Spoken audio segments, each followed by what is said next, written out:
move along with the anthems. And now my humble duty to invite our very own Simon to grace this occasion with the blessing of the Almighty Father. So Simon, take it over. Thank you very much, Dr. Njuguna. All protocol observed. I wish to greet all of you, my fellow delegates. Good morning. The Holy Bible begins with a very important phrase, in the beginning. And I want to congratulate the planning committee for this conference for adopting that phrase, that we're beginning with prayer. Because in God we live, we move, and have our being.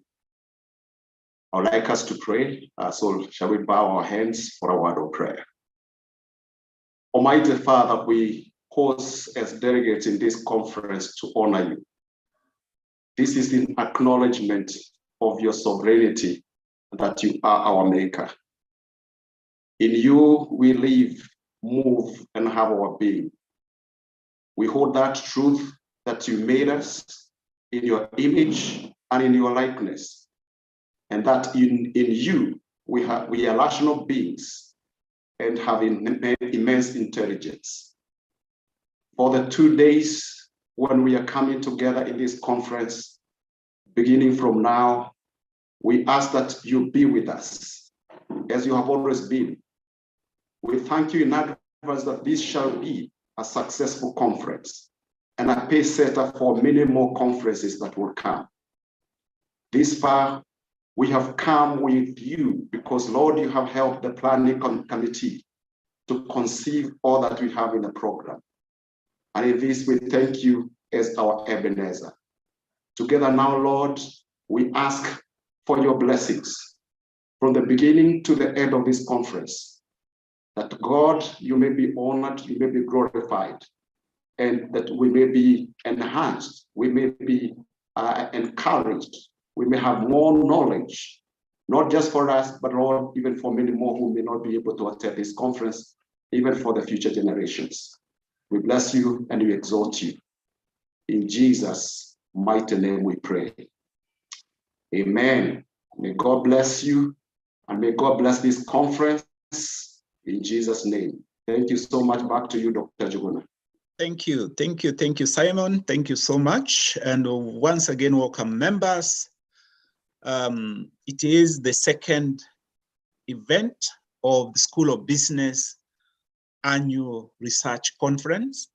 And this year event is deemed Business Innovation and Sustainability amidst the global health pandemic, and obviously as many more other shocks when business remained resilient. So I am chair for the session, Dr. Peter Njuguna, and it's now my singular duty to invite the moderator of this session, the morning session, and the moderator is no other than our director, Town Campus, Dr. Ibrahim Tiriba. So Dr. Ibrahim Tiriba, you can take it over from there. Thank you so much. Thank you very much, Dr. Peter Njuguna, for the wonderful chairing. I want now to take this opportunity to once more invite you all to our conference, the second annual conference for the School of Business, coming on board 2022. And at this point in time, I want to invite our conference chair, Dr. Jane Wangari Njuru, to give a few opening remarks, and thereafter to invite our Dean, Dr. Edward Wino. Karibu, Daktari. Thank you so much, Dr. Tiriba.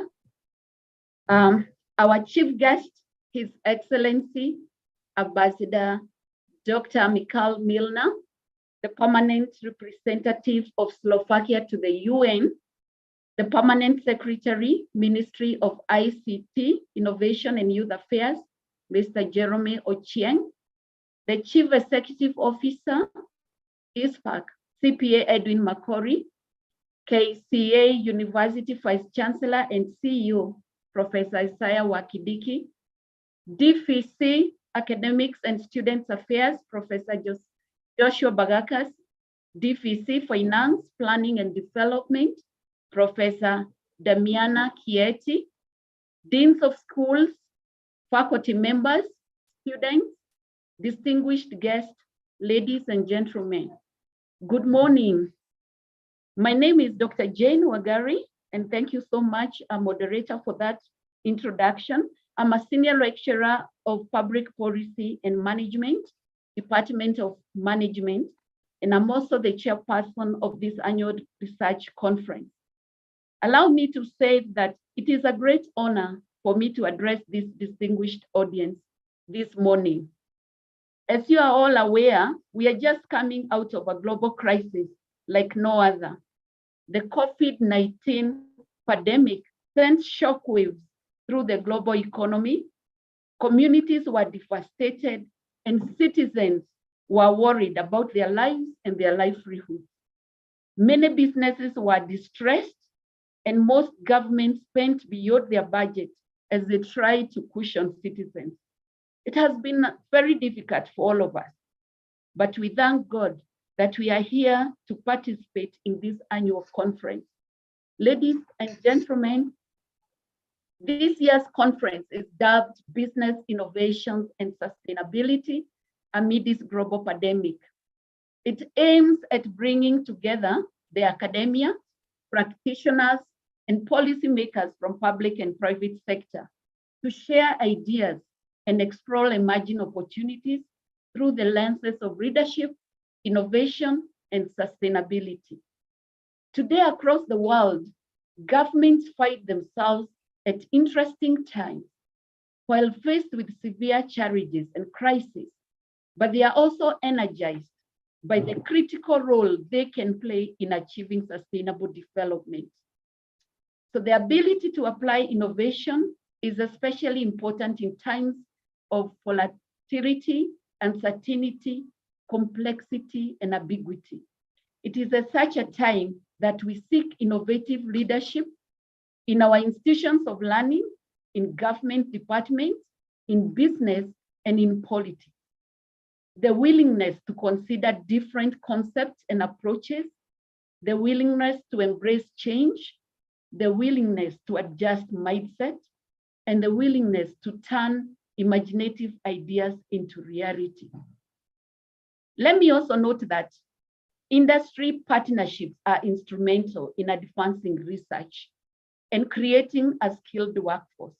It is therefore important to explore the unknown, to identify new opportunities, and that's why we are gathered here today. As the chair of SOBARC, I hope the conference will lay a strong foundation for identifying new opportunities and resources needed to exploit such prospects through innovation. As Steve Jobs once said, innovation is the ability to see change as an opportunity, not a threat. SOBARC is indeed timely. It has attracted both local and international participants. It has come at a time the stability of financial systems is threatened and survival of most people has become unpredictable. Policymakers all over the world are looking for strategies to contain future spread of pandemics while limiting the economic and crisis and turbulences. It is in this regard that SOBARC has focused on the following key areas. Number one, financial innovation and inclusion. Number two, leadership and innovation in the public sector. Number three, startup innovations and social entrepreneurship ecosystem. And number four, marketing in the digital space. Number five, supply chain disruptions and resilience. Number six, crowd-based and forensic accounting. And the last sub-theme is human resource, innovation, and workplace diversity. At this junction, allow me to recognize members of the steering committee that have made SOBARC possible. Dr. Edward Owino, Dean School of Business. He's the convener of SOBARC. Dr. Nyatete Kenyanya, Secretary Steering Committee. The editorial subcommittee was headed by Dr. Fanis Waswa, who is the chair and coordinator of Department of Management. Dr. Peter Juguna was a member, and he's a coordinator, Department of Accounting and Finance. Dr. Arsenault Oguso and Dr. Salome Musau. We had a marketing subcommittee, which was led by Dr. Jackson Dolo and Stephen Mutiso. And the logistic and ICT subcommittee was led by Solomon Maina, Ibrahim Chebilion, and Jacqueline Shanga. Ladies and gentlemen, let us put our heads together and appreciate the steering committee team for their resilience and commitment to making SOBARC a reality. I can see some animations, very good reactions, very well done, team. So indeed, innovation starts with the efforts of individuals. Thank you and continue being innovative, even as you strive to make KCA University the university of choice in the region. For all those participating in this conference, you shall receive a certificate of participation. I wish you a wonderful time during this conference, and we look forward to meeting you again during SOBARC 2023. It is now my pleasure to invite and welcome Dr. Edward Owino, the convener of SOBARC and the Dean School of Business, to make his remarks. Thank you so much.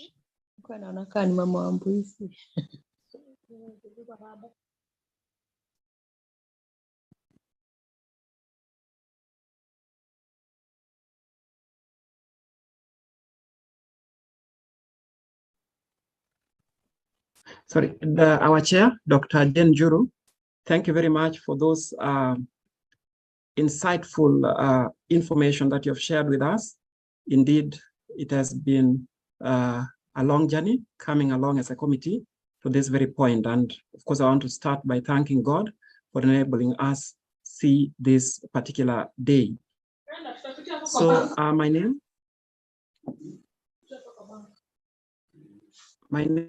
is Dr. Edward Owino.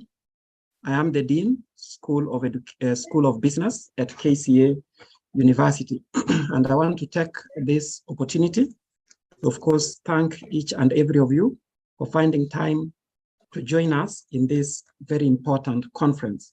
So I want to start by, of course, acknowledging the presence of our chief guest. Thank you very much for joining us for this particular event. I want to honor the presence of the university leadership, the presence of the other invited guests, the presence of my fellow colleagues in the university, the presence of our visitors watching from all parts of the world. That thank you very much again for taking time to join us. Even as we get started, I've been given a few minutes to give a few opening remarks, and you'll allow me to share with you one or two points that will be coming from my reflection of the global pandemic and how it affected us as the School of Business.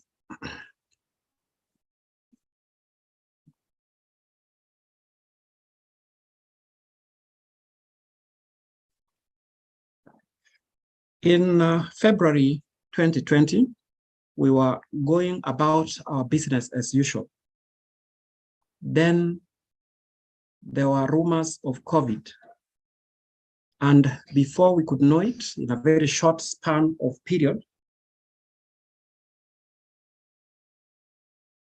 the university was closed. We were asked to leave the university. And indeed, I tried to make a step over the next day. And even the security at the entrance could not allow me to come in. Reason being there was a virus that was spreading all over the world, and nobody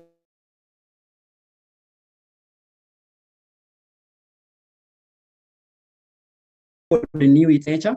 Nobody knew helter-skelter to their safety. Our students who had just reported were asked to go back home. Lecturers who were just preparing to start the semester strong were asked to recess, and everybody else left. For the short period of time, we did not know what to do. But after accepting that this was a reality that was going to be with us, the university management sought alternative ways of moving on. They came up with innovative ways of teaching.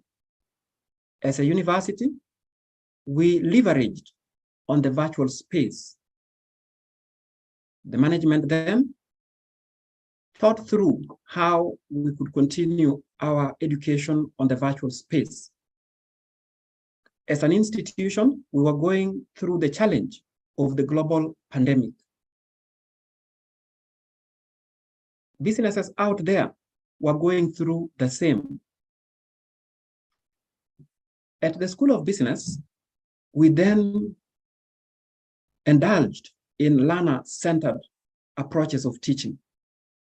The learner had to learn from wherever they were. We used the Zoom platform. We used Team platform. We used so many other virtual platforms, but learning had to go on. It called for creativity and ingenuity of those who were in leadership then to think of how we could assess the students, how we could examine the students, and how we could actually roll on the academic processes without stopping.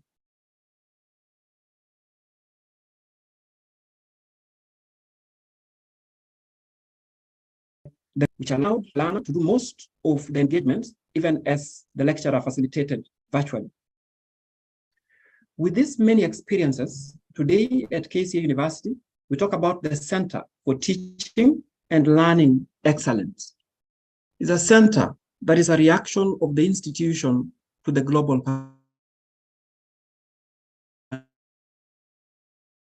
pandemic, that teachers, students of learning, have to undertake their functions differently.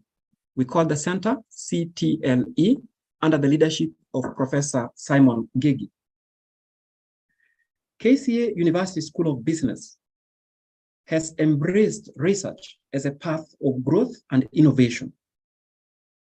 Here we are in the SOBARC conference, daring to go to disseminate the knowledge that either we have acquired, the knowledge that we have realized through a lot of research that we undertake in our disciplines, and indeed to link up with industry and learn from the industry experience how we can come in as academia and forge forth a common course. SOBARC has taken the virtual form because of the global pandemic. SOBARC will be there this year. SOBARC will be there next year. We envision SOBARC as a global outreach event that shall seek to bring together scholars from various parts of the world, practitioners, industry practitioners from various parts of the world, to share with us their experience and perhaps challenge our understanding of what goes on the ground, and be able to infuse our academic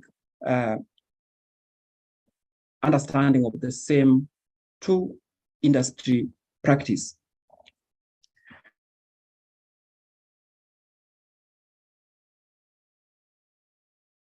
This business school at KCA University, we seek to lead in academic disciplines. We seek to provide leadership in areas such as finance, accounts, and other management courses. Just recently, the school launched a PhD in finance and a PhD in business management. These are indications of our quest to actually offer leadership when it comes to research in such disciplines. So SOBARC, together with these additional terminal degrees, will actually be grounds for KCA University School of Business to foster research in all its endeavors. And with these few remarks, colleagues and our guests, I want to thank you so much for lending me a minute to actually talk about research at the School of Business. I look forward to a very fruitful engagement throughout this particular SOBARC conference period. And I wish you the very best. Open your ears wide, learn as much as you can from industry experts, learn as much as you can from our academic leaders, academic professors and so on, and be able to do that which you have learned. Thank you very much. And with those few remarks, I now want to take the opportunity to invite my colleague who leads the Research, Innovation, and Outreach division at KCA University. And this is none other than Dr. Christine Nanjala. Dr. Christine, please take over. Thank you very much, Dean. Allow me share something. Sure.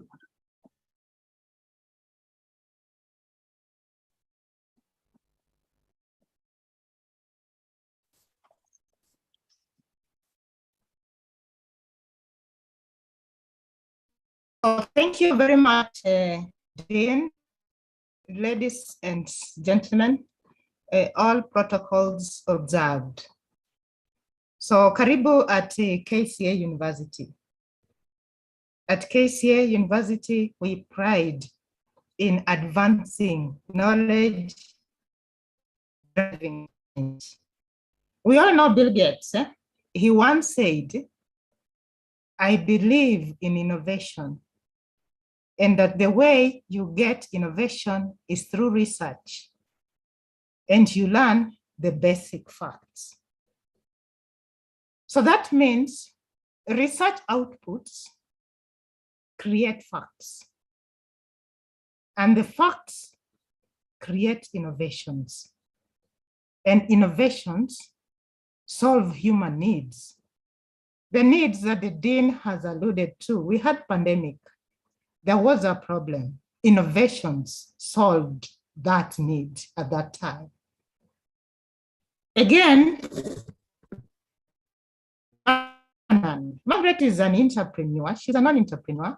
She's also a professor of practice at the Bath School of Management in the UK. She said, for good ideas and true innovation, you need human interaction, conflict, argument, debate. So that means for innovations to occur, we humans have to interact, debate about ideas, debate about the facts generated, agree, and sometimes disagree. So ladies and gentlemen, that's why we are here today, to discuss good ideas and debate the facts generated through research. So this should eventually lead to innovations that serve humanity. Everything we create on this world, even the knowledge, the innovations, could be products, services, must serve human and human needs. So now, the Research, Innovation, and Outreach Division at KCA University is mandated to foster an enabling environment that encourages robust research discussions and disseminate research findings through conferences, well, among other dissemination avenues like publications that lead to innovations.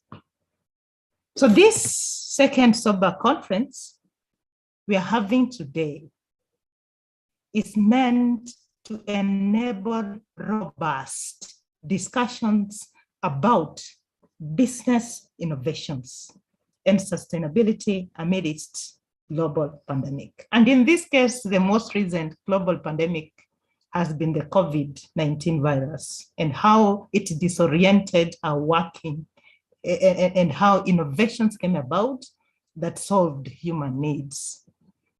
So this conference is meant to set pace towards the main international conference on innovations and sustainability. It is becoming about between 11th to 13th October 2022 at the KCA University grounds. All information can be found on the KCA University website. So these conferences, both the SOBARC and the international conference, are in the spirit of generation of knowledge that can inform the creation of innovations that serve mankind sustainably. So we are all encouraged to participate. This is a pre-event.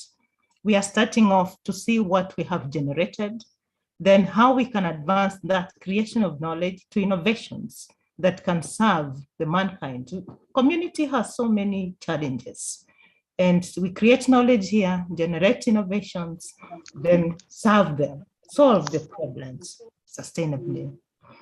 So to our partners and all the participants, it was my humble duty and my pleasure, therefore, to extend a cheerful welcome to you all. The second SOBARC conference and the KCAU International Conference that will be coming on in October 2022. Your presence makes us very happy. Thank you. So my name is Dr. Christine Nanjala Simil. I am the Dean for the Research, Innovation, and Outreach Division. We wish you a fruitful discussions for the knowledge that will be generated, hopefully transformed to innovations that can solve human challenges. Thank you, and back to you, Moderator, Dr. Tirimba. Yes. Thank you very much, our deans and the chair for the conference. Our conference chair, Dr. Jane Njuru, for the wonderful introductory remarks, and our dean, Dr. Edward Owino, who is also our convener for this conference, for giving that insightful introduction and what influenced the choice of our theme, business innovation and sustainability amidst the global pandemic, which followed the disruptions which were caused by COVID-19 pandemic. If you did not get anything from our Dean School of Business, Dr. Edward Owino, at least just get that quote, that research means you don't know, but you're willing to find out in order to know, knowing that we have various journeys of knowledge. You move from the point of the unknown, you move to the point of the willingness to learn, and thereafter you get to the point of exposure and you get to know that which you did not know. Thank you very much, Dr. Christine Nanjala, our Dean, Research, Innovation, and Outreach, for those insightful remarks. Dr. Christine Nanjala has been able, in addition to very many other things which she did, to invite us for the forthcoming conference, international conference, which we have in October 2022. Already, as per now, I checked, we have representation from about 4 continents in the world. The participants who are going to join for that conference, and therefore kindly keep on spreading the word about the forthcoming conference, even while we are in this School of Business annual second conference. At this point in time, I want to recognize our guests once more. We have Dr. Olaka. Dr. Olaka is the Chief Executive Officer, the Kenya Bankers Association, KBA. We have Mr. Hesbon Malweyi.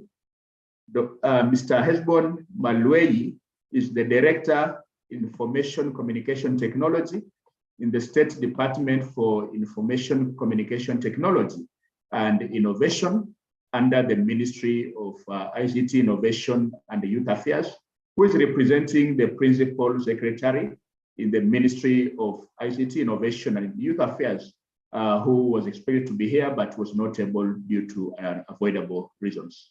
We have Dr. Nicholas Leting, our Chief Executive and Secretary, Kenya Accountants and Secretaries National Examination Board. We have our chief guest, none other than the Ambassador, Dr. Mikal, Permanent Representative of the Slovak Republic to the United Nations in New York.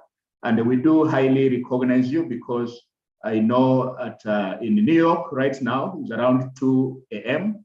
to Antemeridian, and you have really sacrificed to be in this international conference. Welcome on board our guests and those joining from different universities, joining from different organizations. Our students, welcome on board and feel at home. At this point in time, I want to invite our Deputy Vice Chancellor in charge of Academic and Student Affairs, Professor Joshua Bagakas, to give a few remarks. And thereafter, he will be inviting our Vice Chancellor and Chief Executive, Professor Isaiah Wakindiki, to give his remarks afterward. Welcome, Professor, you are most welcome.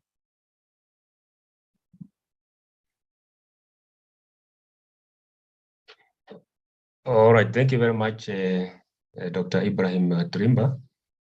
I'm standing in for Professor Joshua Bagakas, the DVC Academics in charge of Student Affairs. My name is Simon Ngigi. I'm a professor of education, and my area of specialization is educational research and evaluation. The chief guest, Dr. Michael Lina, permanent representative. Mr. Jerome Ochieng, PSICT and Innovation. CP Edwin Makori, CEO ISPAC. Dr. Habil Olaka, EBS Chief Executive Officer, Kenya Bankers Association. Dr. Nicholas Leting, Kenya Accounts and Secretaries National Examination Board, that is CASNEB. Dear colleagues in academia, ladies and gentlemen, it is my pleasure to be a participant in this current second SOBARC conference being held at KCA University. And as we heard from the Dean, Research, Innovation and Outreach, it is a build-up activity to the larger conference that is coming later on in the year. I want just to make a few remarks on behalf of the DVC academics. He's held up in a council meeting, and it wasn't really possible for him to multitask because the event has taken more time than he had anticipated. So allow me to make these comments on his behalf.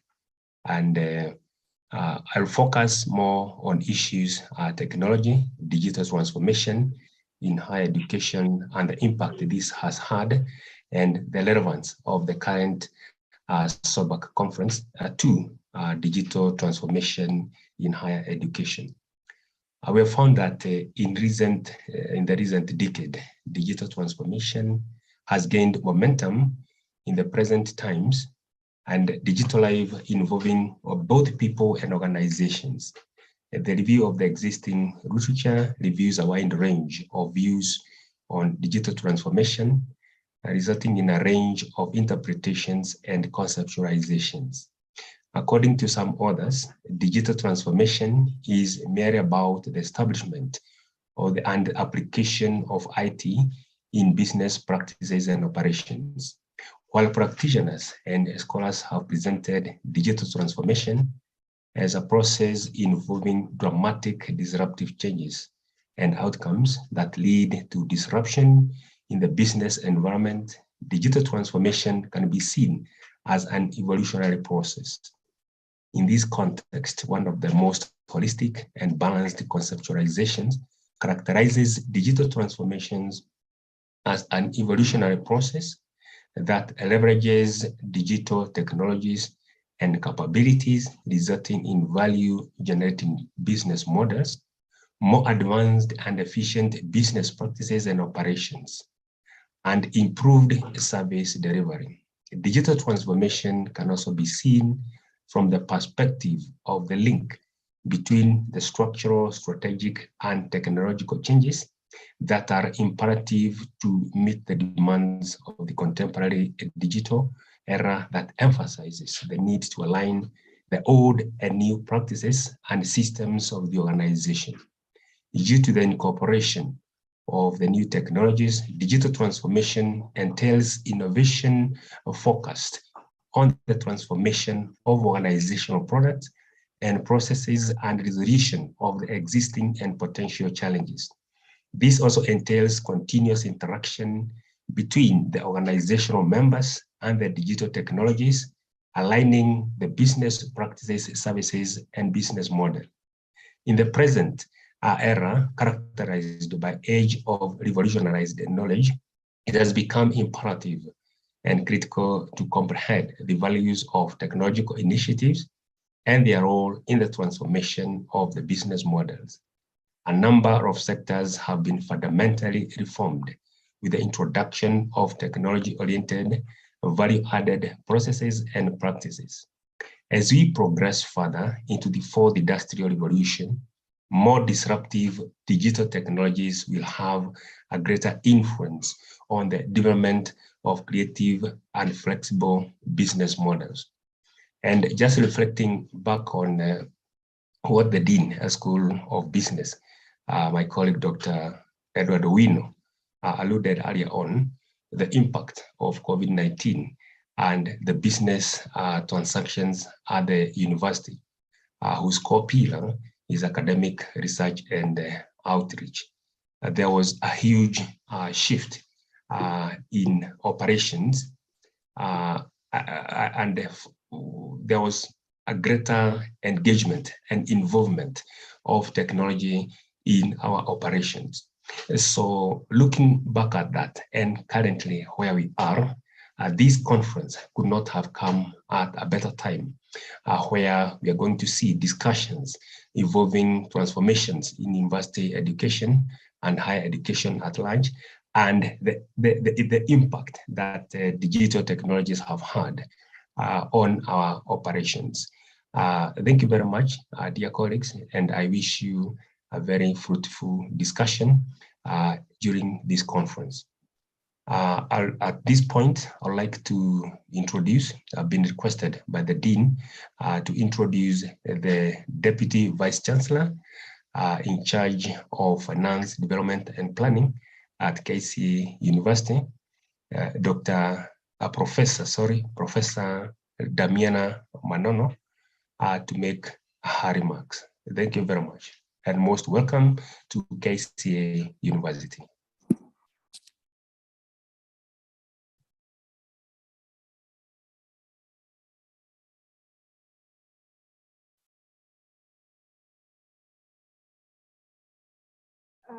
Thank you so much, Professor Simon Gigi, standing in for DVC Academics and Student Affairs, Professor Joshua Bagakas. Ladies and gentlemen, I would request that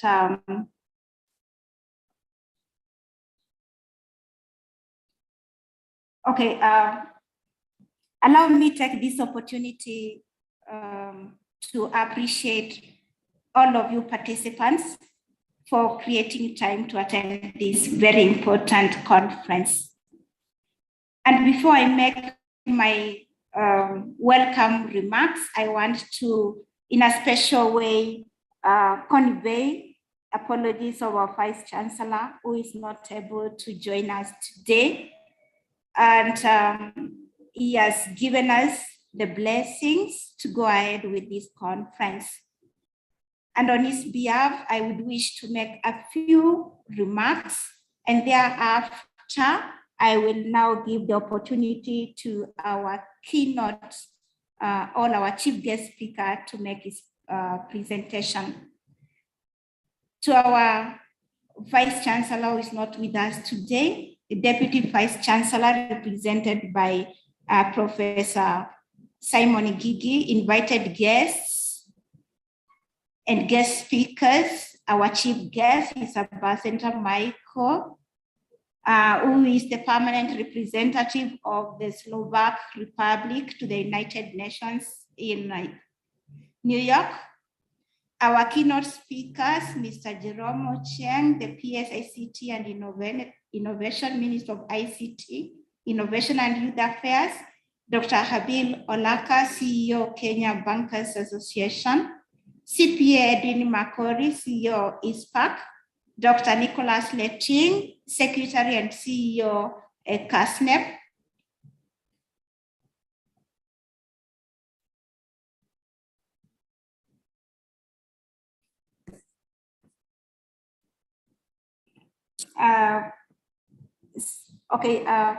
can you move to the next slide, please?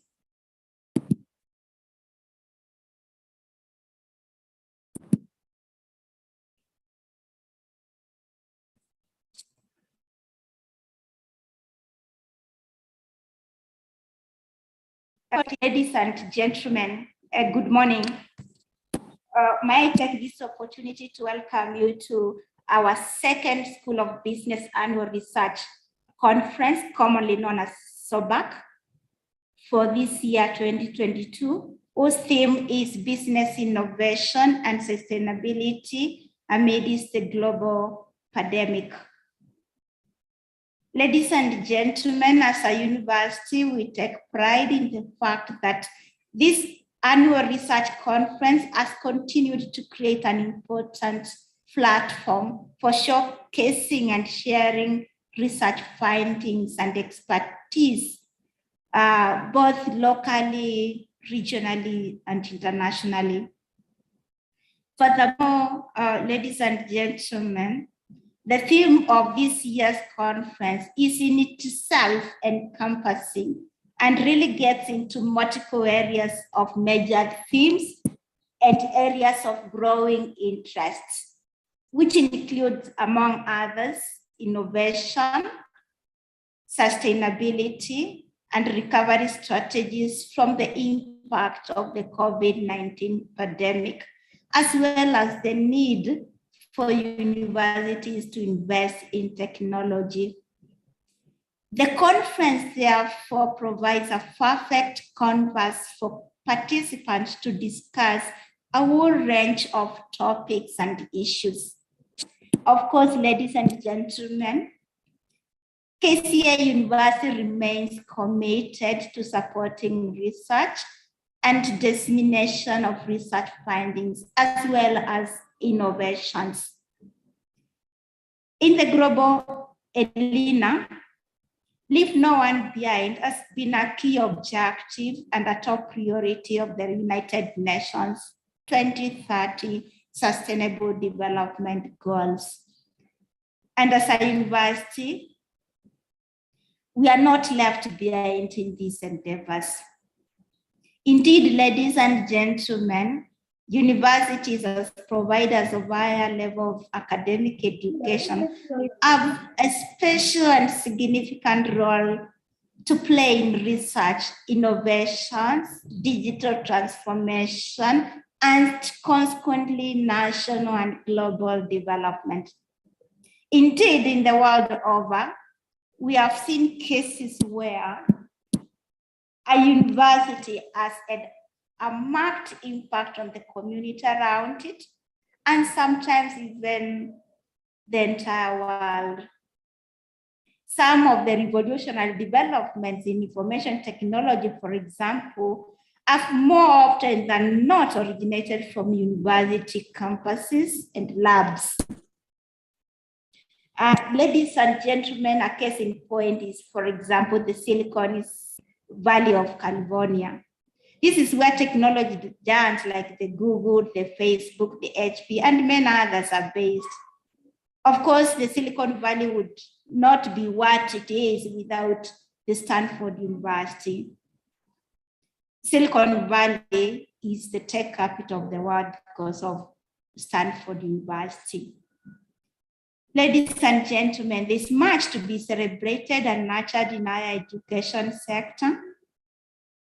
However, there are several constraints to the realization of universities' potentials, of course, KCA University included. Some of these problems are associated with inadequate funding. And therefore, there is the need for concerted efforts by all stakeholders in both public and private institutions to explore mechanisms for increasing funding for research and technological expansion in institutions of higher learning, and of course support the university's endowment fund, which goes a long way to support young scholars and young researchers and young innovators. Of course, ladies and gentlemen, this particular conference, as I mentioned earlier, provides an important forum for us to discuss and share our findings on some of these critical issues. And with that, I want to take this opportunity to appreciate all those who have contributed towards the organization of this conference and who have made this conference a big success as it is evident in today's number of attendance. I want to wish you the very best as you continue with the deliberations in this conference, and we look forward to tangible outcomes of this conference, and also as it forms a very important base in preparation for the university-wide conference scheduled for October this year. And again, I take this opportunity to welcome you to that particular conference too. Thank you very much, the organizers, and thank you very much, the event mover of today's session. Back to you, the event mover. Thank you very much for those wonderful remarks, Professor Damiana. And again, our Deputy Vice Chancellor, Finance Planning and Development, representing our Vice Chancellor, Professor Isaiah Wakindiki, who is held up in another meeting.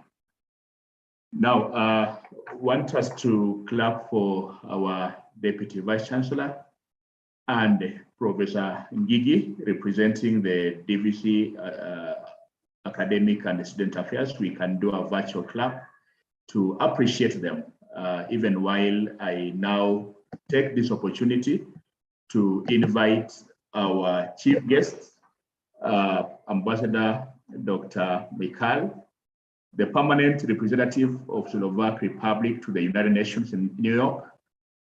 He's been an ambassador for Slovakia in Kenya. He earned the nickname, the working ambassador, while working here in Kenya, representing Slovakia. And he holds a very special spot for students and institutions of higher learning. While in Kenya, he got a privilege of visiting very many universities where he delivered uncountable public lectures in a bid to encouraging our young Turks to stand up to the future.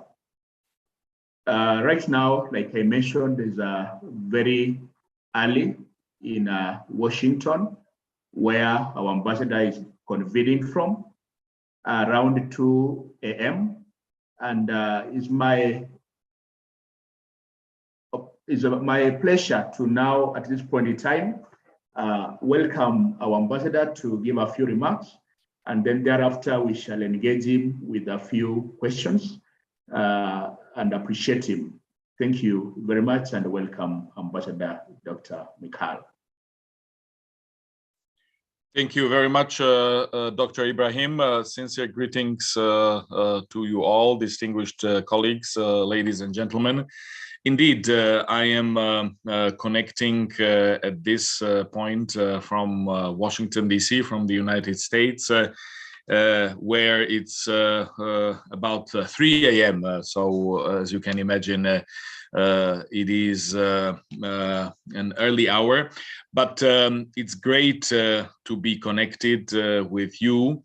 It's really an honor and a privilege for me to join you virtually and to address your second annual conference at this point. And as you said, I previously had the honor and pleasure of serving as my country's ambassador to Kenya. I used to say, Mimi ni balozi wa Slovakia pa Kenya. So it's always, of course, great to reconnect, but at this juncture today, primarily to offer a few brief remarks and reflections about the topic of business innovations and sustainability from the global and United Nations perspective. I have served as my country's ambassador, permanent representative to the UN in New York since August of 2017. And currently, I also have the privilege of serving as the president of the executive board of Unicef.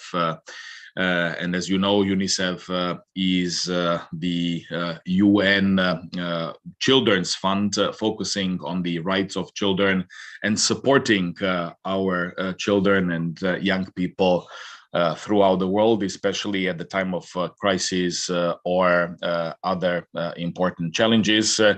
And we have seen also during the pandemic how much the involvement of various actors and their coordination is critical. Well, I would like to start by reminding us that sustainable recovery after the COVID-19 pandemic is indeed one of the most pressing issues. But today, we are looking at how to ensure that we have recovered and that we are able to rebuild after the crisis. And as it often happens, despite the fact that the crisis has been a challenging one, a multi-dimensional one, we have to, in the end, also see an opportunity for building back better. In Africa, that is host of about 17.6% of global population with rich human and natural resources and enormous economic and social potential. The opportunity is immense. Of course, the challenges in the health area have shown us that we have a long way to continue working hard in terms of achieving the SDGs and the goals of the 2030 agenda. But the potential is there, and the potential needs to be harnessed, especially through innovations and partnerships, including with the private sector. And we need to ensure that all different components of societies are involved, including the civil society, women's organizations, but very importantly, and in particular, also our youth that represents the future. But I often say that future starts today. So whatever we are focusing on in terms of our efforts and taking into account our future endeavors, the decisions about that really need to start today. The next challenge, of course, that we are all facing and that requires even further attention and further efforts is climate change. In combination with the ongoing COVID-19 pandemic, as well as some unfortunate geopolitical tensions, really create for us a difficult environment to operate. But I would say we have no choice.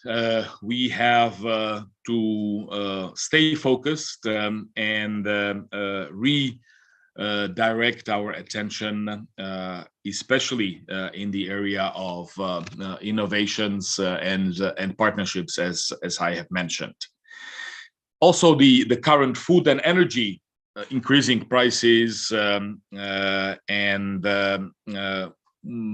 other related issues create a situation where it requires new approaches and it requires thinking out of the box.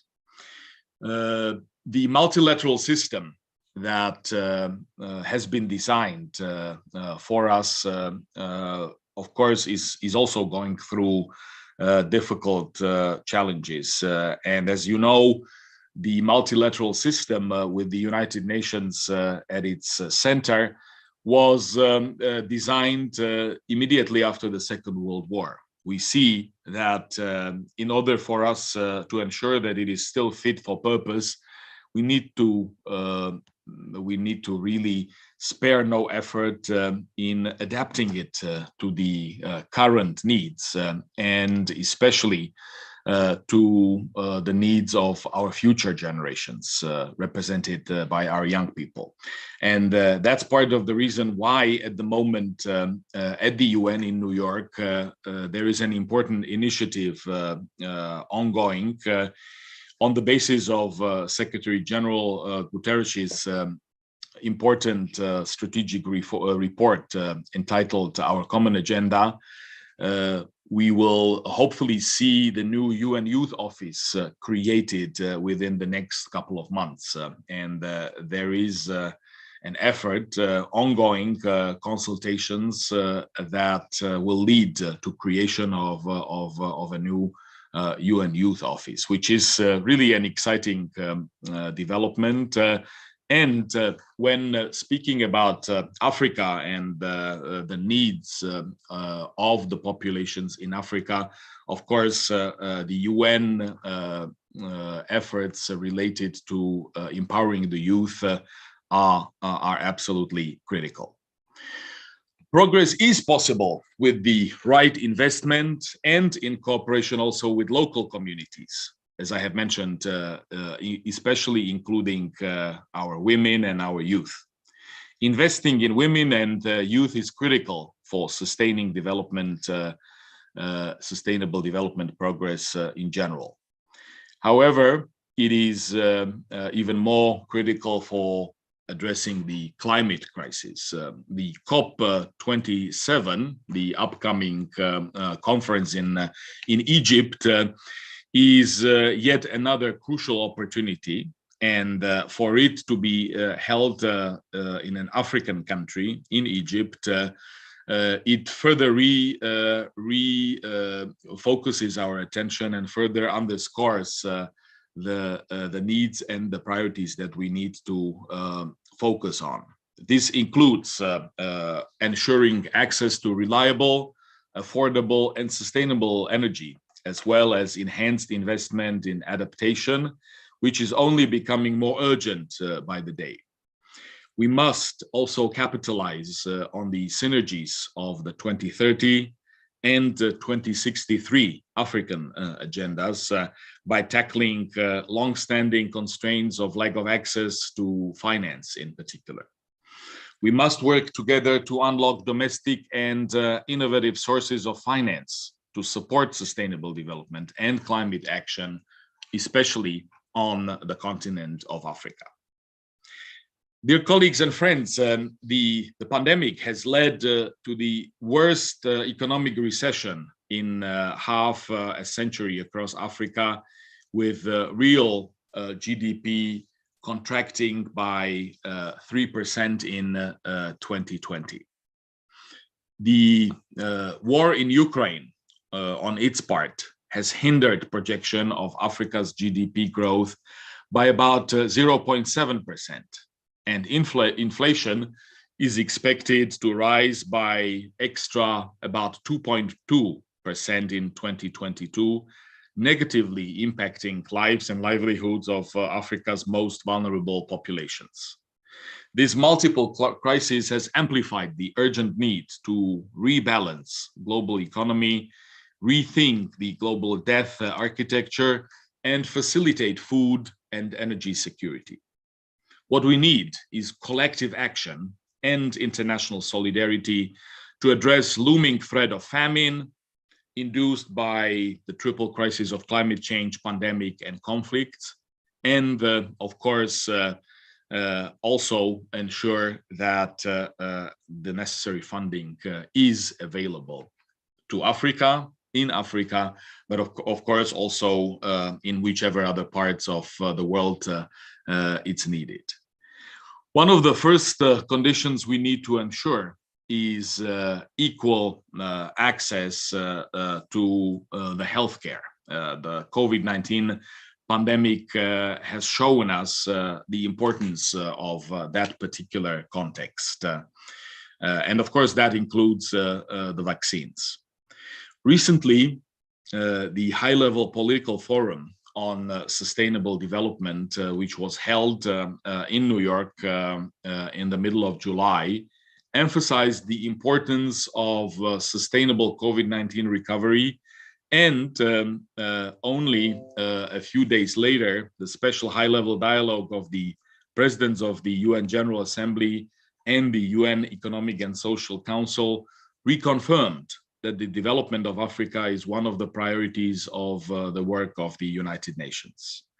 As was advocated during the high-level political forum, there is an unprecedented opportunity to step up to these challenges, speed up economic diversification, and integrate Africa further upstream in the global supply and demand chains.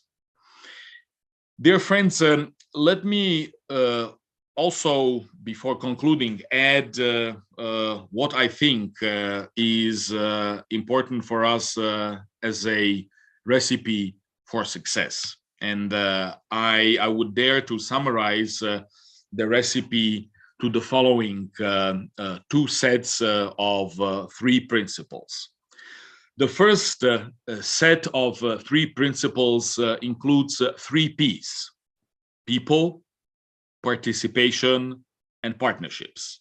I believe this extremely well summarizes the juncture at which we find ourselves at the moment, and which can ensure that that nobody has been left behind, and that we have effectively been able to address the triple set of crises that I have mentioned. It is only through focusing on our people, and of course that includes all the important stakeholders, that we will be able to be successful. It is only through the participation of everybody involved that we can be successful. And of course, it doesn't go without the importance of partnerships, such as the one which has been also promoted by this particular conference of yours. And the second set of three principles, in fact, includes three S's. First, solidarity. Second, sustainability. And third, science. Because indeed, as the pandemic, but other crises have shown us, it is only through solidarity that we can ensure that we have addressed the various aspects of crisis, and that we are able to support each other and move forward. Of course, it is only through appropriate focus to sustainability, that we are able to address the current needs of the planet, including scarce resources. and making sure that that we are designing solutions not for yesterday, but for tomorrow. And last but not least, it is science, which you all are particularly focused on and which you all are particularly dedicated to. We need the science community, the academia, to speak up, just as well as we see our young people and our civil society organizations doing that. But without the science and academic community playing their part and, so to say, being our conscience and our driving force in terms of innovations and partnerships, we will not be able to ensure that what we are talking about is really implemented, and that also we practice what we preach.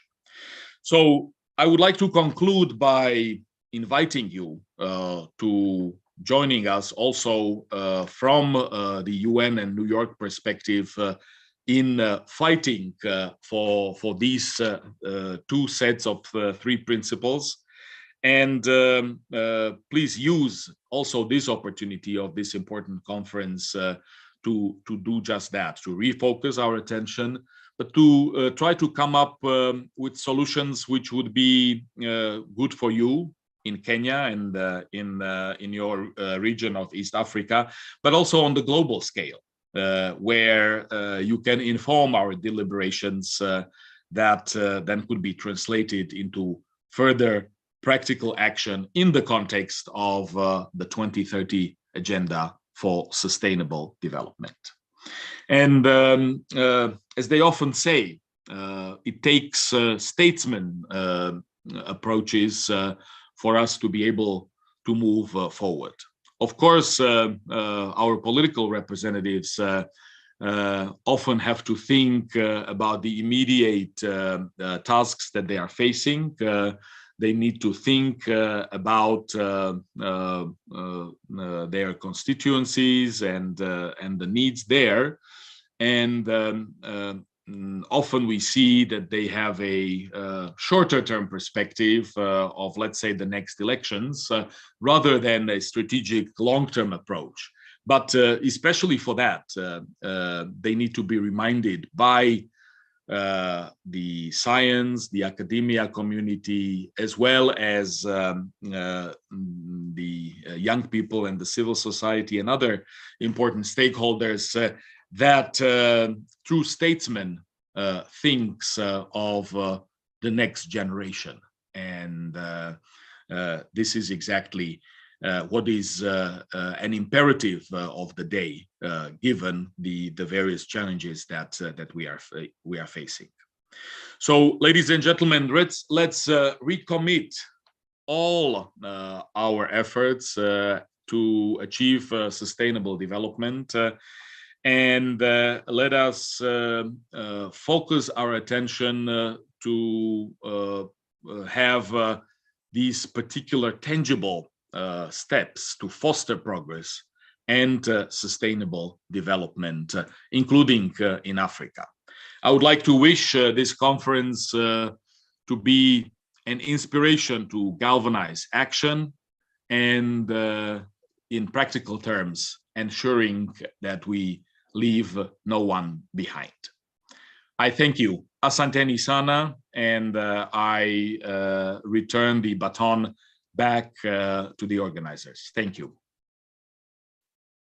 Thank you very much, Ambassador Dr. Mikhail, and we are proud that you still remember some small Kenyan language, Swahili. You're most welcome once more. I want to believe that we've been able to be very much grounded with the presentation from our ambassador. He's tried to explain to us that the future starts today. We cannot plan for the future without doing it today. He has tried to bring about issues of climate action, explaining the pandemic disruption and the effects it has brought about, especially the war between Russia and Ukraine, and which now brings in the area of focus, rethinking and re-engineering our process to ensure sustainability amid the disruptions. And more importantly, he has even gone further to talk about the recipe for prosperity. And again, that we need to reconnect our efforts to achieve sustainable development and foster change. We need to design solutions not only for yesterday, whatever solution that we come up with, let them be solution not for yesterday, but for tomorrow. Tomorrow being our future starting today. Thank you very much. At this point in time, we want to entertain a very few questions for Ambassador. Anyone with a question, kindly, this is your time. We're entertaining a few questions to our chief guest, Ambassador Dr. Mikal. We have a few questions in the chat here. Kelvin Mwaniki, I have a question to Balozi. Balozi is an ambassador. What is the United Nations doing to combat climate change, which is a great threat to humanity and which impacts most the developing countries, while the first world countries are the biggest polluters of the environment? We can take more questions. Kindly, if you have a question, do it in the chat. Maybe Ambassador can respond to that while we are entertaining a few more questions. Welcome, Ambassador. This question about from Kelvin Mwaniki. What is the United Nations doing to combat climate change, which is a great threat to humanity and which has impacted most of the developing countries, even while the first world countries are the biggest polluters?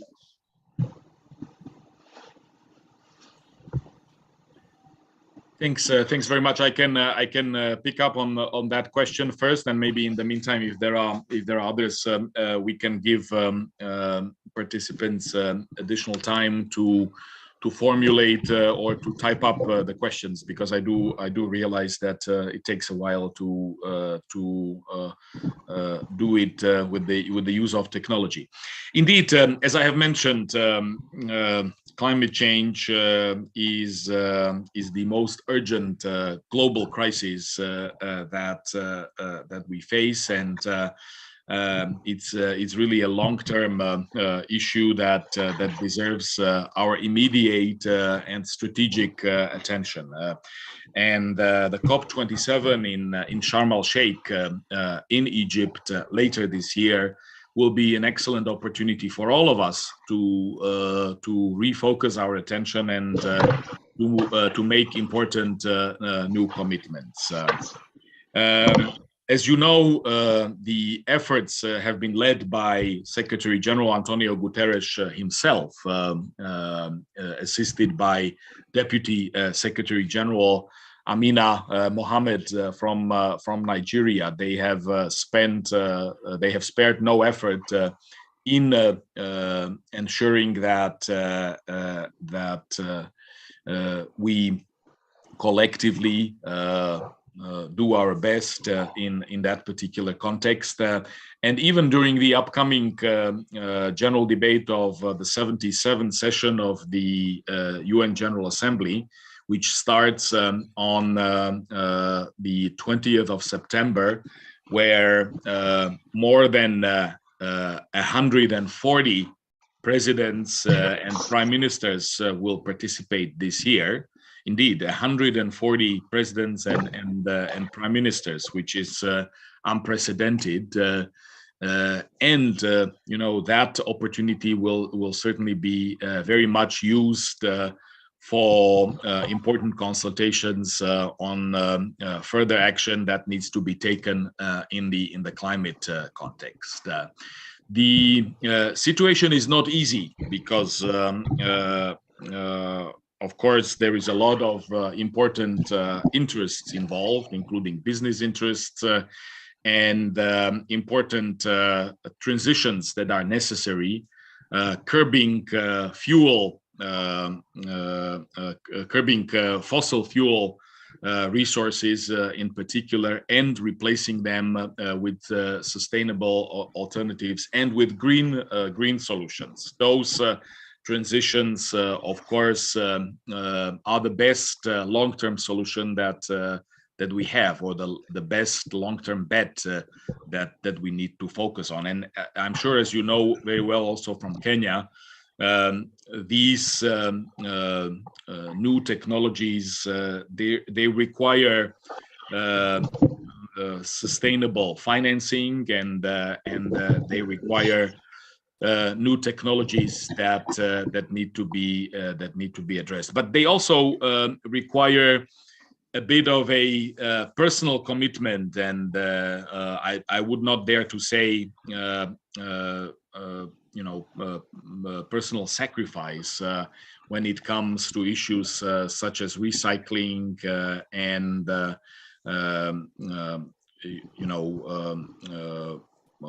economizing on the way we use our resources, whether it's energy, or it's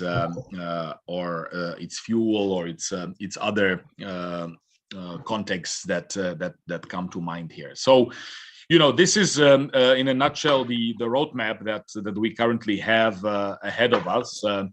Of course, we need to also add that the unfortunate, terrible war in Ukraine, caused by the Russian aggression, is further complicating things, including in climate change, because as we see the effects on energy security, in some cases, countries are required to even hopefully temporarily return to some fossil fuel use, or renewed fossil fuel use. So, of course, that is something where we need to make sure that it doesn't reverse any trends. On the contrary, that we are able to maintain the course. I see that there are a few other questions, so maybe I will quickly address those. I see that there is a question: what, in your opinion, is the best way to harness the African youth to be actively involved in innovation? Thanks very much for that question. It's an excellent one, and it's extremely important one. Let me start by saying that when I had the opportunity of serving as ambassador to Kenya, Balozi Hapa, Kenya, I, back in 2012, initiated a program for African youth, which was entitled Ambassadors of Change. We were trying to make sure that young people from different parts of Kenya have an opportunity to come up with their own ideas for changes that were necessary, whether it was in their schools or in their local communities, or in the regional level, the national level, of course, international level as well. And I can tell you that we have seen a bunch of excellent ideas coming from young Kenyans who were very much engaged and who were very much committed to doing what I have just mentioned, to ensuring that there is change. So there are different ways how young people really can be inspired and can be made part of solution. And our efforts at the UN really aim at making sure that young people are not only observers in the various UN processes, but they are directly involved, and that they are also part of the decision making. So that we don't only listen to them, but we give them an opportunity to have a real say. So I think this is the solution, that in all levels, young people need to be directly part of the conversations and part of the decision making. This is the best way to ensure that. And of course, we have multiple platforms for doing that. The future UN Youth Office that I have mentioned in the end, hopefully, will also be a major contribution to doing the same. The next question that I see is regarding the war between Russia and Ukraine, and of course the effects related to oil and gas crisis. But I would add, of course, the food shortages as well. And the question is if we can say that the UN has failed in its cardinal mandate to prevent wars and maintain world peace. Well, I wouldn't go that far in saying that, and it's not only because I want to defend the UN in one way or another, but we have to realize who the UN really is. The UN is not a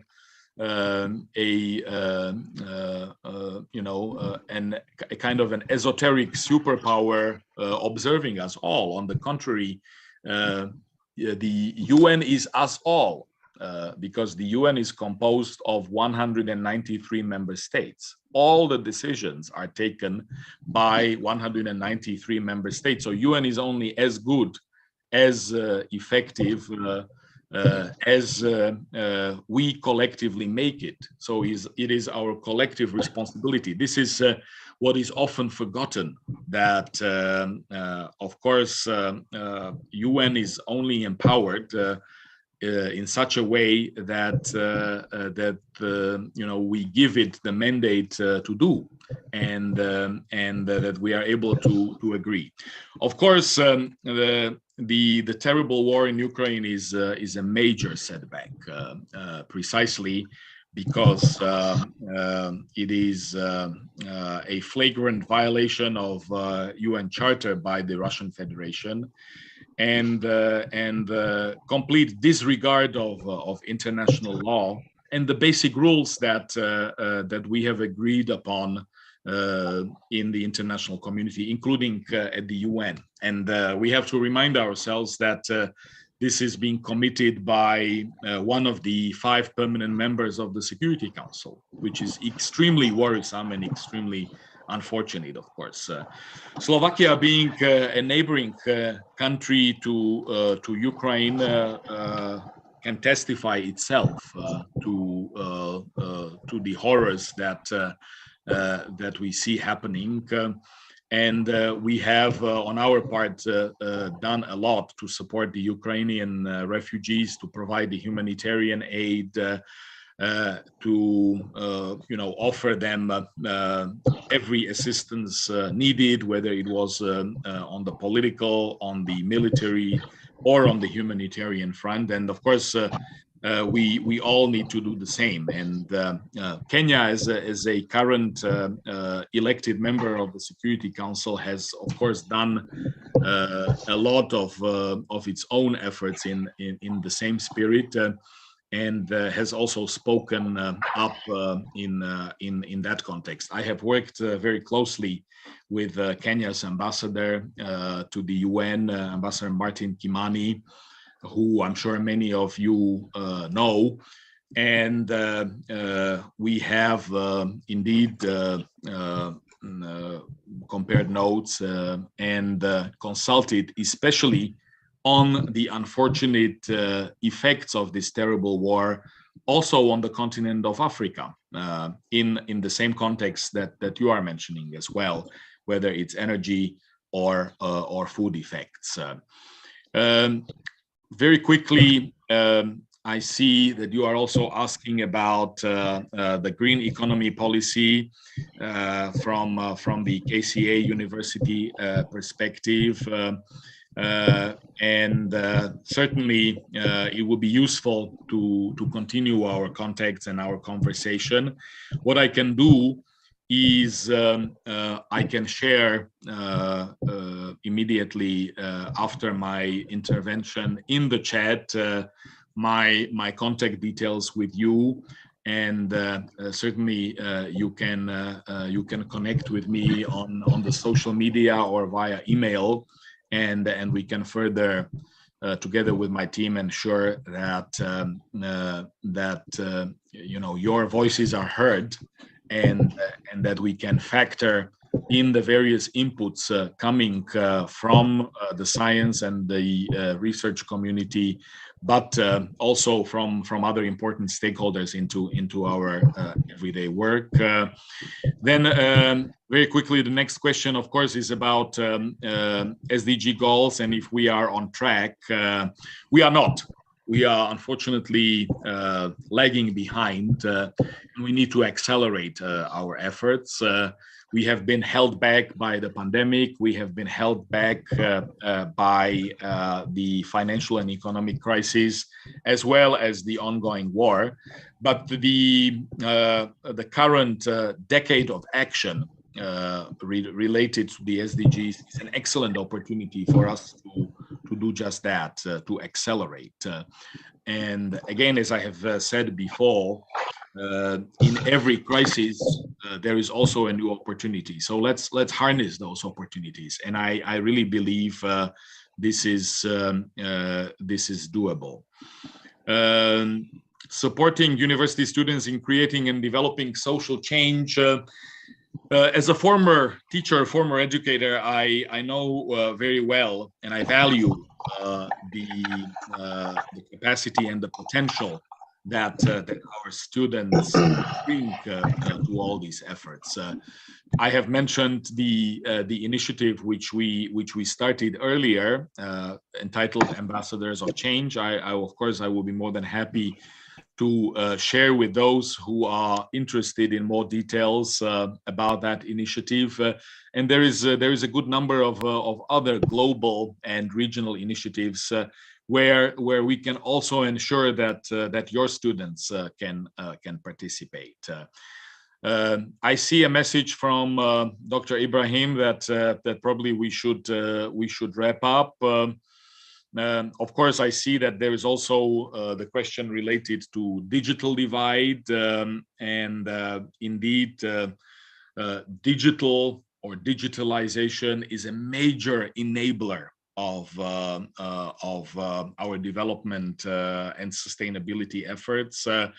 And I have to congratulate Kenya for leading the way in many ways. Kenya has been quoted and mentioned as a positive example of many initiatives in the area of digitalization. So you should be proud that you have already been able to do a lot. Of course, there is always more that needs to be added, and there is always more that needs to be ensured in terms of inclusiveness and in terms of leaving no one behind. But again, in the UN, we have a new UN Tech Envoy, and of course, I'll be more than happy to share with you later through other interactions about the priorities of the UN Tech Envoy, and maybe the ways how also your initiatives can be well connected to his work at the UN. Dr. Ibrahim, back to you. Thank you very much, Ambassador, for taking your time and diligently responding to each one of the questions which has been prompted. Indeed, you are a visionary and a transformative leader, not only a pillar and a fountain of hope, but tested and proven. Thank you very much. I will request that we can clap for Ambassador, and I want us to do it very specially. We can unmute our microphones and we clap.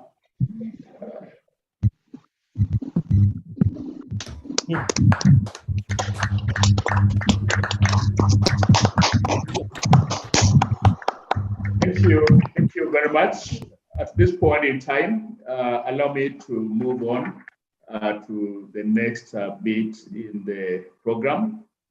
We are going to allow one academic paper presentation, which is the very first paper in this annual research conference, a paper on digital marketing and consumer influence by Awor and Owino. You're most welcome, Awor and Owino, while you make your presentation on digital marketing and the consumer purchase intention in the automotive industry in Kenya, Nairobi. Thank you very much, our MC, Dr. Ibrahim Tirimba. Thank you so much, our chief guest, for those wonderful remarks that you've made. Listened to how change is likely to impact on us as humanity, and definitely at KCA University, we shall be joining you in the course of trying to save humanity. So colleagues, guests present, we are requested to make one presentation because we realize we have a long way to go. We requested to make one presentation in terms of an academic piece so that we can give you a test of what to expect at SOBARC. So my name is Dr. Edward Owino, and I'm a co-author with Teresia Awor in this particular paper. The topic that we shall be taking you through is digital marketing and consumer purchase intention in the automotive industry in Kenya. Of course, Ron mentioned were affected by the pandemic, and the automotive industry is one of the industries which was greatly affected. Often they depend on walk-in customers, but here was a situation where the walk-in customers were not there, and yet they used to do business. We were interested, but what motivated us was to find out what exactly the pandemic. So without further waste of time, let us get started, and I'll be requesting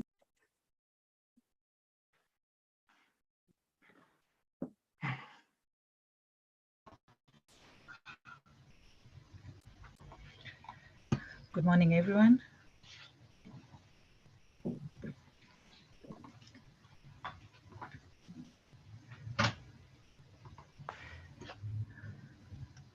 Good morning, everyone. As my supervisor and lecturer has mentioned, we worked on this paper together. My name is Teresia Awor, and I'll be taking you through this paper. And at some point, he's going to help me conclude on the paper. So one thing I've taken away from Michael's discussion is that what we need is sustainable recovery. How do businesses move on and recover and be able to sustain it? So it's not just about moving on and coming back and we be sustainable. So that's what, partly that is what influenced us to come together and write this paper. So as we all know, the world is transitioning or transiting from the physical market to a space of electronic marketing. And most, what has been happening is even companies like Stanchart in Kenya, we've seen them close down and they're moving from brick and mortar, and there's so much online transaction, so much digitalization taking space, not only in the motor vehicle industry, but globally in all other businesses. So what influenced us is how, yes, technology is being used, but what is the measure? What can show that this technology is influencing how people or consumers are going to purchase? There's no measure. How do you decide that today I opened a website and from this website I have 20 people who were interested in buying a vehicle, and out of these 20 people, 2 of them ended up buying? So that really gave us, motivated us, and we wanted to know, yes, there's social media, there's all other things that we're trying to do in the digital space from our motor vehicle industry. But what measure, statistically, can we say that it is influencing the consumer to purchase anything? So Today, more customers carry out online searches before narrowing down to a specific purchase. So if, for example, I want to purchase a Prado, I'll go to Toyota Kenya, I'll check the reviews, I'll see what people are writing about the Prado brand, I'll check what in the market is also working towards or is similar to a Prado brand. And then that will inform, should I really go with the Prado, or should I go with the Mazda CS5? So at what point where am I searching these things? Is it a website? Is it search engine? Is it social media, meaning the Facebooks or the Twitters or the Instagrams of this world? And how much influence do they have on me as a consumer who has purchase intentions? Okay, so we see that there's several contributors, academicians, that argue that digital technologies have increased customer awareness, reducing the time required to make purchase intentions. But what is this digital marketing? Digital marketing refers to an ever-changing and dynamic process where electronic devices are used to market certain products and services. So it's ever-changing. Today, there's a big pool of people saying, make Instagram what it used to be. We don't want to see the videos, we don't want to see anything, we just want to see photos. So it's constantly changing. And with that change, at what point does the user, or does it influence the end user, and the end user feels like, this is the platform I want, this is how I want it, and this is the measure. And not only the user, even the company. These are my people, these are the people who are giving traffic in the organization, and this is how we move on going forward. So maybe I have a website as a company, maybe I'm using social media, that is Twitter, Instagram, and other platforms. And at the same time, I have search engine. How comes if I search Toyota Kenya today, it's not the first one? Maybe I'll be taken to Toyota UK or Toyota. Why is it not the first one? Is it that because they have done research and seen, wait, social search engine optimization is not where we want to put our focus in because we're not receiving enough traffic. Let's put our focus in other things like website creation or the Twitters and the Instagrams. So that is the measure we are looking at. Why is it important for us to, what is the problem? There's a gap. We are saying it's true, social media is there. It's true, digitalization is being used, but there's no measure. We realized that if you go to these companies and ask them, have you used social media to influence consumer purchase intention? They will tell you, oh, we have a website, but that website, probably it was never even updated for years. We have this, but so we needed them to actually appreciate that there's a measure that can be done, and that measure can transform the way they run their day-to-day businesses. And also, that measure can be used to influence how a consumer perceives a particular motor vehicle brand opposed to another. And now it will also help them narrow down on their niche. Maybe the niche is not personal vehicle people. The niche is something different. Maybe they're targeting commercial groups. So with having that statistics, it opens up so many objectives and narrows down, helps businesses, helps consumers narrow down on so many issues. So the main objective of the study was to examine the effect of digital marketing tools on consumer purchase intention in the motor vehicle industry in Kenya. And we had three specific objectives in mind. One, influence of social media marketing, and that is the Twitter, the Instagram, the Facebook. Two, it was to determine the effect of website marketing on consumer purchase. So we're saying one, social media, two, website, and the third one is search engine optimization. How can these tools in the digital marketing space be used to influence consumer purchase intention?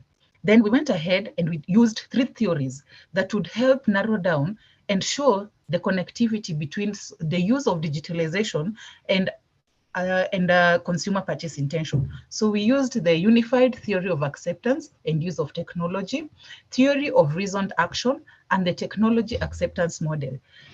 Technology can be there, but is it accepted? So those are the theories we used to bring down, to narrow down or to even broaden up our concept: empirical review, social media marketing and customer purchase intention, website marketing and customer purchase intention, and search engine optimization and customer purchase intention.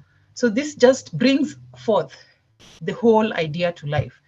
This is what we are going to use. So under social media marketing, what was our main focus? Our main focus was customer engagement. How do you engage your customers using social media?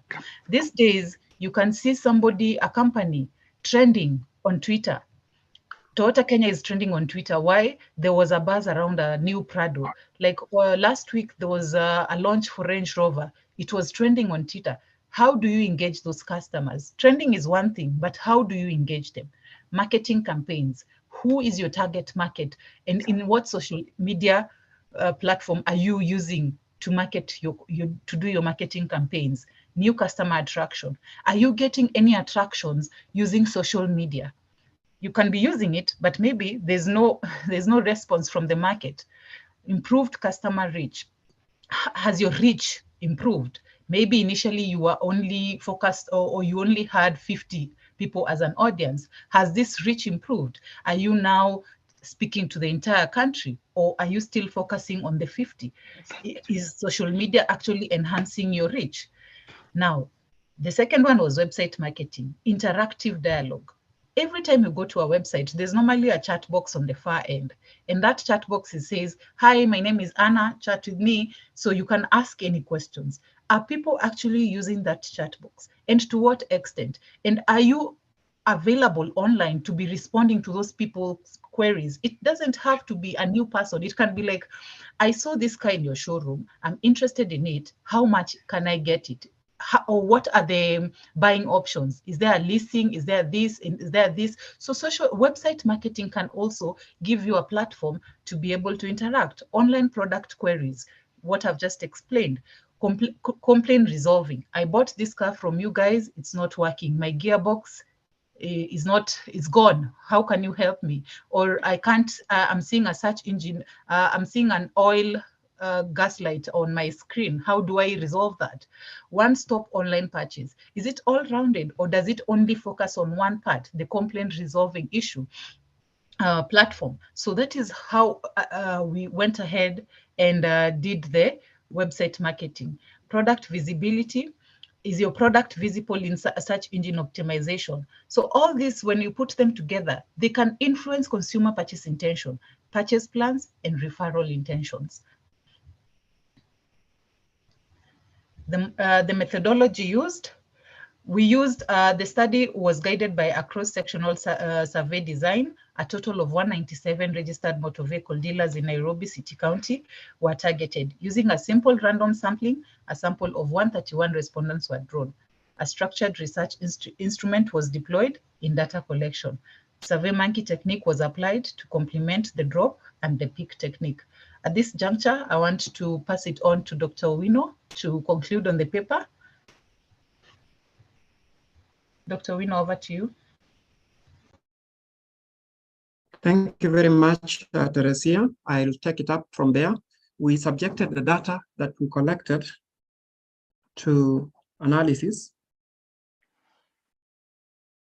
And we used both descriptive research, descriptive statistical analysis techniques and inferential statistical analysis techniques. In terms of descriptive techniques, we started by subjecting the data to mean score analysis. And of course, we realized that the mean scores gave us an indication that digital marketing had a great influence on customer purchase intention. We then moved this to the next level of factor analysis. We decomposed the variables under study, particularly those variables related to digital marketing analysis, using factor analysis approaches, and we were able to extract key components that affected consumer purchase intention.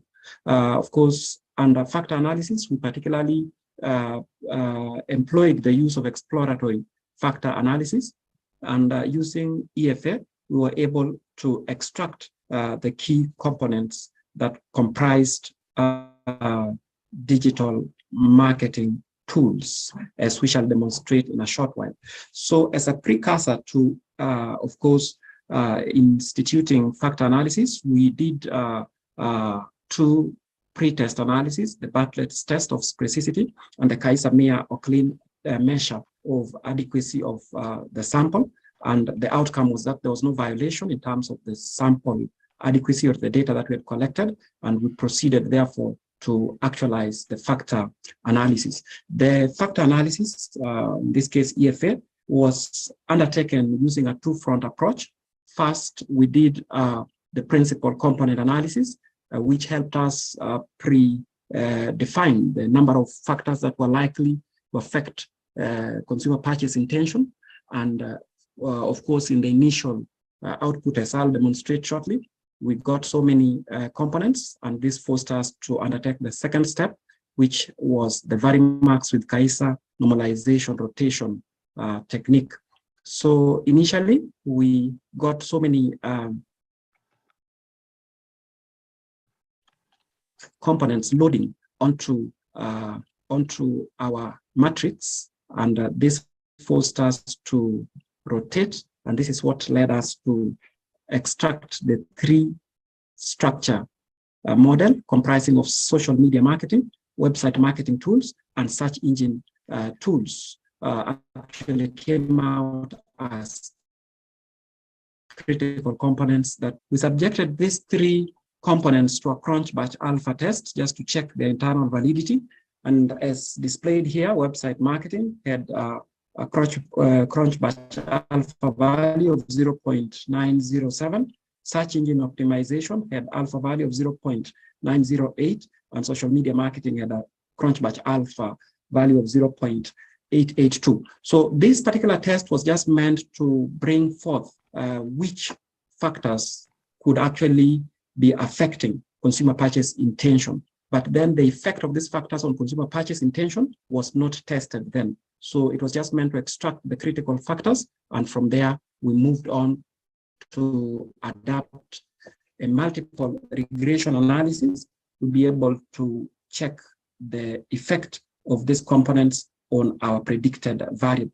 So we subjected the 3 to a multiple regression analysis. And what we realized was that, of course, there was need to subject the data to a pre-test analysis or diagnostic test here before doing the real regression analysis. And we did pre-test diagnostic tests in terms of normality test using the Shapiro-Wilk test, where the values we got for the predictors were all above 0.05, meaning the data was normally distributed. Secondly, we did a multicollinearity test using VAI and tolerance check, and the VAI values that came up were less than 10. Actually, we got some 1.2, 1.3, which was pretty low, indicating that the data did not suffer from multicollinearity. We equally subjected the data to homoscedasticity test using the Bruce Pagan test, and we got a p-value or a sig value of 0.08, which was above 0.05, and the data therefore was not homoscedastic. We checked the data for outliers using descriptive statistics, where we looked at the minimum and the maximum scores. And given that the scale we were using in the study was 5-point Likert scale, none of the scores went beyond the maximum, and therefore we conclude bias and good for regression analysis. We more particularly tested 3 hypotheses. Hypothesis 1, that social media marketing had no significant effect on consumer purchase intention. 2, that website marketing had no significant effect on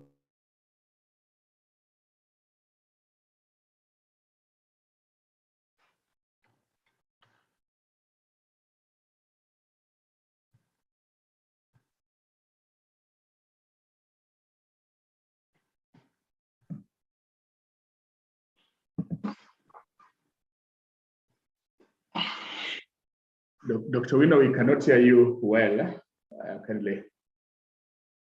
I think we have lost him. I don't know if we can have the other co-author to finish up the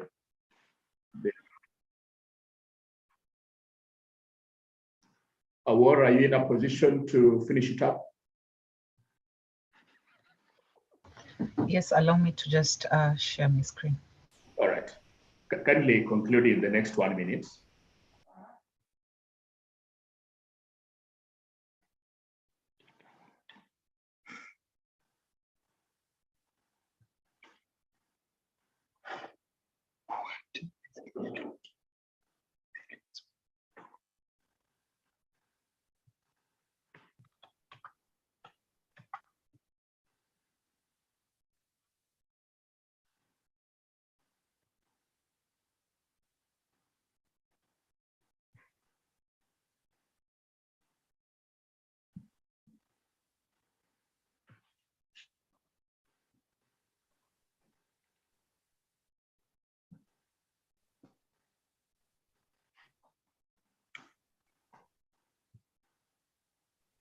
While she's sharing, we want to appreciate your members for taking your time and convening in this very important conference.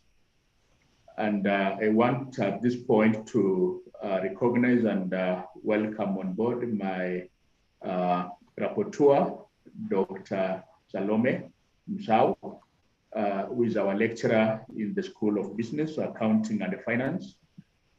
Let me request, I don't know if Awor, you are ready?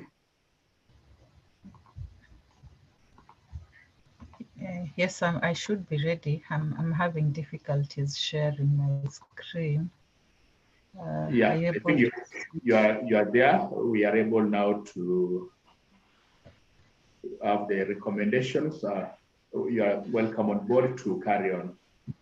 So what, just to conclude on what Dr. Wino was talking about, is what we found as recommendations is the study recommends that automobile dealers and motor companies managements have to embrace the use of digital marketing tools to gain competitive advantage locally and globally.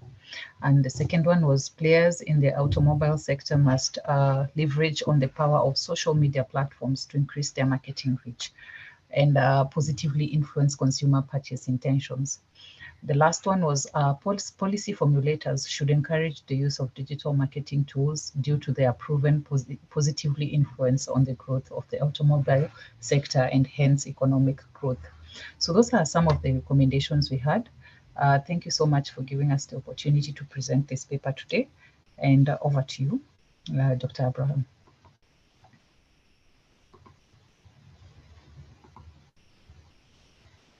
Yes, thank you very much for that wonderful presentation, Awor and Owino.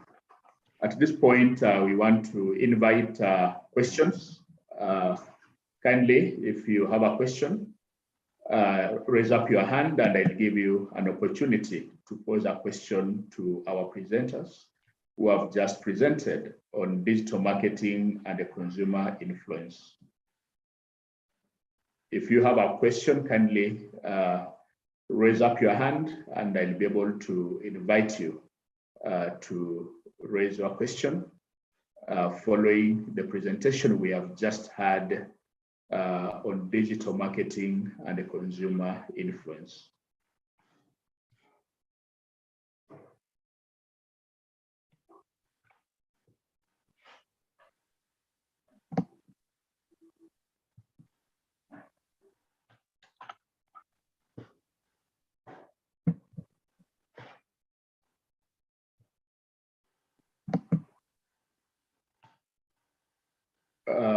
It appears that we do not have questions to the presenters. They must have done the presentation very well until it was very much well understood. I want to request kindly mute your mic if you are not yet speaking, so that we have decorum. We have one question from Dr. Mary Mwanzia. Dr. Mary Mwanzia, kindly, you can bring the question. Thank you so very much, Dr. Teriba, for protocols observed. Thank you so very much, Teresia and Dr. Wino, to present your paper. Of course, I've seen you've done well, and the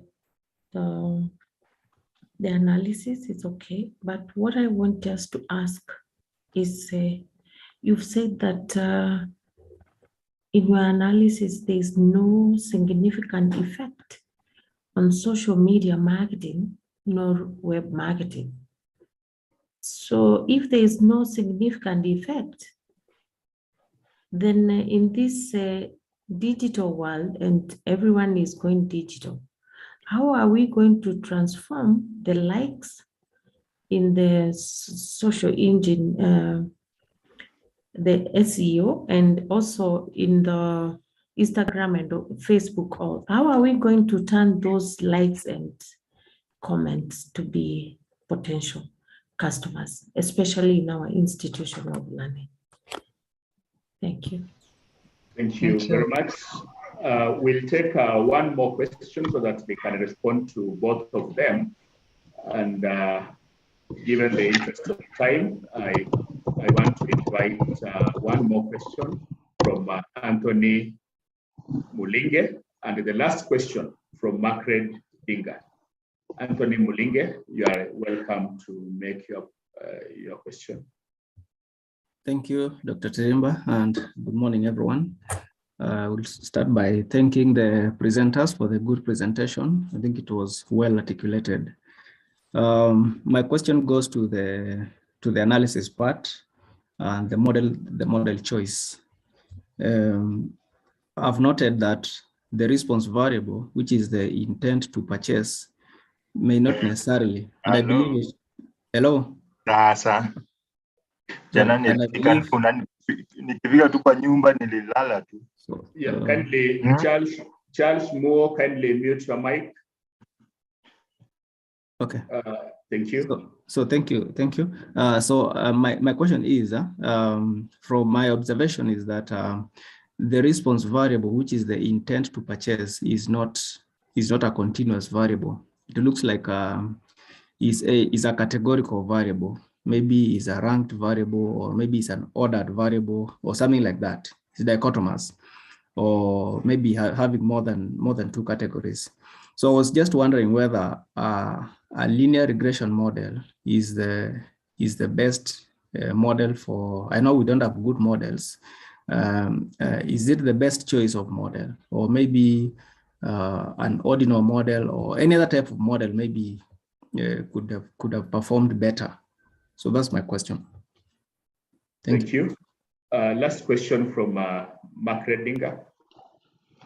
Yes, thank you very much, Chair, for the opportunity. I think I want to congratulate the duo for a nice presentation. My question is that there is no basis for the recommendations that have been made in the paper, given that all those three explanatory variables have failed the test of significance, if I got the presentation correct. So then it means the recommendations are not supported by the findings in the paper. And like my other colleague, Mulinge, has pointed out, I would imagine probably that discriminant analysis would have been best suited for this, given that the purchase intention is an either-or situation. So then it would not be appropriate to have used the multiple regression analysis. Thank you. Thank you very much. Before I invite the presenters to respond, one last burning question from Dr. Leboni Munene. Actually, what I don't have, what I have is not a question per se, but I wanted to speak in reaction to what Mulinga has said. You see, when you've got a categorical variable, like a dichotomous variable, we always use them in these models, especially when you have if you look at the way we incorporate dummy variables in studies, they're always dichotomous. where there are dual responses. And even if you look at the logit models, they work on the same premise. So it's actually possible to use categorical variables in a regression model. So mine is not a question per se, although the other things which have been brought up, such as what Macred has talked about, which are valid. And from this output, it's like some assumptions of regression analysis are violated for there to, no, wait. But all these things are significant, Macred. They are statistically significant, so I don't see anything wrong with this.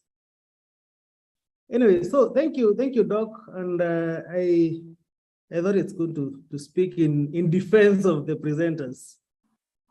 Thank you very much.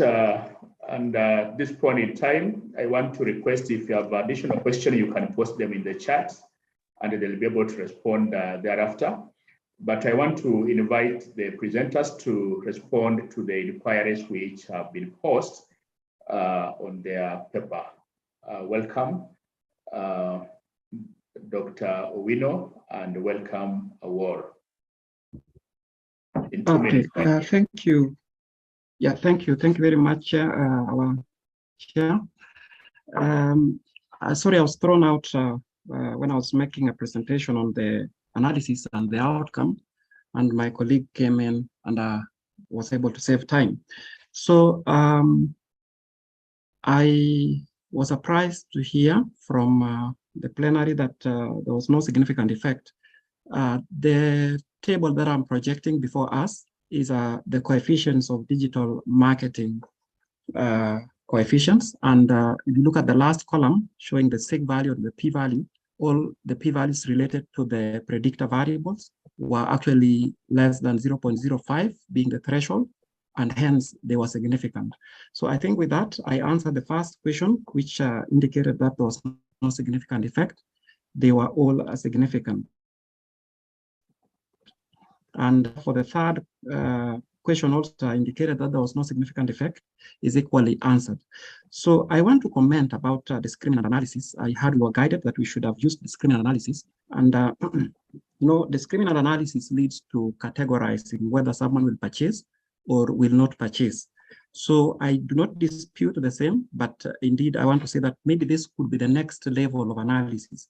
Now that we have determined that there is a significant effect, and then you can undertake a discriminant analysis to find out who is willing to purchase and who is not willing to purchase. So it could be our next level of consideration in our study.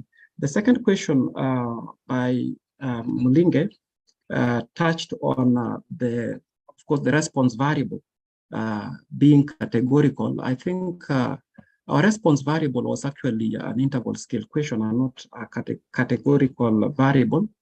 And that way, it could actually allow us to perform the type of analysis that we performed. Maybe this might have skipped our presentation, but we used ordinary least square model to actually come up with a line of best fit, because this was a cross-sectional data. Remember, some of this regression analysis that you're suggesting could be better performed in some other type of surveys, but this was a cross-sectional data that was collected once off, and we could only subject it to multiple regression analysis. Thank you, Chair, and back to you.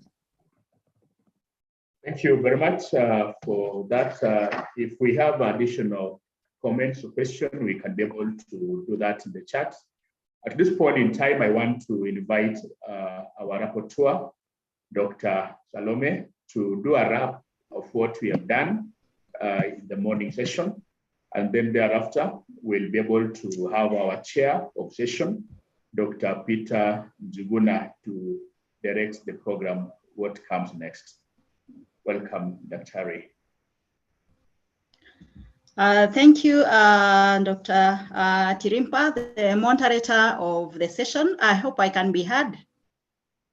Yes, we can hear you audibly. Thank you. I want to take this opportunity to, first of all, appreciate the first academic paper from Dr. Owino and Teresa Awor. Actually, the paper resonates very well with our conference theme, business innovation and sustainability amidst the pandemic.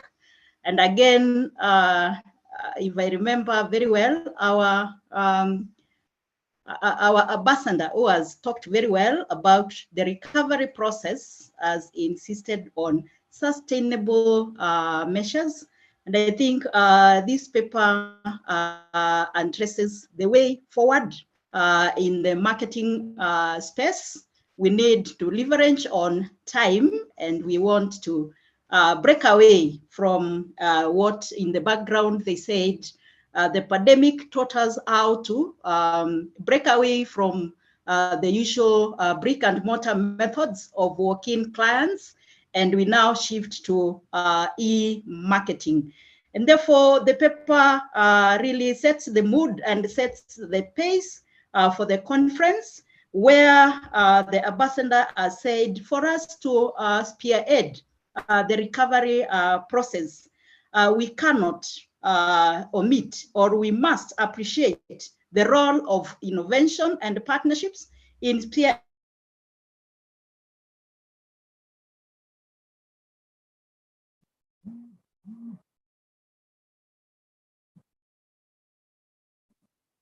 Dr. Salome, I think we cannot hear you audibly.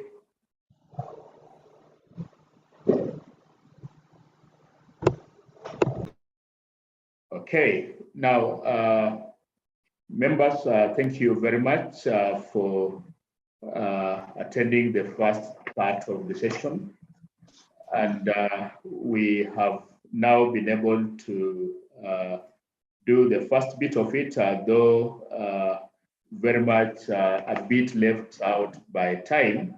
I now hand over the program to the chair. I have been your moderator. My name is Ibrahim Tirimba Kondabu.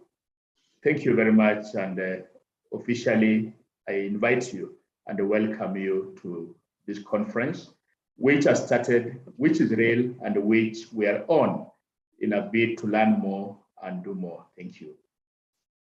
Thank you, thank you, thank you so much, our moderator, Dr. Ibrahim Tiriba, and all the presenters, our chief guest, and everyone else. Thank you so much. That has been very wonderful.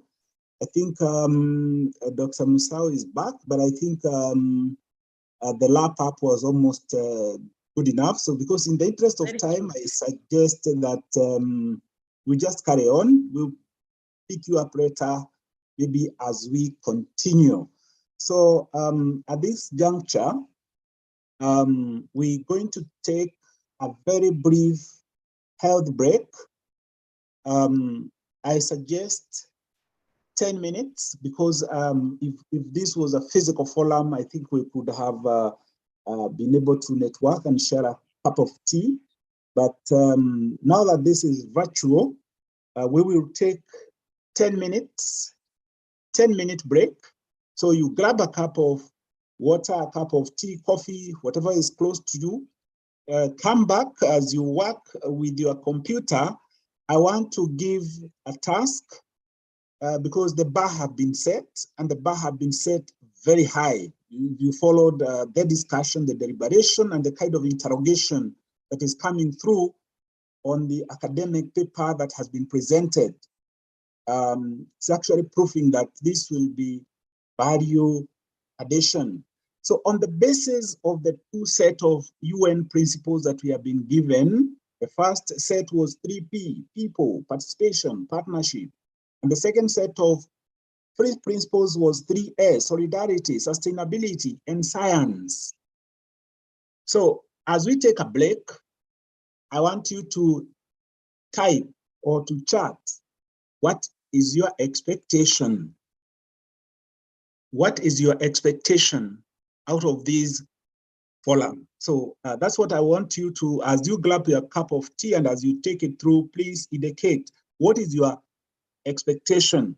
So otherwise, thank you so much. I've been your chair for this morning.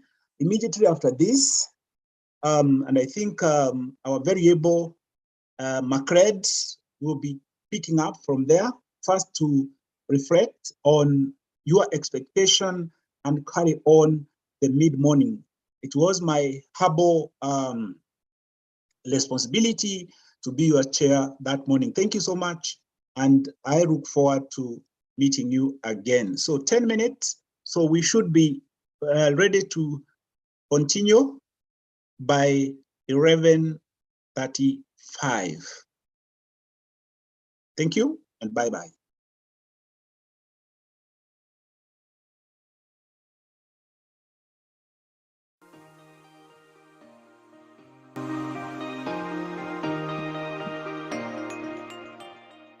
The School of Business organizes annual research conference each and every year.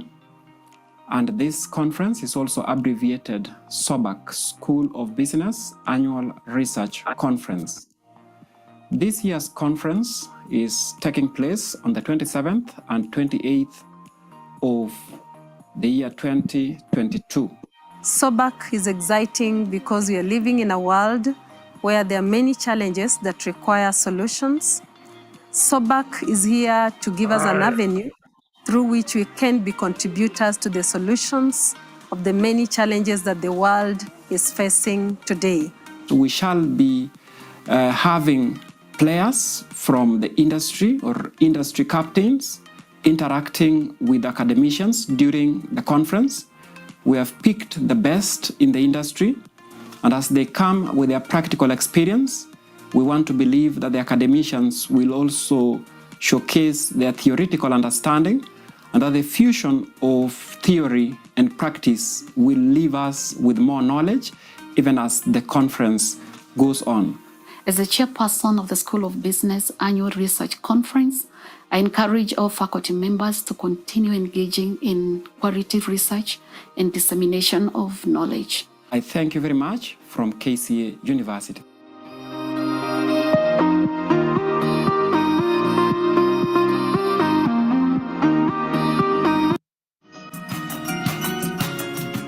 CPA is recognized, first of all, because of being a member of PAFA, it's recognized by most of the African countries. You can apply a job in here. Once you become a member, you are also opening another avenue of actually participating in some of those commissions, and also in banks. The central bank guideline dictates that the share of audit committee of all the banks has to be a member of ISPAC. I'm proud to be a fellow of Certified Public Accountant. Please join the ISPAC and you also be proud.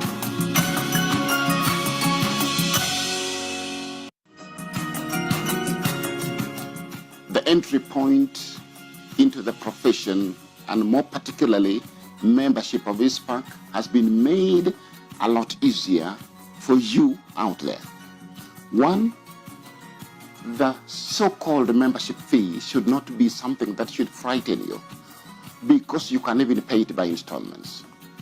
Myself, when I was joining in 1996, I paid it by installments. It was tough that time, finding money, just like it is tough now, finding money. So that can happen. Number two, there are various stages of membership. So you can come in, develop yourself, have the opportunity to meet others, and through that, again, you could create opportunities for a job for yourself, and also opportunities to get experience to develop in the profession. I call you to join. You are better in than out. Najivunia kwa muhasibu.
This is Roiro Dam in Kiambu County. It is situated between Lari and Githunguri sub-counties, drawing its water from Roiro River. The dam, which was completed in 1950, currently supplies 4% of water to the Nairobi city. Some residents found it in order to sensitize and educate the community living around the dam on the importance of the water body and the need to conserve it. They formed Friends of Roiro Dam, also known as FORD or FORD, which is a community-based organization established in 2017. The organization focuses on 4 main areas, which are environmental conservation, sports, education, and health. All the 4 objectives are interrelated in creating positive change and empowering the community. The CBO comprises of about 300 active participants. They recognize that our daily existence depends on the productivity of our natural resources and achievements of an individual potential. They congregate to plant trees around Roiro Dam, schools, churches, and other public spaces.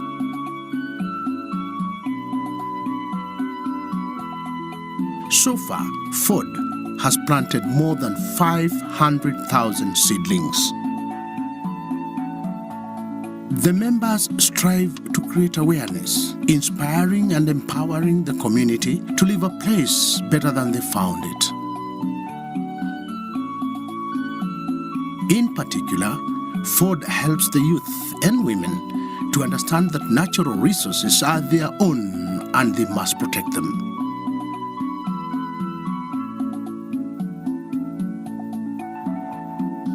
FORD creates awareness about the importance of sports, the relationship between physical activities, our health, and natural resources.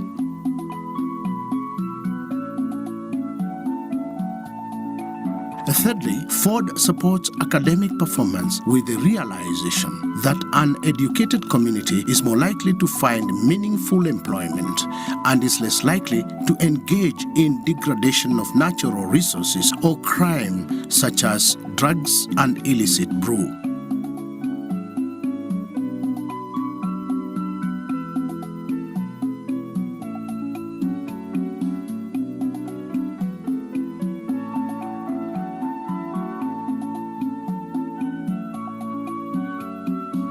Finally, FORD supports health initiatives premised on the fact that a healthy community is more likely to perform better in education, sports, and general work, and therefore less likely to degrade the environment or get involved in crime.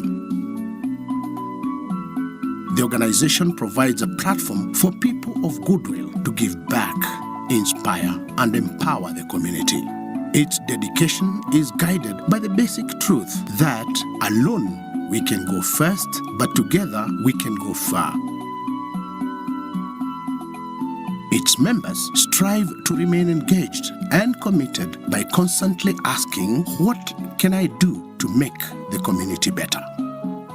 FORD also works with like-minded organizations that are committed to creating positive social change through conservation of our environment, access to quality education, sports, and health.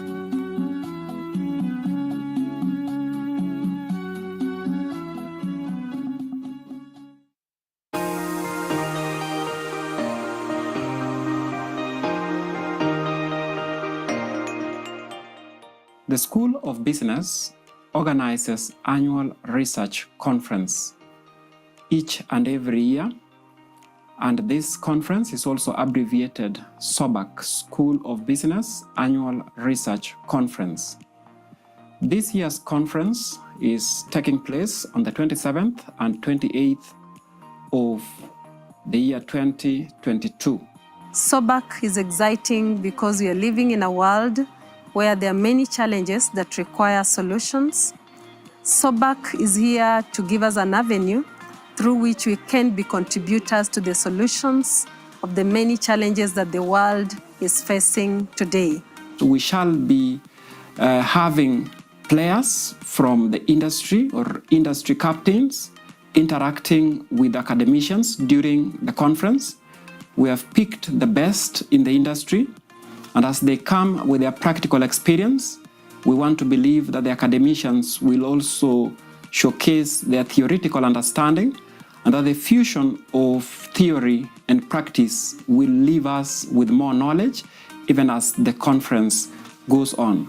As the chairperson of the School of Business Annual Research Conference, I encourage all faculty members to continue engaging in qualitative research and dissemination of knowledge. I thank you very much from KCA University.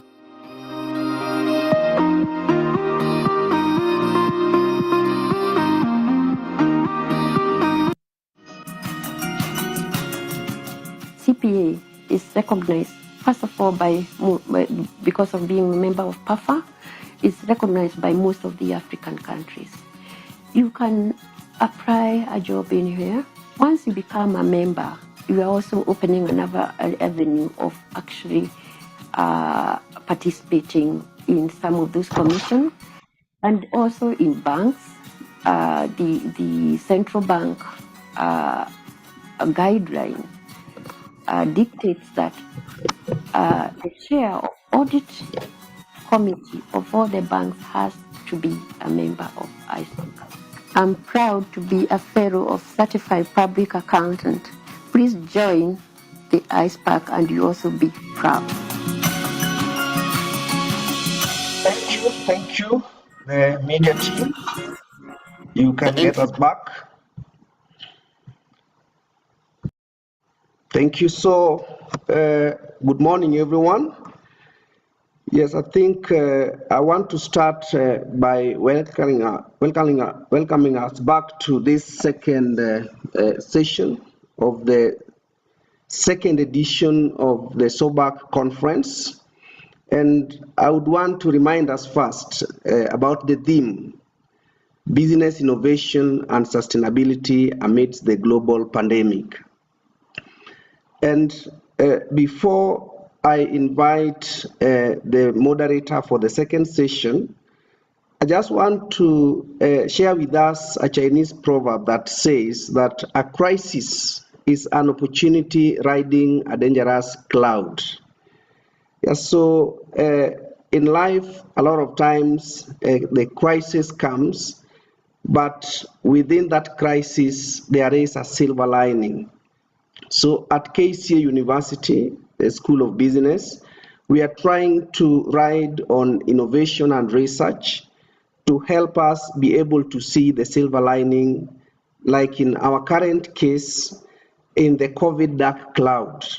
And that is really something that the school is really very passionate about. Abraham Lincoln, the 16th president of the United States of America, once said that I am a firm believer in the people. If given the truth, they can be depended upon to meet any national crisis.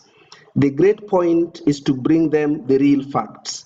So through SOBARC conference, we are endeavoring to bring to the people the truth that is going to empower them to find solutions to not just the COVID crisis, but to any other crisis that may come in the future.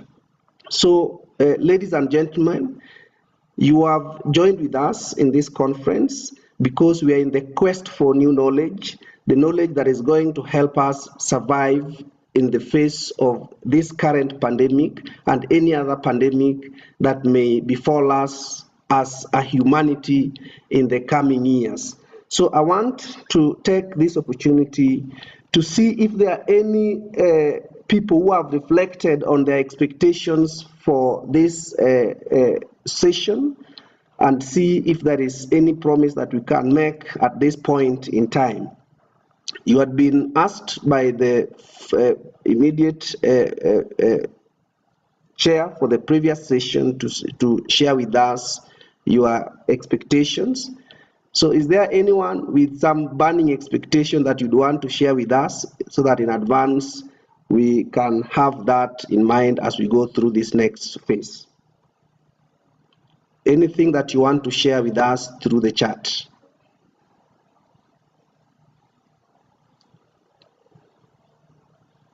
Good. So I think as you put that together, I want to take this opportunity to invite the moderator for this second session of our conference, and that is none other than our able Dr. Gabriel Laiboni to take over. Dr. Gabriel, over to you.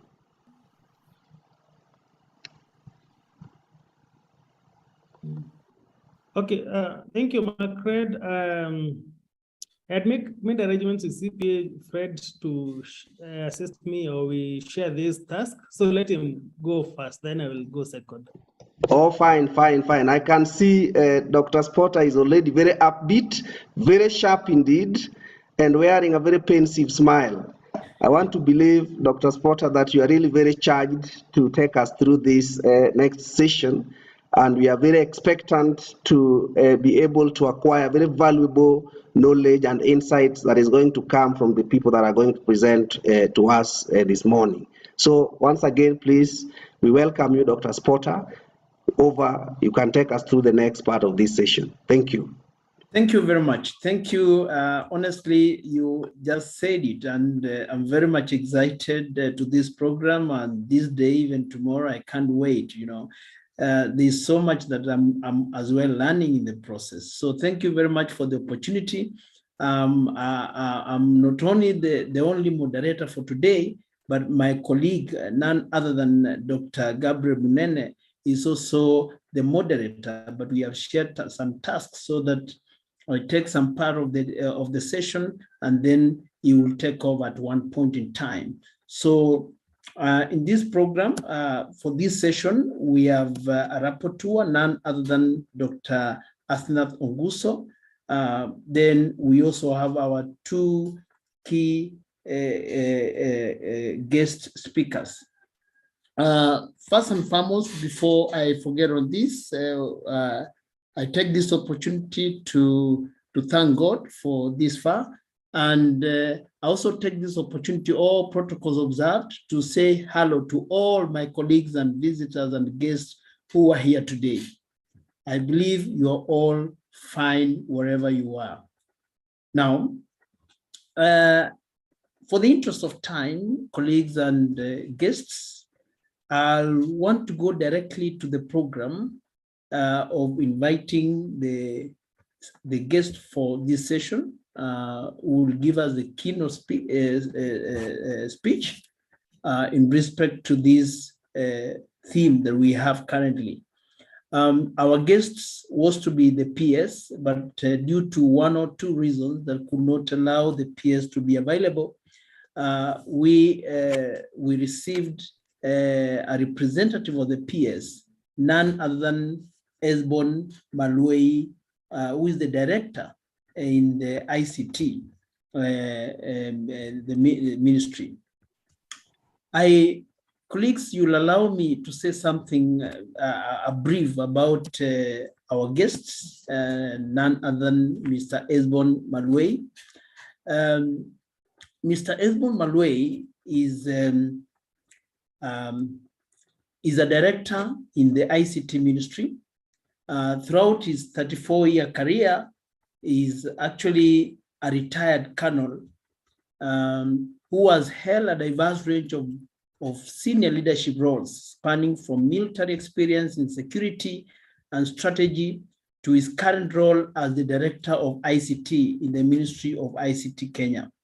He has managed all aspects of strategic and tactical operations, including full responsibility for military logistics in Kenya, Air Force, collaborative efforts in anti-terrorism assessment and response, leadership in missions as an observer in the former Republic of Yugoslavia, Ethiopia and Eritrea, and working as a defense attaché in Washington, DC. In his current role as Director of ICT, he leads the team of ICT officers in overseeing policy, strategy, development, academic accolades, include His academic accolades include the BSc, master's and postgraduate degrees in physics, international studies, security and strategy, project planning and management, and telecommunications, as well as avionics engineering. He has represented the country in various symposiums, one of them being Africa Security Symposium East and Sub-Saharan Africa, which was held in Addis Ababa in 2019. So, colleagues, one, Mr. Esmond Malloy is very, very knowledgeable in terms in ICT and security and all that, as you've heard. So allow me to welcome him once again, and how I wish we welcome one Esmond Malloy with some hands, you know. You go to your emoji and we do it in a special way just to welcome our chief guests for today. Yes, thank you very much. I can see that's very good. So thank you very much, Mr. Esmond Malloy. Kindly take it up. Okay, thank you very much, Daktari. And as you have correctly put it, my PS is airborne as we talk, and he asked me to step in for him. And mine is very simple. This morning, I'll be reading his speech that he had prepared for this particular conference. So the chief guest, who is His Excellency, the Ambassador, Dr. Mikhail Mahema, who is the permanent representative of Slovakia by the United Nations, the KCE University Vice Chancellor and CEO, Professor Isaiah Wakindiki, KCA University Deputy Vice Chancellor, Academic Studies, Students Affairs, Professor Joshua Bagadas, Dean of Schools, faculty members, ladies and gentlemen, good morning. It gives me a great pleasure to be part of this second annual conference organized by the School of Business at the Great University. Indeed, the theme of this conference, Business, Innovation, and Sustainability amidst global pandemic, resonates well with the global business realities. I commend the organizers of this conference for identifying innovation as the key driver of business growth and sustainability. Ladies and gentlemen, as captured in the Kenya Vision 2030 blueprint, the government aims at transforming the country into a newly industrialized middle-income economy, providing a high quality of life to all its citizens in a clean and secure environment. The vision recognizes the role of science, technology, and innovation in a modern economy, in which new knowledge plays a central role in wealth creation, social welfare, and international competitiveness through effective exploitation of knowledge, innovation system, and flourishing entrepreneurship, among others. To make this nation vision a reality, the government, through the Ministry of ICT, Innovation and Youth Affairs, has undertaken a number of initiatives geared towards ensuring ICT plays their rightful role in its attainment. Among the most notable initiatives include the National ICT Policy Guidelines, the Kenya Digital Economy Blueprint, the Kenya National Digital Master Plan of 2020-2032, which assists the private sector in investing in this strategic sector of our economy and infuse new energy and vigor in the industry in order to spur a new wave of innovations that will keep Kenya in a global ICT map as a hub for innovations. As a ministry, we have a framework that continuously seeks to promote business, innovation, and sustainability. Today, the issuance of business licenses is done within 1 working day. This was not possible a decade ago. Through the Huduma Center, Kenya can access crucial services under one roof. Through the eCitizen platform, Kenyans can access almost all government services from their smartphones, laptops, and cybercafes at the comfort of their living rooms.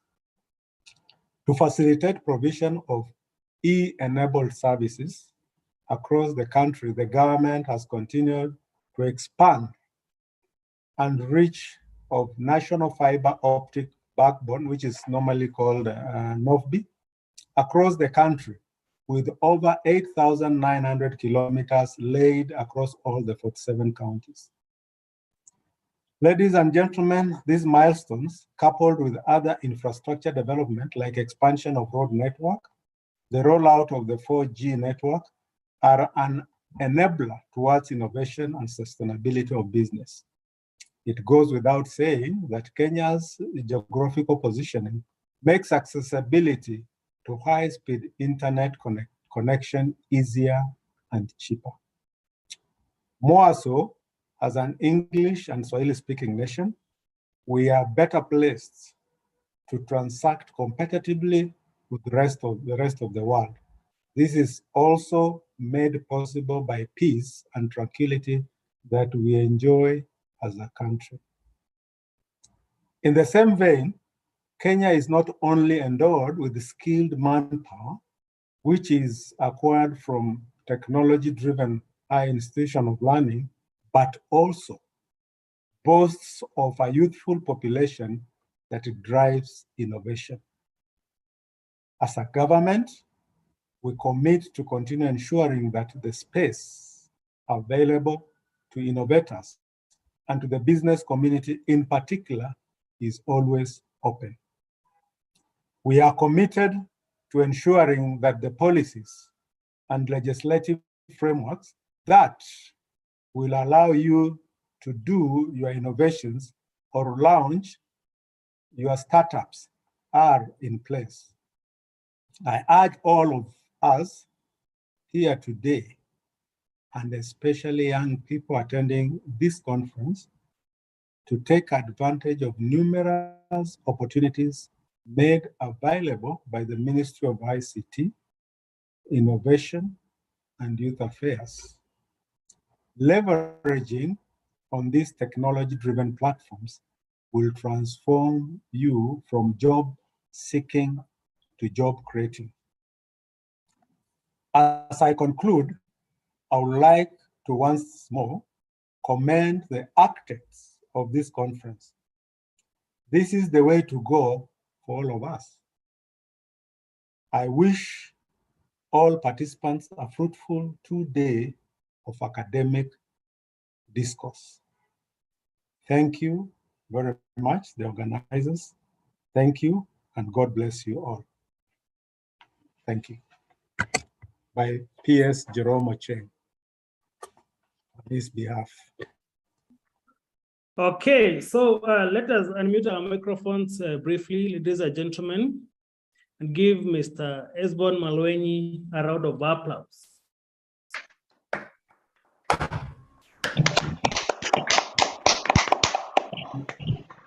Good. So thank you, sir, for such a fantastic presentation. My name is Dr. Mnene Laiboni from KCA University. And I will now open the floor to receive feedback and questions from your presentation. So maybe I can set the pace, and then we get the other people asking questions as they come. And my question is, we have so many talented young people in our universities with excellent programming and software development skills. Is the government keen on helping them to commercialize the innovations? And if so, how?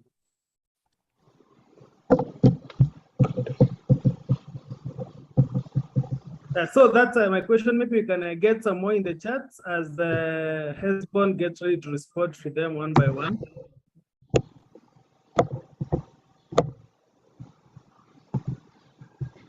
I ask a question? Yes, please. Yes, in the area of innovation, a lot of the youth are coming up with some products that may require protection of intellectual property. But what I have realized in Kenya is that the processes that are involved in trying to secure these intellectual property is really not designed to protect the developer of some unique products, innovative products. Because, for instance, you are required to demonstrate what you have developed and give all material disclosure as regards what you have developed, and then you are asked to wait for some 3 weeks so that the government agency can do the search and realize if there is anything like that has ever been patented. In that whole process, everyone would be able to see the risk that you may lose a product that you have developed. So is there something that the ministry can do, because a lot of these innovations are in the area of ICT, to protect the interest and the rights of people who are struggling to come up with new innovative products that are riding on some IT platform? Thank you. So let Hesbon respond to those two questions from me and Margaret, and then after that, please, we can get some more. So take the floor, sir, and we get moving. Okay, thank you very much. And it gives me a great pleasure to be with in this particular conference and even to interact. And yes, we have young university graduates and young men and women who have come up with innovation, and there is need actually to take them up so that we can take them to the next levels. I know in the past it was a little bit of a challenge, and how do we go about this? But as time went by, we introduced the white box, whereby we expect the new innovators to come and bring their innovations around, and there's a team of people who would then therefore look at it and give them advice on how to go about it. And since this started, it's gone down well, because initially there was no entry point. You have an innovation, where do you take it? Where do you go? But with the coming now of the white box, and you can come and there's a team of people who will look at it, and you'll be given advice and clearly be directed on the best way to go about this issue of the innovation. The two questions are interrelated, and the issue of having the risks. Definitely, if this work, the issue of the intellectual property, and I think we have the IP, which is the intellectual property the agency which deals with the issue of the intellectual property, and working in harmony. Yeah, we should be able to find out where are the challenges, and I'm happy that this forum is bringing, or are people going in the wrong direction in terms of taking whatever they have developed to where it's not supposed to be taken. So working together using the white box, which is what we are using at the moment, I think we should be able to come up even with better ways to improve, so that in the end of it, we will protect whatever has been developed internally, and we will be able to help and enhance the ones who are in the process of doing this development. And as it is not really a one-stop thing that at the moment that we actually would like to include all the stakeholders. It's all inclusive. There is nothing which is a constant. They are all dynamic. And we would like to do this in the best way possible, especially the academia, so that we are able to forge a better way forward. Us as a ministry being there and as a ministry spearheading innovation, we would definitely like to see more innovators coming up and more developments being done using this ministry.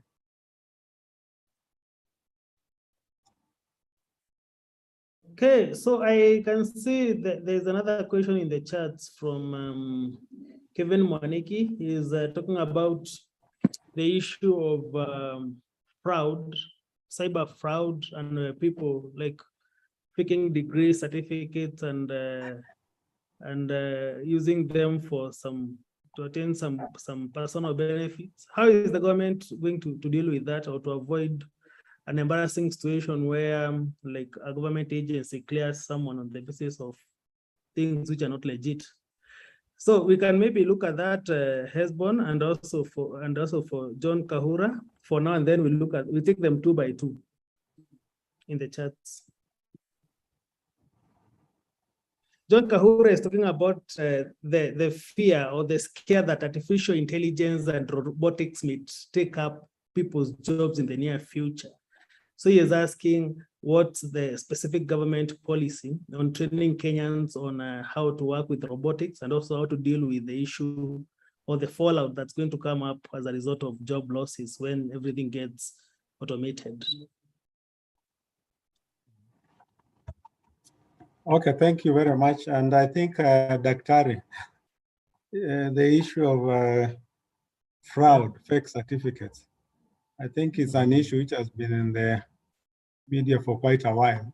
And people have been wondering who says what and who says this is the correct thing. And I think, to be very fair, from where we sit, I think this is something which we cannot say we can do it from where we sit per se. And there are other bodies which are better placed, and they have the responsibility to do that. But having said that, Dr. you also know that I don't know what the universities are doing or the other institutions, but maybe when we come down to issue of like the public key infrastructures for the certificates to authenticate, maybe that would be one way also of trying to see how we move forward in these things of fraud. Is this thing authentic or not? That can be one of the ways to look at it. The issue of robotics and the issue of taking up jobs. I think we all understand that we are in what we call the emerging technology. And we have a lot of things that are coming up. And definitely, there are people will be replaced by some of these because of the new technology. But that does not mean that the work which will be done now by the robotics, there will be new development and more jobs will come up. And you'll be to be very fair, there are. I've seen at the universities which they're saying that there is a way to go in terms of IT, where you'll find that there are more jobs which will be created because of the new technology. So what we are simply saying is that it is just transforming yourself from what you are now to be more relevant with the emerging technology. So fear should not be there. I remember in the early 80s, there was a lot of talk of computers replacing 80s and early 90s humans. And I think the talk went more because initially we only had mainframes which were being used, and the data was different and everything. So the computer was just using for computing. Now, when you came to ICT now, most of the jobs were, of course, absorbed. But you can see more things, new things came up within the same technology. So it's the issue of just transforming yourself from one to the other as we look into the future technology. Actually, there's a place I was reading that currently there are so many unfulfilled jobs in the field of machine learning, artificial intelligence, and data science. And one thing that we might observe is that with the world transformation and going towards automation of things, it's like the low-level jobs are being phased out, but even higher-level jobs are being created. When you look at the highly automated economies, like in the West and in North America, they have got a very large demand for labor, and low supply. Like the unemployment rates are not very high. So automation should not be a problem as long as people keep on updating their skills and getting ready for jobs of the future. So Sure, there's someone else with that. Continue. I agree with you entirely, Daktari, what you're saying, because you go to countries like US, you go to countries like Canada, and you find that you just need to transform yourself, and you find that you are with it. The job is there. Sometimes they say, as from where we come from Africa, sometimes the last time you read a book is when you left the university or something like that. So we don't try to move with the pace, and the technology is moving very fast. What you knew yesterday, today may not be relevant. True. Okay, we have Dr. Nyatete Kenyanya is saying that the ministry has had several initiatives to promote youth initiatives in innovations in Kenya, but there's little documentation in terms of the success of these initiatives. So he is wondering what could be the cause of the disconnect between the initiatives and no documentation of their success, or no documentation of the impact of those initiatives. Maybe that's an issue which we can take up, because the issue of the sometimes we do things within the government, but they don't come to, people don't really know maybe what's going on, and there is need to have them available so that people can know which way to go. And yes, I agree that many people will not know like the existence of the white box and what the ministry is doing about that and so on. So I think it is actually, the ball is in our court to ensure that the youth are aware of what the ministry is doing. And we try doing this through the Ajira program. And I think I want to believe that KCA is an Ajira program. And we have, with most of the universities, we started the Ajira programs there so that we can have the youngsters coming on board. And through there, they get to know what is happening within the ministry. Yeah, we do have our faculty manager. Her name is Jacqueline Shanga. I can request her to take that one up and maybe liaise with Emily. There's a lady called Emily. She's in charge of careers and placement, and we can see how we can be able to help our students through the Ajira program. There is a question from Ibrahim Tirimba, and he is talking about online writing and how it is promoting academic dishonesty, and it's undermining the quality of education in Kenya. So is that within the mandate of the ministry? And if so, what are the steps that the ministry would take to curtail this vice of online writing and cheating? Daktari, I think it's you to help me there, because mainly it is it is within the universities that most of these things go on, as opposed to the ministry. And certainly, it means that from where we sit, it becomes a concern to us. But where it's happening most is where you are. So it's the issue of how do we work together to make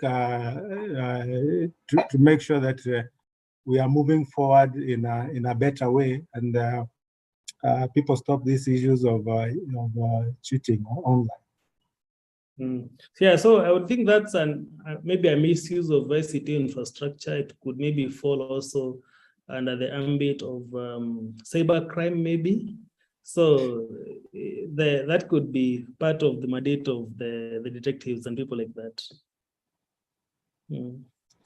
Okay, so you will appreciate also that we've just started the NC4. Yeah. NC4 is the National Computer and Misuse and Cybercrime Coordination Committee, which was formed last year. And among some of the issues is what you are mentioning. And but at the moment, we just come up with what we call the cybersecurity strategy, which is yet to be launched, and in terms of moving forward. But I think we really have to appreciate that sometimes technology and things are moving faster than maybe the policies. Things are changing faster than the policies, and we are like technology is ahead and the policies are like lagging behind. But this is something that we need to. The ministry is trying to run with it as well. Good. So thank you very much, Hesbon. I think we can wrap it at that level. And I return this to Dr. Spotter to guide us on the next step. Dr. Munene. Yes? Just a second. I have overheard that a question to the CS representative. Now, I've heard, I don't know if that's a rumor or a reality, that in the developed world, when an individual hacks a system, they are not punished, but instead they are taken over by the government for further training so that they can assist the government and other institutions in terms of artificial intelligence. Does that, do we have anything similar to that in Kenya? Thank you.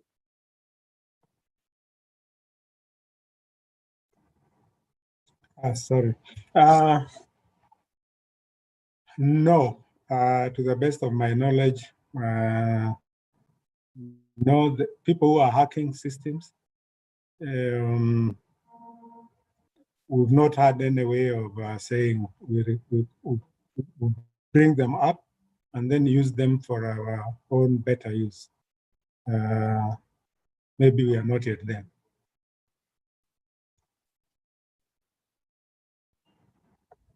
Okay, so Dr. Spotter, please guide us on how to proceed. I think we have had a very fruitful discussion with Hesbon, and we thank you very much. Actually, I came to realize that your proper title is Colonel Retired Hesbon Malweni, not Master. So here we insist on titles. Thank you very much, Dr. Thank you, Dr. Thank you very much, and thank you, Colonel. And for those who come from other areas, they can say Colonel, but I strongly believe that it's Colonel. Yeah, it depends whether you are that's my or you are from the US. Thank you very much. You know, you really answered some of the issues I also had in mind, and so perfectly. And I really felt that the PS must have got the right person who came for these to represent him. And even my colleague asked about some of these hackers, what we can do about them, because I remember at one point I was in a university in the alma mater, where I don't want to mention that university for obvious reason, that one of the students who was an IT student is the one who hacked the system and was able to assist all those other students to clear school fees. So they could go to him, say, and this was one of the students in that university. And the vice chancellor then took upon himself, and instead of doing something, against the student, he gave him a job. Those are some years back. So maybe is this something that we can encourage? Anyway, it's good that you almost answered it, and we may not wish to go back there. So thank you very much. And I will wish to once again to request colleagues and all those present to unmute and just give a 4 factorial. 4 factorial, just unmute. Do give 4 factorial. Yeah, Mr. Macred, kindly can you guide us with that 4 factorial? So we will go, let's start.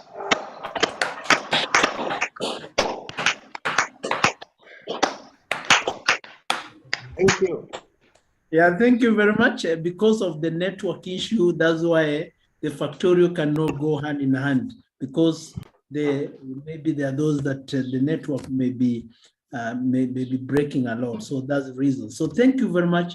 We really appreciate from the bottom of our hearts as KCA University, we appreciate your contribution to this seminar. Now, I would want to give this opportunity to our rapporteur, none other than Dr. Asnath Onguso, just to give a small summary on the same. Then from there we proceed to the next program. We may not manage to secure the presence of our next keynote speaker because he's held up in a function, and he has promised that he will be here tomorrow, that none other than CPA Edwin Makori, the CEO ISPAC. So we'll definitely have him tomorrow to have his speech tomorrow. So today we'll end with our keynote speech from the PS through Canon, and then thereafter we go to the next program of the panels. So for now, let me give an opportunity our rapporteur just to wind up this and we move on. Thank you.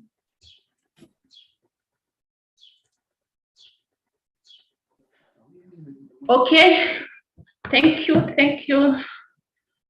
The moderator of the day, I'm Dr. Onguso Asnath, and in this session we are supposed to have 2 speakers, but unfortunately, as it has been pointed out by the moderator, we were able to listen to 1.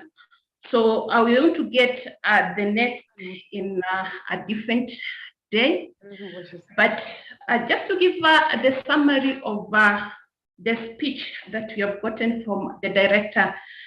So the presenter of the speech was the director, ICT and Innovation, standing in for the PS, ICT and Innovation.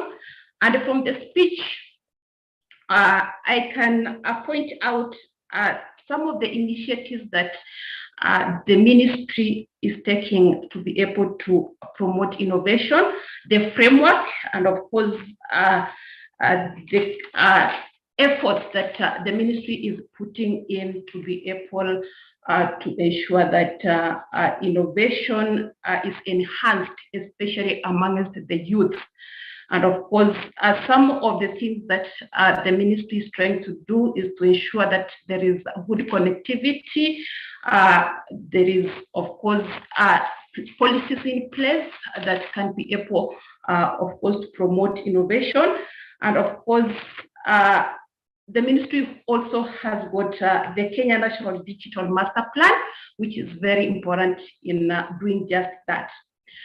So also from the speech, we can, of course, point out at the emphasis on the role of science, that is research and technology. So the role of the 3 in promoting innovation, and of course, the relevance of having research and the relevance of having technology in place to be able to enhance that. So From the questions, we also are going to thank the participants, because it's through the questions that we can be able to understand the various issues, the various efforts that have been put in place to be able to help in advancing innovation. So just to wind up the session, I would like to thank the colleagues that have been taking up the various responsibilities, and of course, take it back to the moderator, Dr. Potter. Thank you very much, Dr. Asnath, for that very good summary that you have given us for on the keynote speech. Thank you very much. I really appreciate it. Now, colleagues and guests, allow me to give this opportunity, Mr. Macred, who is our session chair for this program, so that can advise us and guide us the next position. Thank you. Have a nice time. Thank you very much, Dr. Spotter, for being such a good moderator. At least you have drawn our attention to the difference between a colonel and colonel. We will find out further. Yes, so I think, ladies and gentlemen, we are progressing on well. As we said, right from the beginning, our theme should remain alive in our mind as we go through this conference. And right now, we are getting to the gist of the matter. We are breaking now to the next level, where we are going to the panel discussion. And this panel one is going to be for all of us. We are not going to go into separate rooms, Zoom rooms, for purposes of panel discussion, but instead we are going to all be present in this main hall, this main virtual hall, to hear all the snippets of knowledge in the matters of leadership and innovation in the public sector. As we are all aware, the policy has to come from the government in all these countries. And then that policy should be such that whatever dream a country has that needs to be implemented by the private sector, it can lay the ground for all that dream to come to actualization. So I'm very sure from the team, the eminent team that I can see that is assembled here today to make presentation, that we are going to have a very fruitful session to hear presentations coming from these very eminent personalities. People who, from just an overview that I can see here, are people who are accomplished, people who are really experts in their domain, and who are going to give us the requisite knowledge in understanding how leadership should bear in the matter of innovation, and particularly if it is being led from the public sector. So at this point in time, without much ado, allow me, ladies and gentlemen, to welcome the moderator for the session, and that is our able Dr. Jane Wangari Njuru. Over to you, Dr. Jane. Thank you so much, Mr. Macred Ochieng, for that very elaborate introduction to our first panel discussion. We are going to have a roundtable discussion, and I'll introduce myself again. I am Dr. Jane Wangari Njuru. I'm going to be the moderator for this roundtable. And with me, I have 5 eminent discussants, and I'm going to give them a bit of time to introduce themselves. We start with Dr. Caroline Nitara. Caroline, please introduce yourself. Good afternoon, distinguished panelists, ladies and gentlemen. My name is Dr. Caroline Nitara. I'm a lecturer and researcher. I currently work for ENAGO as a peer reviewer and journal selection expert. I'm also adjunct faculty at Unicef University. It's great to be part of this conversation. Thank you.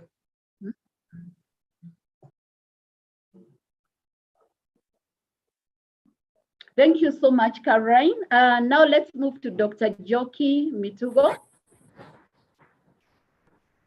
Thank you, Dr. Good afternoon, everybody. My name is Dr. Njoki Mitugo.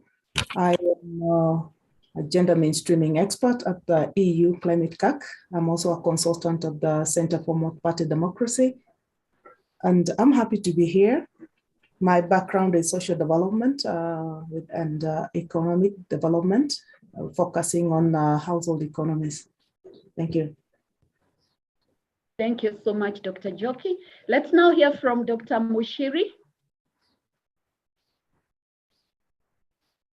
Greetings all. My name is Dr. Mushiri Mashoki. I'm a lecturer at Excelsior College in Sydney, Australia, and my area is in public management and economics. It's good to be in this conference. Thank you. Thank you so much, Dr. Mushiri. Mr. Frederick, please introduce yourself. Frederick Kidoi. Good afternoon. My name is Frederick Kidoi. I'm a lecturer, I'm a researcher. My area is strategic management, meaning that I'm more involved and my focus is in public management, and it's good to be here. Thank you so much. And Dr. Uchenna, please introduce yourself.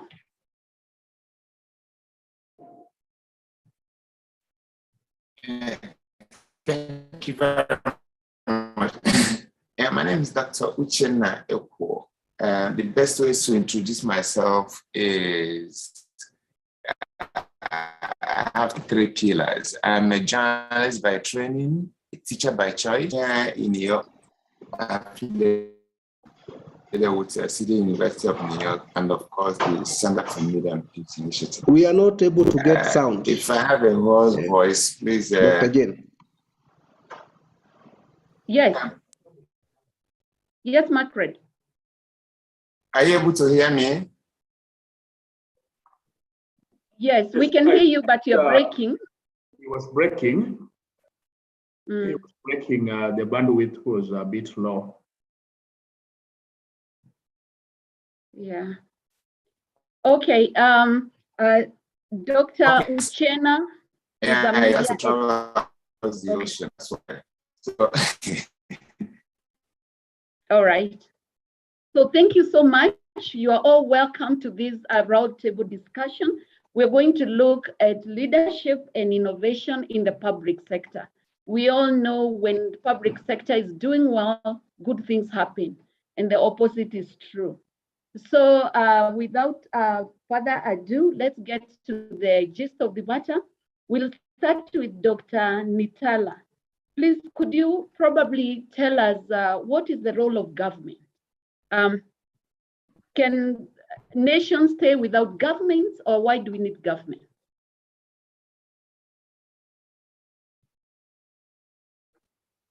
Dr. Nitala? Yes, thank you, Dr. Njuru, for the question. First, I'd like to say that government is very important when it comes to improving the welfare of citizens. We cannot underestimate the importance of government. And specifically when it comes to the business environment, sorry? A lot of training that were done. Are you able to hear me? Yes. Okay. For KCA was called Mudu. I think there's some background noise. Yeah. Let's try to sort out that. Especially on Dr. Bunyasi. Of course, we go to the retro campus. Okay, sorry about that. Okay, go ahead. So I believe government needs to exercise fairness, effectiveness, and consistency in regulations and requirements. I was saying earlier, when it comes to business, there is need for adequate support and funding to ensure that businesses are able to run smoothly in terms of innovation, as we were talking about before, new product development, etc. Therefore, the government needs to oversee the affairs of the country and ensure that every citizen has their needs met in that regard. Thank you so much. Yes, thank you very much, Dr. Nitara. When it comes to the participation of our citizens to make our government work, Dr. Joki, probably you can talk about the political-driven economy versus citizen-driven economy, and probably suggest which works better, or is it really striking a balance between the two? Go ahead, Dr. Joki. Yeah, I would like to start by saying that there's somebody who made a joke about a political leadership or politically driven economy, and he said that if you remove the E and the MOY, then you'll have what is left if our economy is driven politically. But I would like to focus really on the citizen-driven leadership for innovation and economic development, because the people who are the partakers of the government services are the citizens. They're the ones who receive, and so they should be involved in decision-making. They should be involved in implementation, because citizen leadership is actually an activity, and it happens when citizens have power and influence and responsibility to make decisions. Because the public sector, as the area speaker has said, it's all about service delivery to the citizens. And citizen leadership is about people being able to speak out and shape services for community benefit and for their own general good. And citizen leadership happens when the community have some control over their own services. They have control over their own resources. And it also happens when citizens take action for the benefit of the other citizens. But if it is politically driven or politically instigated, and I would like us to be realistic and look at our country and what is happening. We find politicians who are not really in touch with the community. And we can see this very clearly, especially at this time of a campaign and all that, and all this noise, that it's about me and what I want and what I desire and what I need. And you people out there should come and support me so that I can achieve my own goal. And you wonder, who is the politician working for? So this means that you should, the community should have rights and responsibilities, and they should have a say, they should have access to information. And having access to information now enables them to take part in the decisions. Thank you.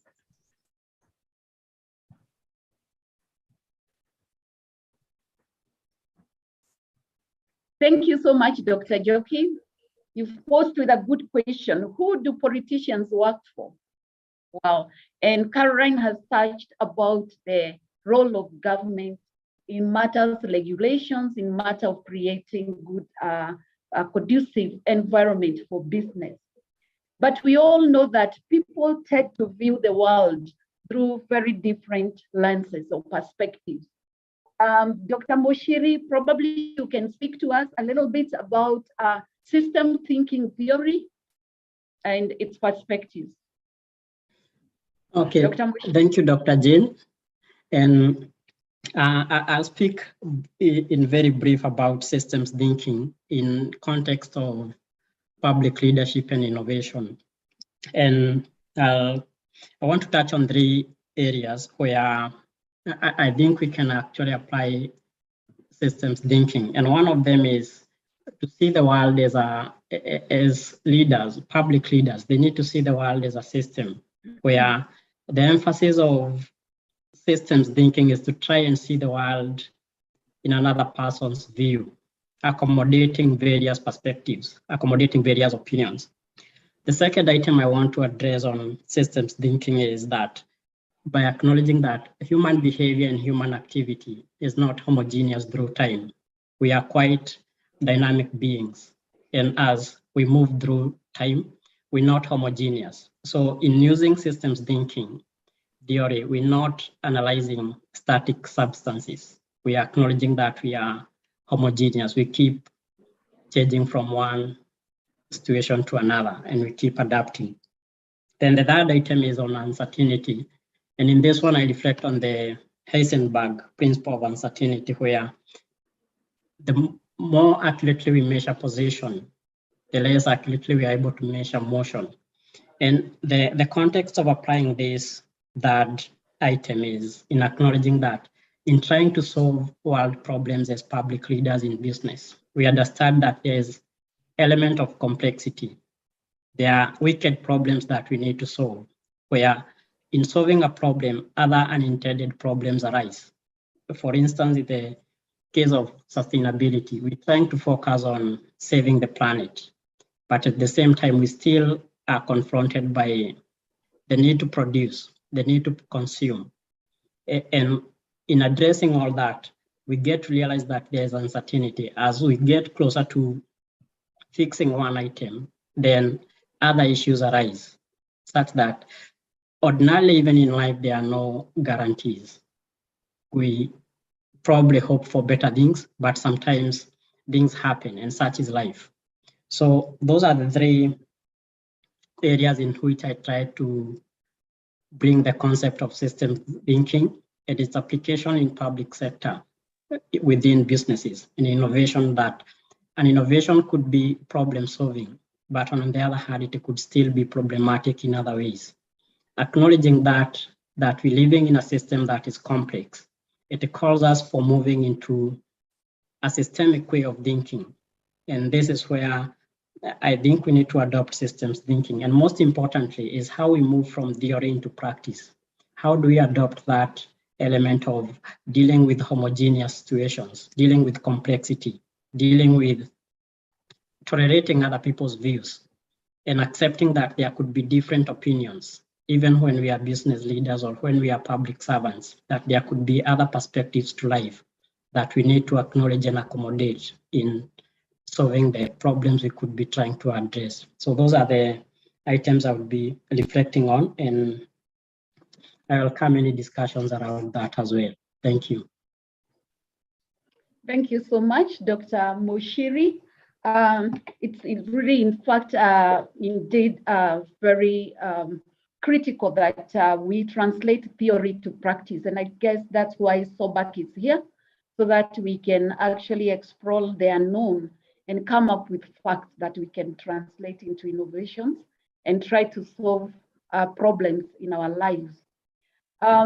We are in the electioneering period, and we are hearing about bottom-up and other political slogans. But I would like Frederick to look at the top-down role of leadership as far as innovation is concerned, and how to balance bottom-up plus top-down role of leadership. Frederick? Thank you so much, Dr. Njuru. But I would like to start by looking at it in a holistic way and looking at something called innovation leadership, where we're trying to look at how do we as leaders put into practice different leadership styles that enable us to provide an environment where the people we are leading, who are now at the bottom of the pyramid, are able to be creative, to bring new ideas that we can put into practice and give a better and a more advanced way of doing things. So if you look at how general the workplace or the working environment we take that we are in, you might have so many ideas, but what makes the ideas work is not the fact, it's the environment that you have been given. And that is what we are generally looking at. That is what I would like us to think around. That how do we, as leaders or as managers in different organizations, create an environment where people are able to be creative and we are able to nurture those ideas? Because at the end of the day, what is more important is the leadership we provide into nurturing those ideas. Because people can be so creative, but if they are not given the right platform to express their ideas, then we will never have innovation taking place. And it's good to note that innovation takes place in three stages. Number one is idea generation that happens at the bottom. Then there's the evaluation part, and then that comes to the top, and the implementation where the top comes into play so much. So ideally, when you look at the innovation process, the top is far much important because they provide that environment where they evaluate ideas and they implement the same ideas. And we also look at innovation in two different perspectives. There's the value addition innovation, where you are looking at an existing process and you're trying to build on the same. And that is where leadership comes in, because if you don't give people that ability to take risk, and it's good to note that risk taking, and it's where we are today, that we have to take risk, we have to come up with new ideas to solve existing problems. The other one is where people try to explore and come up with ideas that are not being put into place way before. So looking into that, you would see that top leadership is very much important because it creates that ability to enable those at the bottom of the pyramid to come up with ideas. And there are different ways in which they do it. Number one is where they give the resources, because at the end of the day, you might have so much ideas, but if you don't have the resources, then there's nothing you can do. So leadership is very much important because it gives the resources. The other one is where they're able to encourage their staff.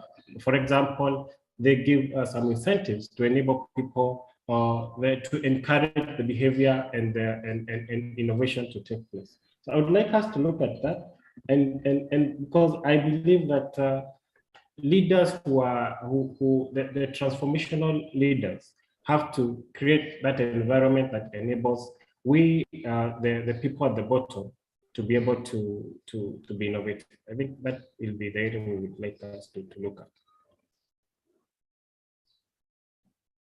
Thank you so much, Frederick Idoi. I think your appeal is really well heard, and as managers or as leaders in our own capacity, we must really go beyond managing things, controlling, and so on, to inspiring our employees and providing resources so that people can continue to be innovative and continue to bring new ideas. Very well put. Now we are going to listen to Dr. Uche, and he's going to address the issue of old or mainstream media versus social media and the impact that it has in the public sector as far as governance is concerned. Dr. Uche? Thank you. Let me just say, general, look at the media in a holistic way, both old and new. That's why I wanted to talk about public journalism and leadership, in terms of its directions towards sustainable public service. So I would rather begin by providing a little anecdote for us to, because I'm trying to look at the nexus between journalism and leadership. In 2008, I went and tapped at the commencement event of the oldest school of journalism in Missouri.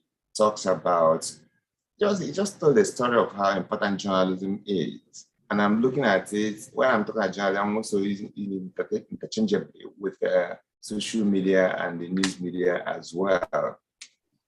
So he talked about how all of us, when we die, we expect to go to heaven. And when you come to heaven, in fact, he listed a lot of professions, that no one will be, like in heaven, we don't need a medical doctor because nobody will be sick. We don't need a lawyer because there's no litigation in heaven. We don't even need engineers because everybody will be accommodated in God's mansion. We don't need soldiers because there's no war in heaven. There's no police because order is the first law in heaven. He listed a whole lot of bunch of professions and said, but at all times you need a journalist because those people who live in northern part of heaven want to know what is happening in the southern part of heaven. And those in the west want to know what's happening in the east. looks naive, but the story there is that communication is the heartbeat of society. And having said that, I want to bring it down in terms of how, Dr. Njuru talked about the role of the social media and old media in terms of facilitating governance and public service. So basically, the professional journalists, most professional journalists understand that they are. Can you hear me? Hello? Yes, we can hear you. Most journalists understand that their role. We can hear you, go ahead. Okay, the leadership role they play in utilizing their editorial voice or to really warn of danger or to alert public, set an agenda. Because the media itself, that agenda setting function of the media is also part of leadership. Because if you're able to provide leadership to both the government and the governed, that could be very critical in the way the society operates. And I want to, Ella Baker, some of you know about him, and of course, even the former president of Nigeria, that the first newspaper he set up in 1937 in Nigeria is called West African Pilot. The motto of that newspaper says, show the people the light and they will find their way. That's a measure of leadership by that thinking, that if through editorial guidance or direction, or even critical of government and pointing to government, the things they should do and not do, that's part of leadership. So, but today, we now have this aspect of looking at social media, all this new media, and they come with their own advantages and disadvantages. So, of course, the gatekeeping function of the media, the traditional gatekeeping function of the media, which you all know, have since gone away from the mainstream media. And this particular situation do have serious ramifications in terms of public policy, in terms of what the role of the media in public service. So when the social media came on board, all of us heralded it, everyone was excited, oh, it's going to change things and all that. But we also see some of its own adverse effects. A gentleman in the last segment talked about how a student was able to tap into the school system and hack the system to exploit the university. That is also a negative part of it. We have also seen, even here in the United States, for example, some people have also utilized the social media negatively, including both leaders and followers. So without mentioning names or something, sometimes people have used the social media to spread rumors and a whole lot of other malfeasance. And it also threatens the system as well. So the innovation, I'm also going to talk, it's just that we don't have so much time, but I'll try to be brief. Maybe when we start the conversation, we'll talk more in terms of even innovations in the media and those innovations, how they also interact with leadership itself. And we also will also look at or talk about how inadvertently, even leaders or even all of us are also threatening the followers as well, what they call digital colonialism. So the new media have also created a situation where somehow leaders can exploit the vulnerable and exploit those who are not even able to access even the media, because especially in areas where we don't have access to the internet and all that. What happens in that situation? And talking about digital colonialism, what that talks about also is how even the technology industries are been exploiting all of us. Every time you click on Facebook or Twitter, you are making money for that business,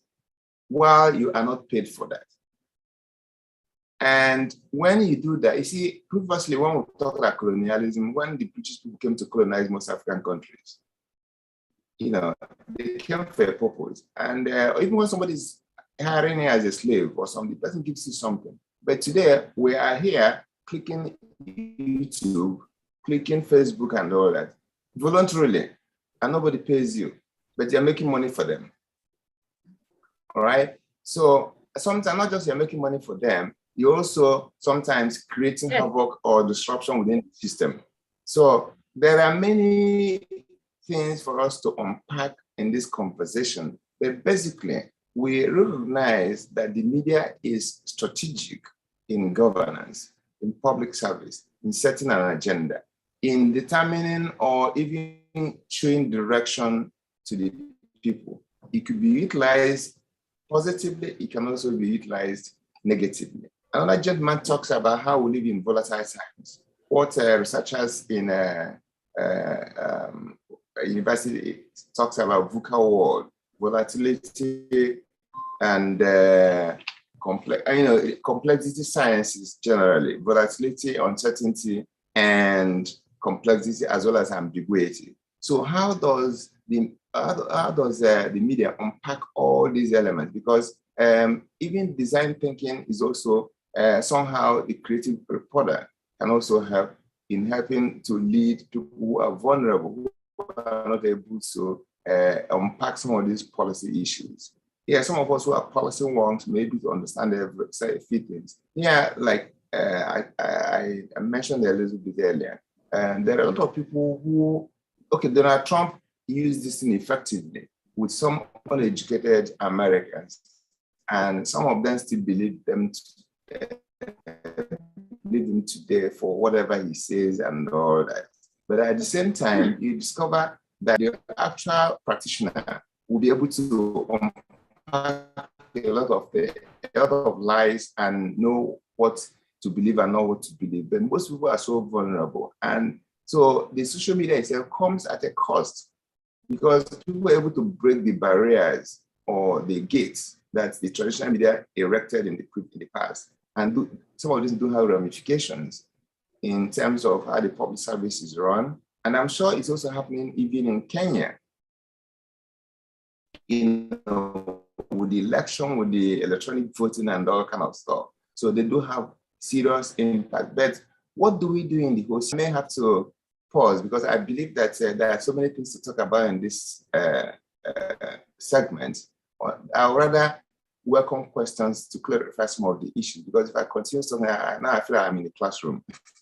So I think I probably will pause and ask people to ask questions, then okay. I'll clarify issues. Otherwise, if you want me to continue talking, I can. Thank you so much, Dr. Ochena. Yeah, I think you've really highlighted that social media can be, and actually any other media can be used positively or negatively. It's for the citizens to choose how to use it. Now I want to turn to partnerships. Our chief guest really alluded to the essence of creating strong partnerships, because when you work together, great things happen. And therefore, I'll ask Dr. Nitala to actually talk a little bit about the essence of the academia, the industry, and the government working together, and probably touch on PPPs, that is a public-private partnership. Dr. Nitara. Thank you, Dr. Njuru. I think, in my opinion, the linkage between academia, industry, and government in Kenya is weak. And the reason, there are many reasons which I will list down and try and explain. The first one is research and development.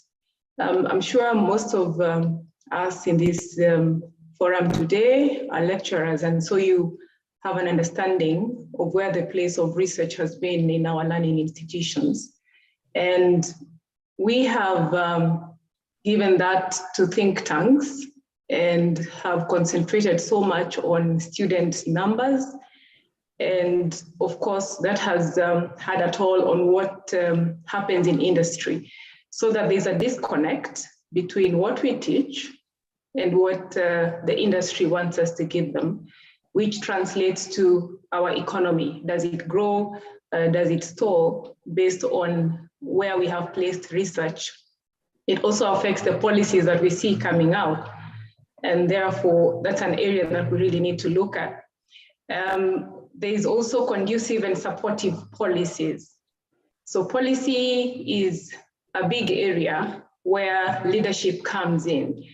And I'll mention just a few areas that require conducive and supportive policy. We have access to finance for entrepreneurs. Most of our population is not employed, and what they look out for is financing. So we have a problem there. We want to support entrepreneurs, but there's a lot of talk on SME support. So we think about upcoming entrepreneurs. We don't think about expanding or mature businesses. And we give statistics saying, oh, after 5 years, SMEs do not thrive. What are we doing about it? Cases of tariff and non-tariff barriers. And the non-tariff barriers are persistent and they keep affecting businesses. Rural development, we need to support rural development, come up with policies where everyone does not think that the jobs are in the city. They can actually get work wherever they are, or they can create opportunities for themselves.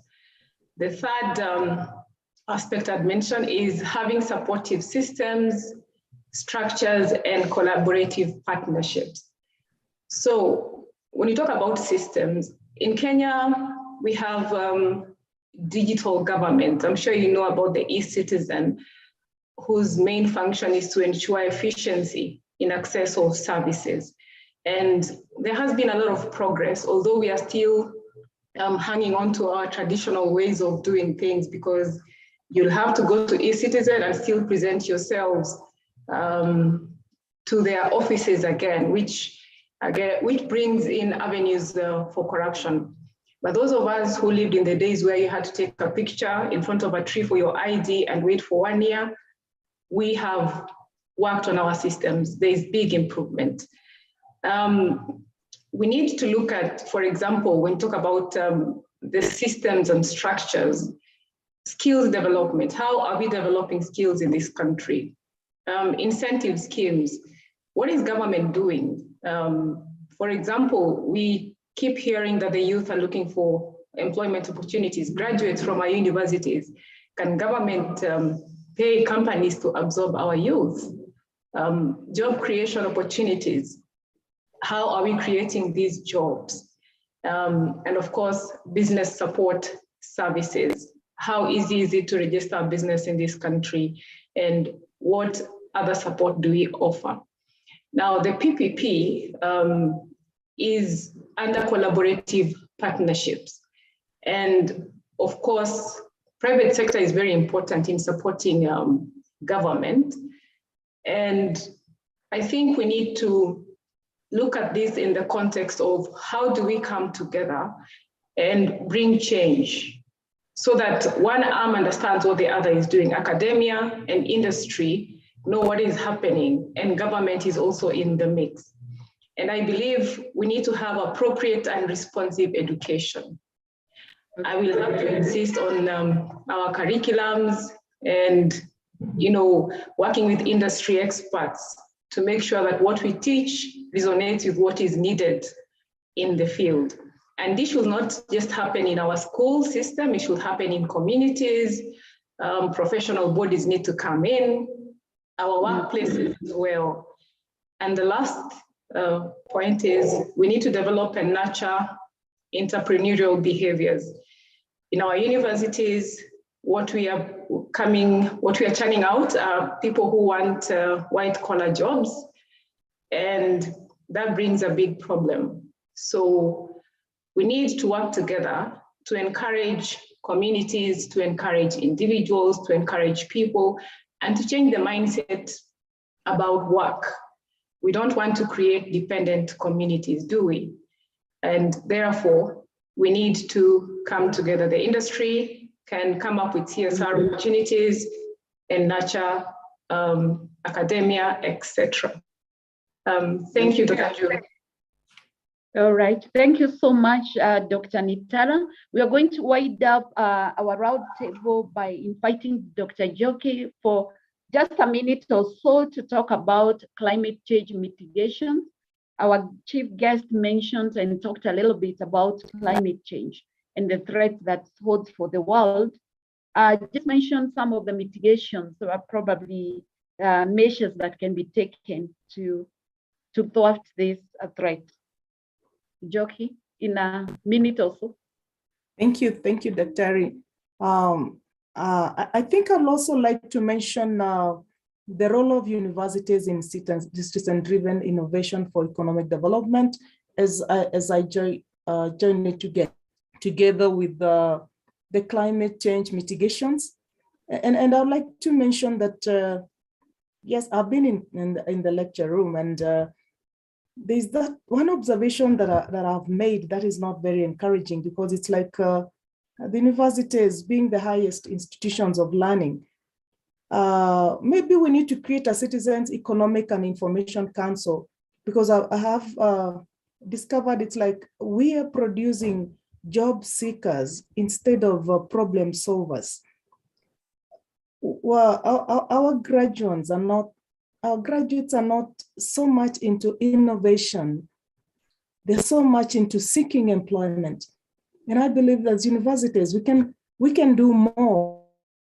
We can do more in helping them to come out into the field and help us in solving problems, especially the climate change. Right now, we are talking about the extreme weather patterns that are caused by the change in climate. And I was sitting wondering if what we are seeing in Europe, and I would like to really empathize with the people in Europe. But my question is, if that is what is happening in Europe can happen here in Kenya, are we prepared? Do we have mitigation measures in place? Are we prepared? Are we equipped? And when we look at the Constitution of Kenya, the environmental and climate change are enshrined in the Constitution, and it is supported by several sector-specific statutes and policies. And I think it's Article 7 that reinforces the fight for clean and healthy environment, and it also provides for a means for enforcement of action and compensation for those deprived of these rights. And a notable significance in the creation of the environmental and the land court at the Act 162, I guess, yeah. But question is, who is responsible for climate change and mitigation programs? And allow me to challenge the UNEP for just a bit. Because for all the years that we have, the UNEP have been in Kenya, what strides have we taken in conservation, afforestation, and other mitigation programs? What is the role of UNEP in going green? The other question I would pose is to our institutions, the universities. What is the role of our universities in climate change mitigation? Because there's a lot of waste in organic waste, plastic waste, and some of our universities have departments that are training in environmental conservation, but then you find in the same institutions, there is no green program. So how informed or equipped are we in mitigating a disaster? Supposing what is happening in Europe happens in Kenya. The other day I was wondering, supposing we have winters in Kenya. I come from a very cold place, and that's where I'm speaking from, in Rari. And the temperatures are really going down. And we have this tendency of building stone houses, and they are turning very cold. So I'm wondering, what would happen if we start experiencing winters in Kenya? And what are our learning institutions training us or preparing us? So,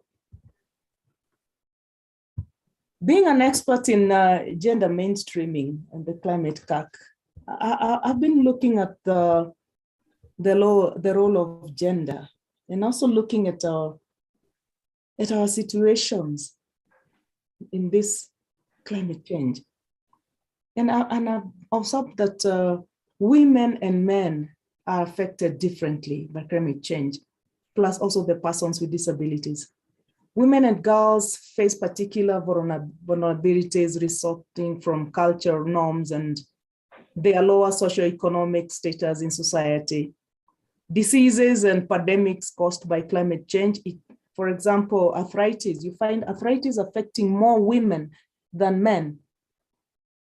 And then also women in the rural areas, because of their domestic laws, often make them disproportionate users of the natural resources. But are they involved in mitigation? Are they involved in afforestation? Are they involved in conservation programs?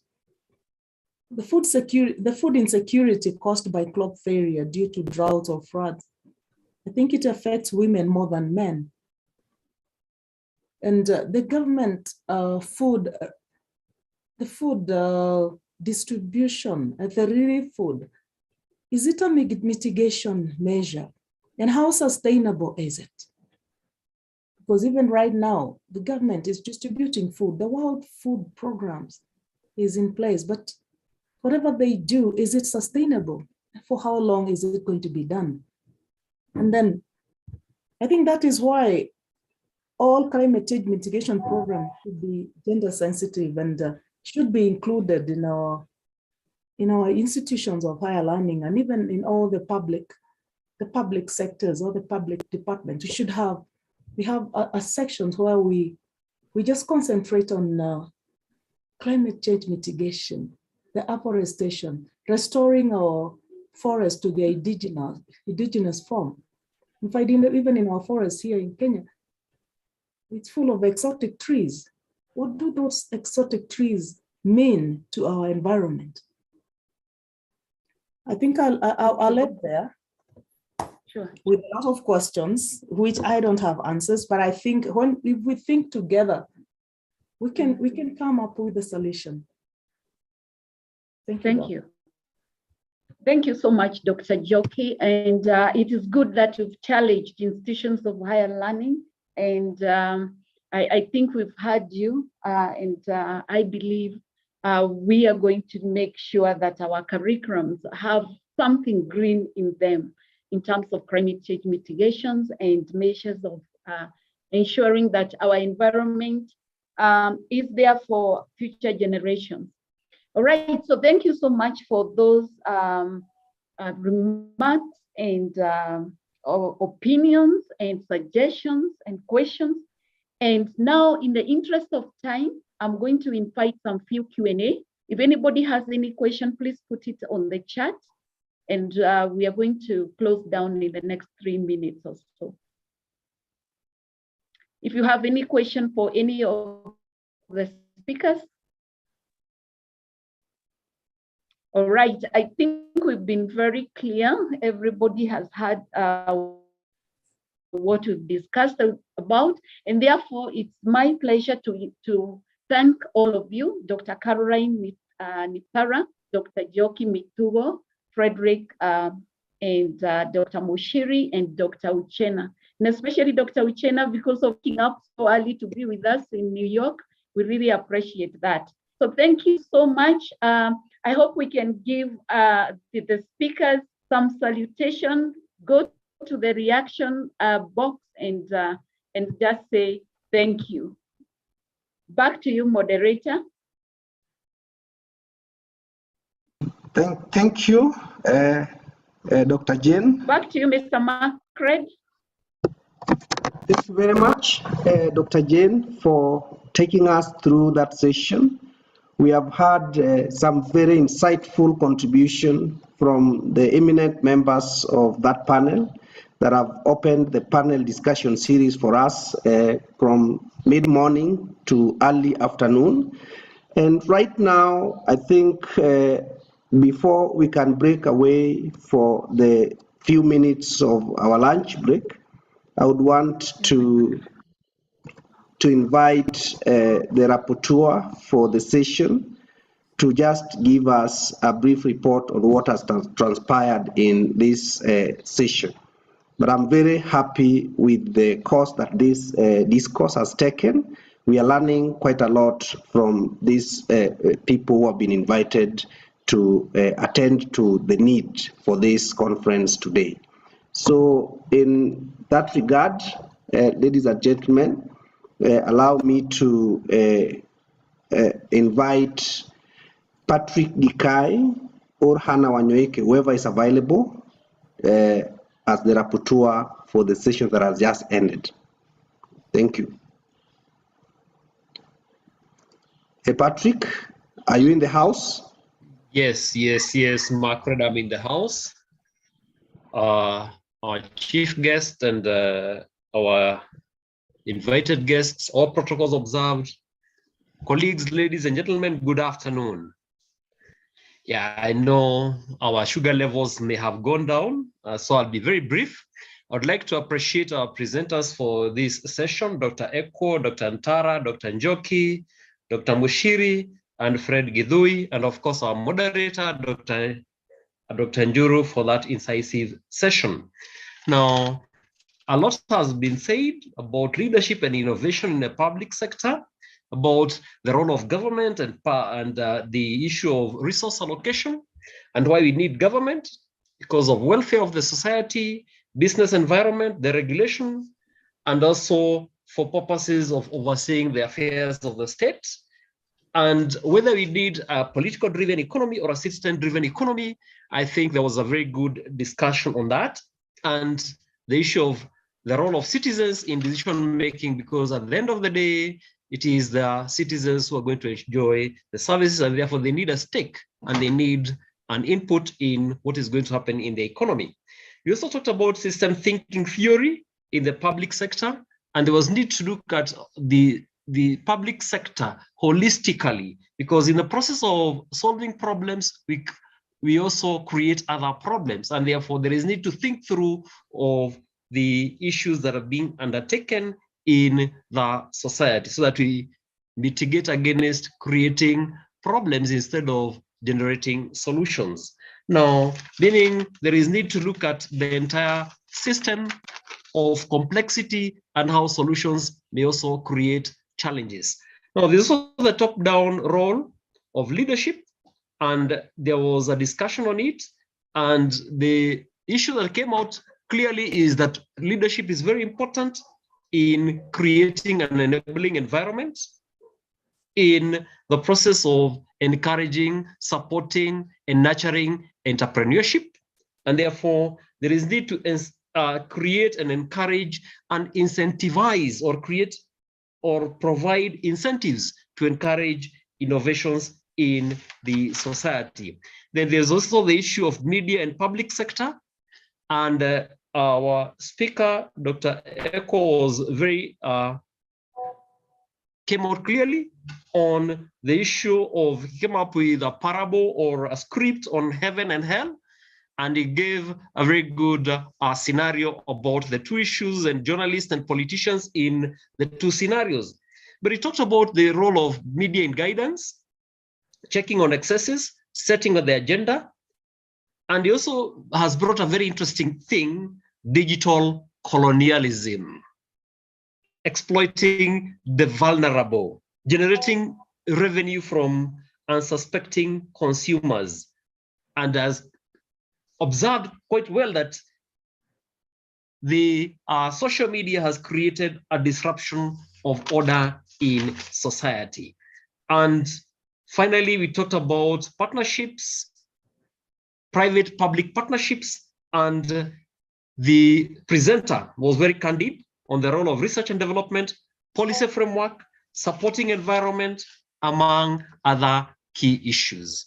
So that is what I've been able to observe, and we are very, very grateful for our presenters, including the last one who talked about climate change and the role and the fact that different genders, the male and the female, being affected differently by climate change. And she posed a question: what is the role of our institutions and the government in as far as sensitizing society on issues of climate change? Do you need to put up brick houses in cold environments within Africa? Food for thought. Thank you. Wow, very impressive there, Patrick Dikai. I think one thing that has caught my attention is this last submission by Dr. Njoki on climate change. And I'm one advocate of the ecosystem approach, when we look at the whole world and the humanity and the living thing within, we exist as an ecosystem. So if you look at studies in ecology, then you should be able to realize that systems are supposed to be self-correcting. Some theory that was put forward by a gentleman called Thomas Malthus suggested that in every system, there will always be equilibrium. So if the population was to grow beyond a certain level, some pandemic would come and reduce that population, just like we observed here during COVID and in the many years that we have seen pandemics in the past. So looking at that within the context of climate change, I am not an expert in this area and I stand corrected, but I want to believe that the human beings have drifted from operating within the precincts of what normal equilibrium provides, because people want to make supernormal profits. In economics, there is a limit to profits that is deemed normal profit, and then there is what we call now supernormal profit, which goes beyond what is required to compensate the entrepreneur for undertaking the risk in a particular venture. Out of these actions by the corporate entities, by the individuals, the world gets a beating, the universe gets a beating, because how do you explain that in a given ecological system, some units within are able to produce very high profits, and those profits do not come from nowhere. They come from extraction and use of natural resources, thereby putting a strain in the system. So if the world could have some very open discourse on how much profits each and every corporate entity is supposed to make, and those who make very huge profits to know that they owe that profit to all the other units within the ecosystem, because they have extracted those profits from the use of resources that the universe itself provides, then I'm very sure this whole destruction of our environment and the climate, the greenhouse gases and the rest will actually be managed within the limits that nature itself provided as the normal parameters and boundaries for our equilibrium. But those are just my thoughts. I'm very impressed by the kind of discussion that we have had. And right now, it is right about 1:15. So we are going to take about 40 minutes lunch break. So we should come back at exactly, no, let me say 1 hour. We should come back at exactly 2:15. And I want to take this opportunity to declare that the afternoon session, immediately after lunch, will be handled by my co-chair, our able Dr. Peter Njuguna. So I have been your session chair for the mid-morning up to now. My name is Makredu Chieng Dinga. Thank you very much. And we are very happy that you are part of this, and we hope that you are going to continue to be a part of this until the very end, which is tomorrow in the evening. Thank you very much. So we take 1 hour break for lunch, and then we will reconvene at exactly 2:15. Thank you.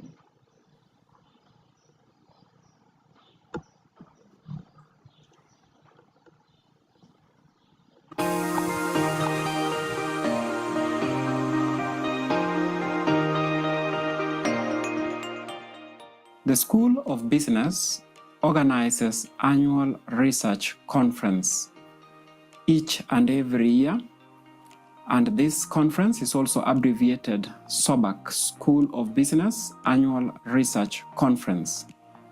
This year's conference is taking place on the 27th and 28th of the year 2022. SOBARC is exciting because we are living in a world where there are many challenges that require solutions. SOBARC is here to give us an avenue through which we can be contributors to the solutions of the many challenges that the world is facing today. We shall be having players from the industry or industry captains interacting with academicians during the conference. We have picked the best in the industry And as they come with their practical experience, we want to believe that the academicians will also showcase their theoretical understanding, and that the fusion of theory and practice will leave us with more knowledge even as the conference goes on. As the chairperson of the School of Business Annual Research Conference, I encourage all faculty members to continue engaging in quality research and dissemination of knowledge. I thank you very much from KCA University.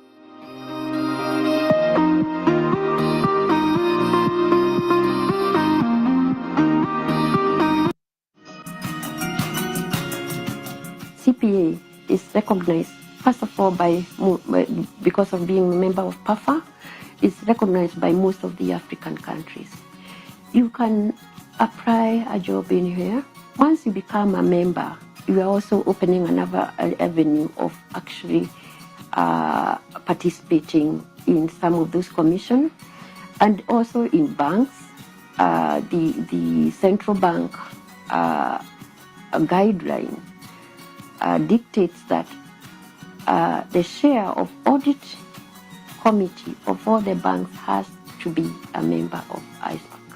I'm proud to be a fellow of Certified Public Accountant. Please join the ISPAC and you also be proud.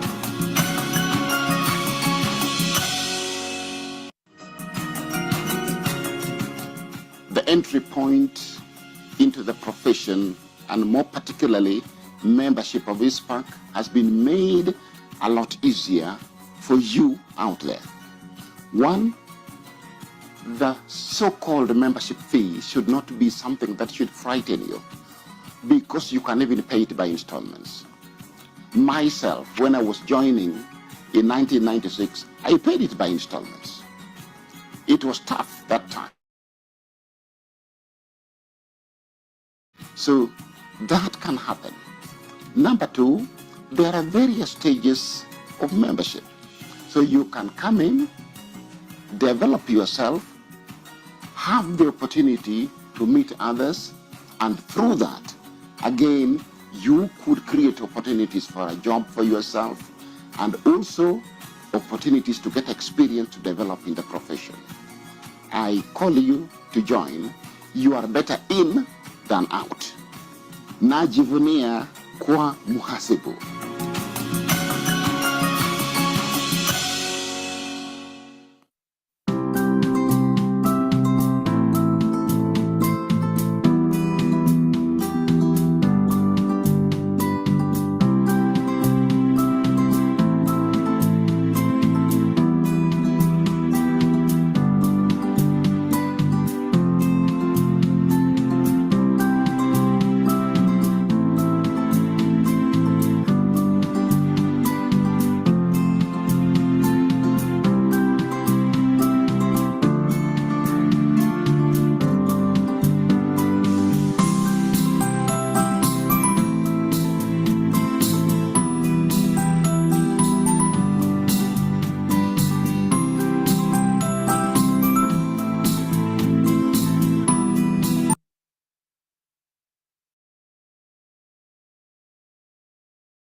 This is Roiro Dam in Kiambu County. It is situated between Lari and Githunguri sub-counties, drawing its water from Roiro River.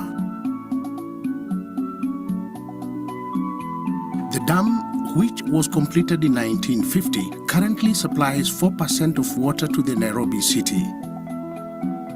Some residents found it in order to sensitize and educate the community living around the dam on the importance of the water body and the need to conserve it.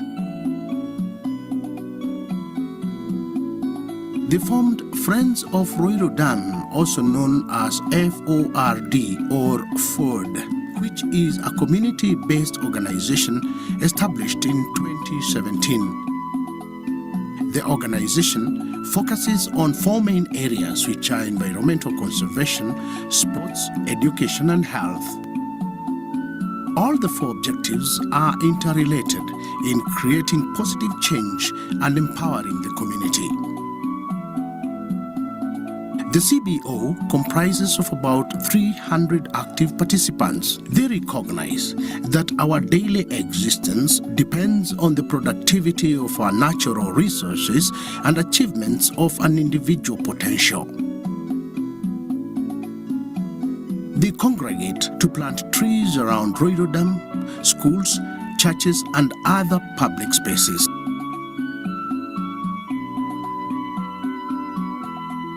So far, Ford has planted more than 500,000 seedlings. The members strive to create awareness, inspiring and empowering the community to leave a place better than they found it. In particular, Ford helps the youth and women to understand that natural resources are their own and they must protect them.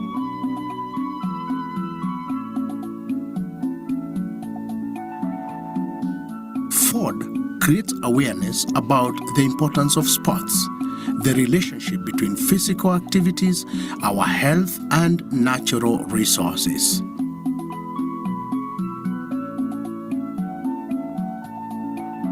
Thirdly, Ford supports academic performance with the realization that an educated community is more likely to find meaningful employment and is less likely to engage in degradation of natural resources or crime such as drugs and illicit brew.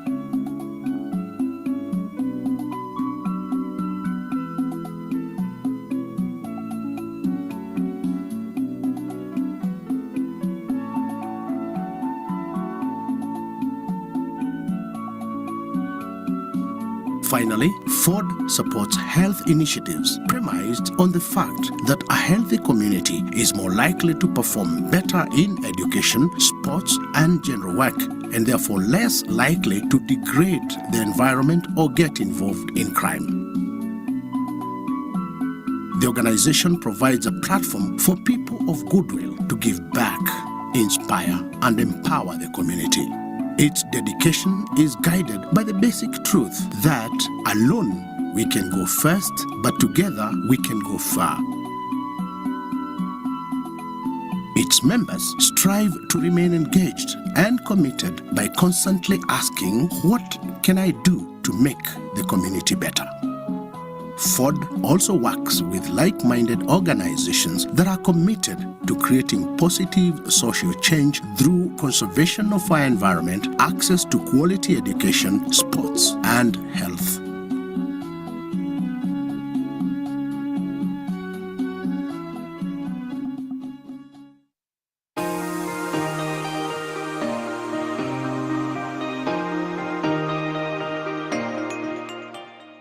The School of Business organizes annual research conference each and every year, and this conference is also abbreviated SOBARC, School of Business Annual Research Conference.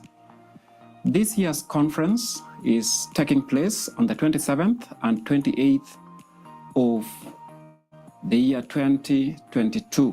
SOBARC is exciting because we are living in a world where there are many challenges that require solutions. SOBARC is here to give us an avenue through which we can be contributors to the solutions of the many challenges that the world is facing today. We shall be having players from the industry or industry captains interacting with academicians during the conference.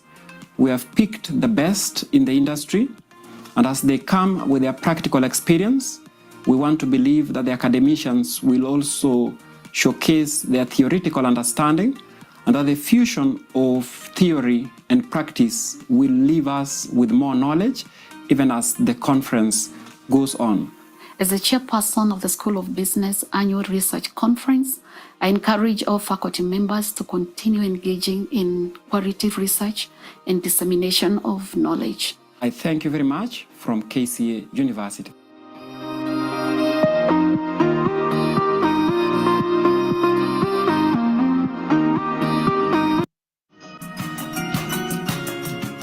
CPA is recognized, first of all, because of being a member of PAFA, is recognized by most of the African countries. You can apply a job in here. Once you become a member, you are also opening another avenue of actually participating in some of those commissions, and also in banks. The central bank guideline dictates that the share of audit committee of all the banks has to be a member of ISPAC. I'm proud to be a fellow of Certified Public Accountant. Please join the ISPAC and you also be proud.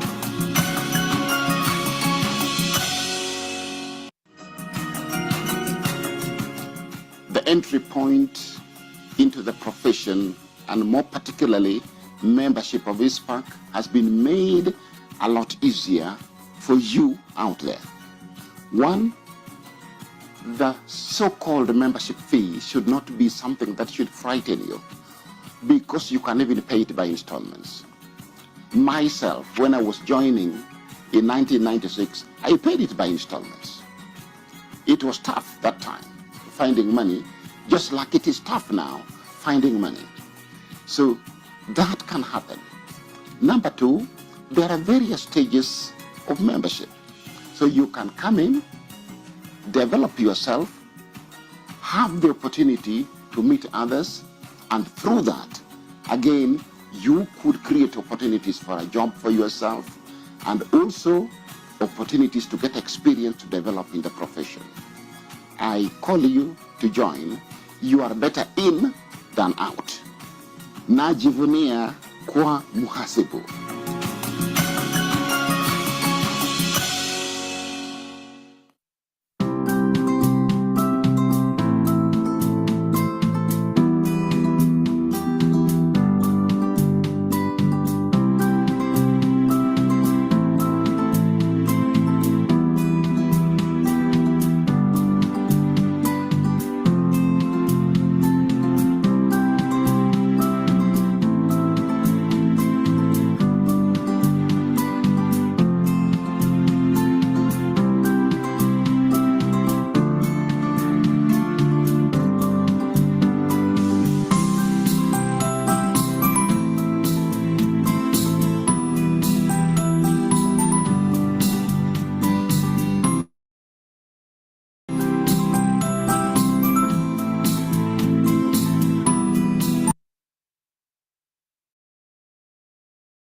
This is Roiro Dam in Kiambu County. It is situated between Lari and Githunguri sub-counties, drawing its water from Roiro River. The dam, which was completed in 1950, currently supplies 4% of water to the Nairobi city. Some residents found it in order to sensitize and educate the community living around the dam on the importance of the water body and the need to conserve it. They formed Friends of Roiro Dam, also known as FORD or FORD, which is a community-based organization established in 2017. The organization focuses on four main areas, which are environmental conservation, sports, education, and health. All the four objectives are interrelated in creating positive change and empowering the community. The CBO comprises of about 300 active participants. They recognize that our daily existence depends on the productivity of our natural resources and achievements of an individual potential. They congregate to plant trees around Roiro Dam, schools, churches, and other public spaces.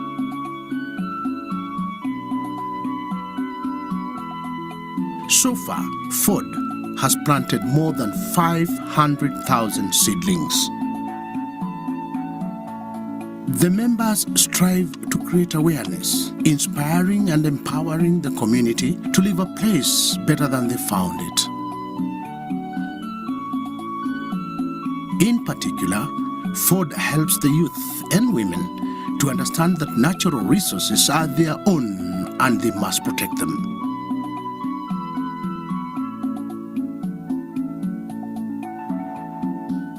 Ford creates awareness about the importance of sports, the relationship between physical activities, our health, and natural resources.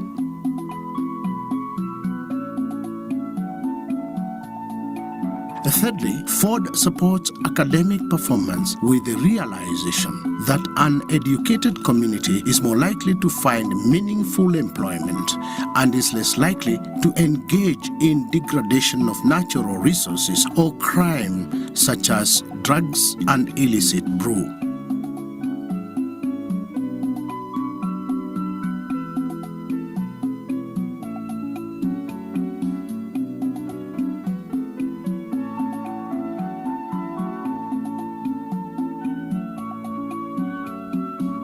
Finally, Ford supports health initiatives premised on the fact that a healthy community is more likely to perform better in education, sports, and general work, and therefore less likely to degrade the environment or get involved in crime. The organization provides a platform for people of goodwill to give back, inspire, and empower the community. Its dedication is guided by the basic truth that alone we can go first, but together we can go far. Its members strive to remain engaged and committed by constantly asking, what can I do to make the community better?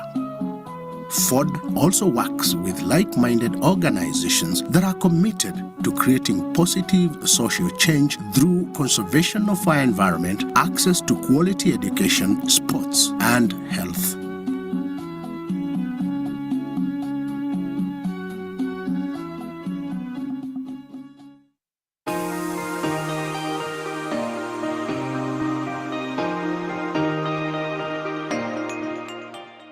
The School of Business organizes annual research conference each and every year, and this conference is also abbreviated SOBARC, School of Business Annual Research Conference. This year's conference is taking place on the 27th and 28th of the year 2022. SOBARC is exciting because we are living in a world where there are many challenges. SOBARC is here to give us an avenue through which we can be contributors to the solutions of the many challenges that the world is facing today. We shall be having players from the industry or industry captains interacting with academicians during the conference. We have picked the best in the industry, and as they come with their practical experience, we want to believe that the academicians will also showcase their theoretical understanding, and that the fusion of theory and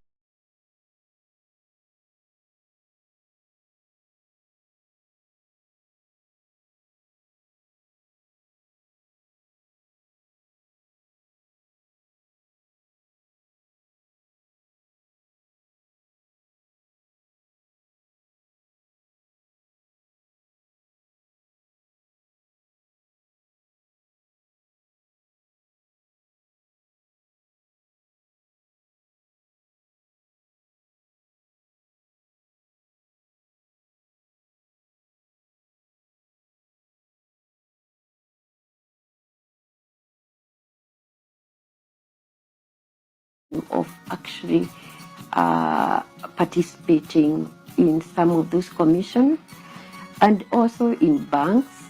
The central bank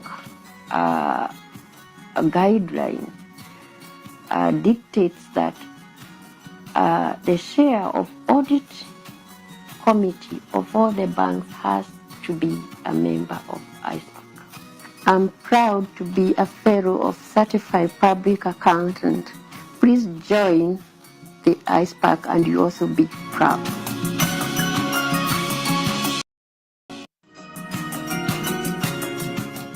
The entry point into the profession, and more particularly membership of ISPAC, has been made a lot easier for you out there. One, the so-called membership fee should not be something that should frighten you, because you can even pay it by installments. Myself, when I was joining in 1996, I paid it by installments. It was tough that time, finding money, just like it is tough now, finding money. So that can happen. Number two, there are various stages of membership. So you can come in, develop, have the opportunity to meet others, and through that, again, you could create opportunities for a job for yourself, and also opportunities to get experience to develop in the profession. I call you to join. You are better in than out. Najivunia kwa muhasibu.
This is Roiro Dam in Kiambu County. It is situated between Lari and Githunguri sub-counties, drawing its water from Roiro River.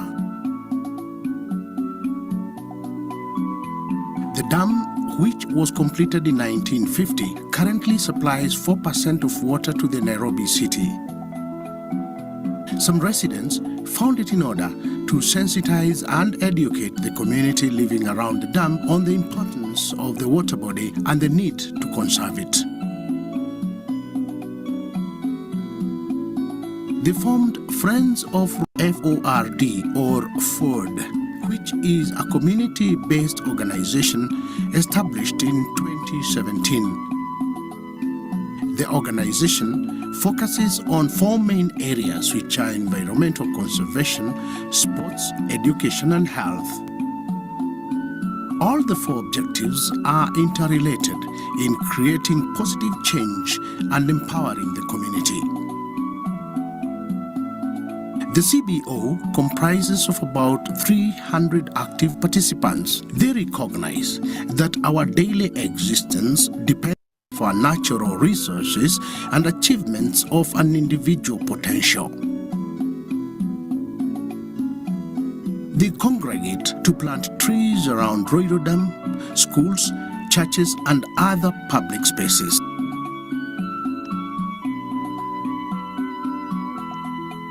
So far, FORD has planted more than 500,000 seedlings. The members strive to create awareness, inspiring and empowering the community to leave a place better than they found it. In particular, FORD helps the youth and women to understand that natural resources are their own and they must protect them.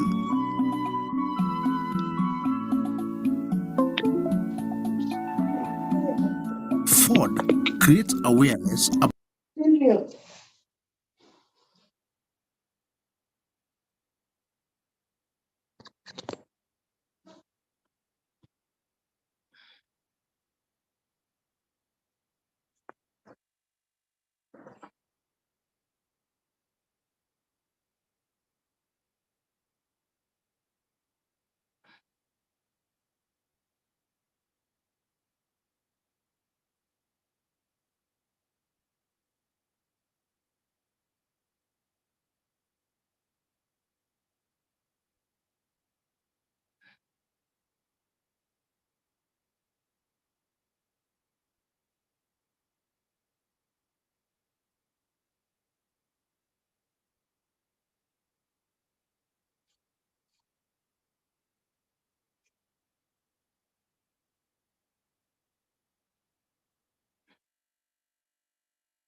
and engaged and committed by constantly asking, what can I do to make?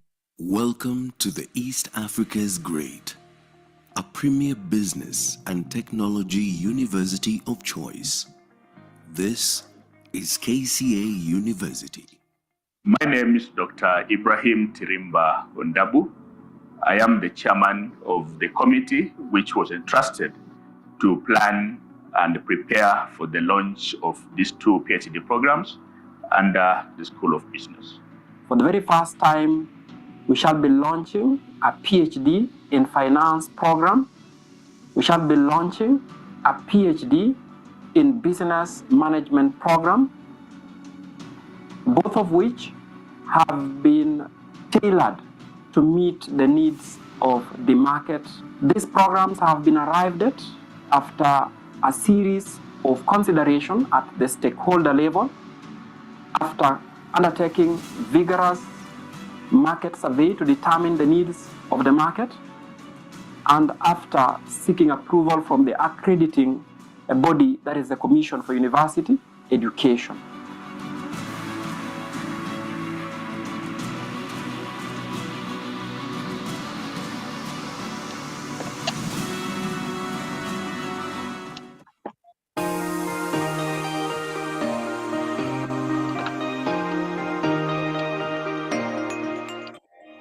The School of Business organizes annual research conference each and every year, and this conference is also abbreviated SOBARC, School of Business Annual Research Conference.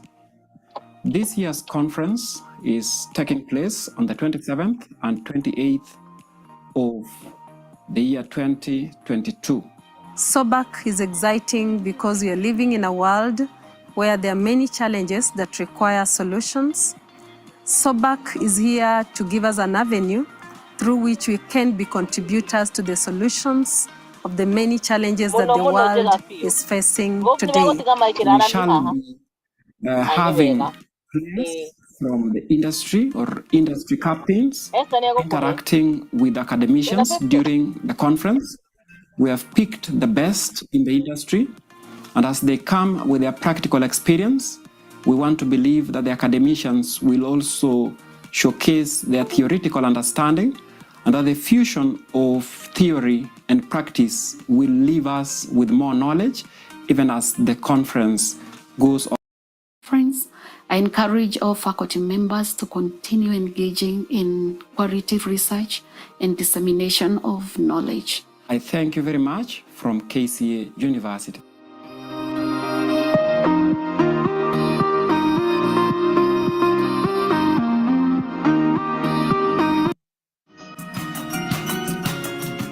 CPA is recognized, first of all, because of being a member of PAFA, it's recognized by most of the African countries. You can apply a job anywhere. Once you become a member, you are also opening another avenue of actually participating in some of those commissions, and also in banks.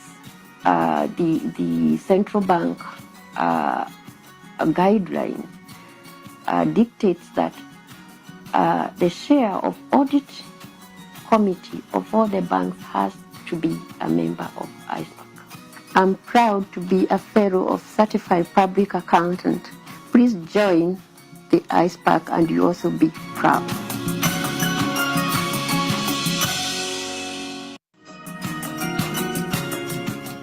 The entry point into the profession, and more particularly membership of ISPAC, has been made a lot easier for you out there. One, the so-called membership fee should not be something that should frighten you, because you can even pay it by installments. Myself, when I was joining in 1996, I paid it by installments. It was tough that time, finding money, just like it is tough now, finding money. So that can happen. Number two, there are various stages of membership. So you can come in, develop yourself, have the opportunity to meet others, and through that, again, you could create opportunities for a job for yourself and also opportunities to get experience to develop in the profession. I call you to join. You are better in than out. Najivunia kwa muhasibu.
This is Roiro Dam in Kiambu County. It is situated between Lari and Githunguri sub-counties, drawing its water from Roiro River. The dam, which was completed in 1950, currently supplies 4% of water to the Nairobi city. Some residents found it in order to sensitize and educate the community living around the dam on the importance of the water body and the need to conserve it. They formed Friends of Roiro Dam, also known as FORD or FORD, which is a community-based organization established in 2017. The organization focuses on 4 main areas, which are environmental conservation, sports, education, and health. All the 4 objectives are interrelated in creating positive change and empowering the community. The CBO comprises of about 300 active participants. They recognize that our daily existence depends on the productivity of our natural resources and achievements of an individual potential. They congregate to plant trees around Roiro Dam, schools, churches, and other public spaces.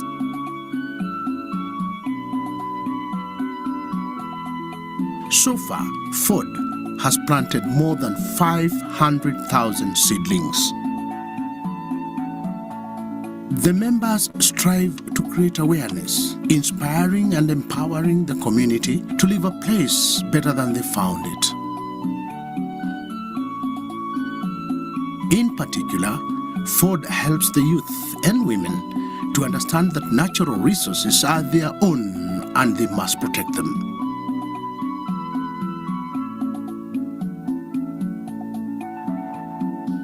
FORD creates awareness about the importance of sports, the relationship between physical activities, our health, and natural resources.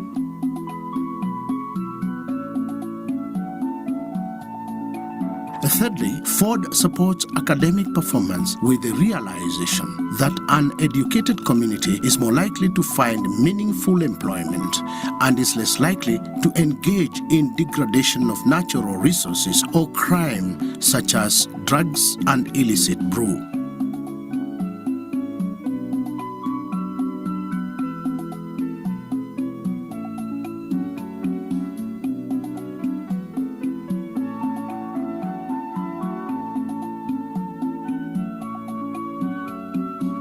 Finally, FORD supports health initiatives premised on the fact that a healthy community is more likely to perform better in education, sports, and general work, and therefore less likely to degrade the environment or get involved in crime. The organization provides a platform for people of goodwill to give back, inspire, and empower the community. Its dedication is guided by the basic truth that alone we can go first, but together we can go far. Its members strive to remain engaged and committed by constantly asking, what can I do to make the community better? FORD also works with like-minded organizations that are committed to creating positive social change through conservation of our environment, access to quality education, sports, and health.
This conference is taking place.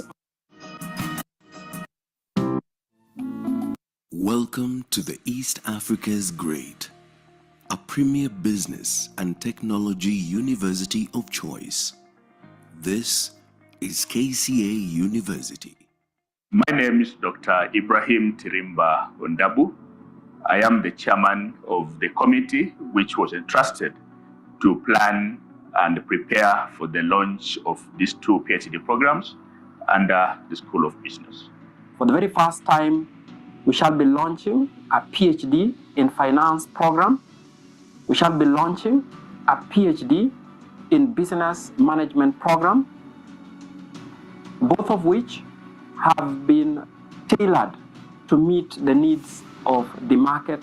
These programs have been arrived at after a series of consideration at the stakeholder level, after undertaking vigorous market survey to determine the needs of the market, and after seeking approval from the accrediting body, that is the Commission for University Education.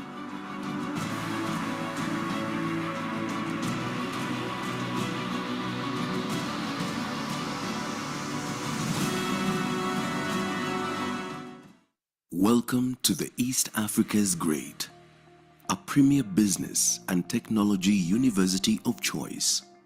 This is KCA University.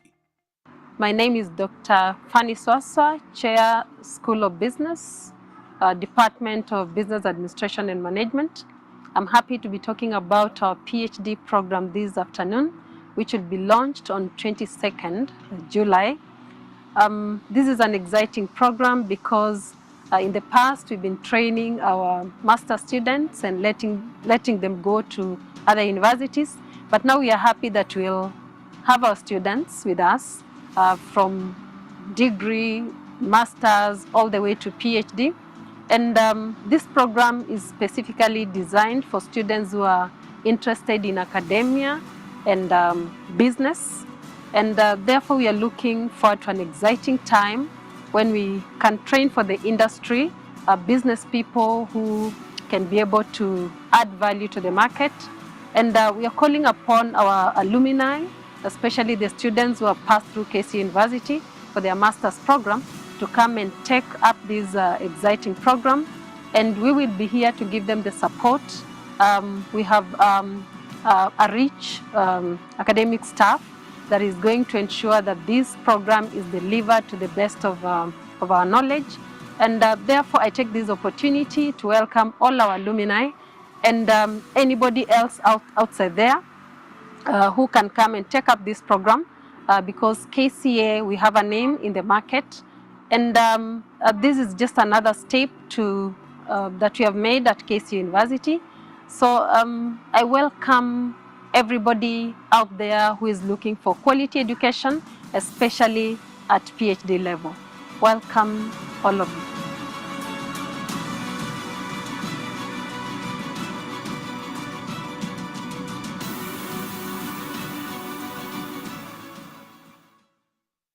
Sumac Microfinance Bank is a leading financial institution in Kenya with over 20 years of serving business people with valuable banking products.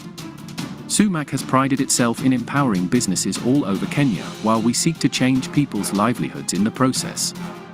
We are a business-oriented bank with products that are specifically tailor-made for small, medium, and large enterprises. Our product range includes check-off loans, which is available to all civil servants at competitive interest rates. All you need is your payslip, and the rest will be taken care of by our team. Check-off loans will hit your account within 24 hours upon approval. Sumac also boasts of a business-friendly current account with a checkbook, as well as a thriving asset finance, which is available at 90% financing for zero-mileage cars and 70% for used cars. You can also try our Kilimo Biashara loan for agribusiness entrepreneurs and dairy farmers, and our trade finance for those seeking bid bonds within 15 minutes of approval. At Sumac Microfinance Bank, prompt service will always be our priority. That is our bond of commitment to you.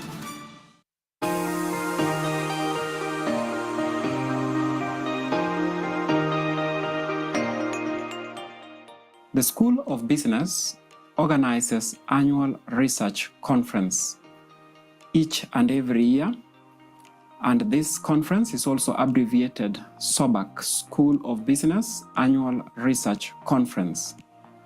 This year's conference is taking place on the 27th and 28th of the year 2022. SOBARC is exciting because we are living in a world where there are many challenges that require solutions.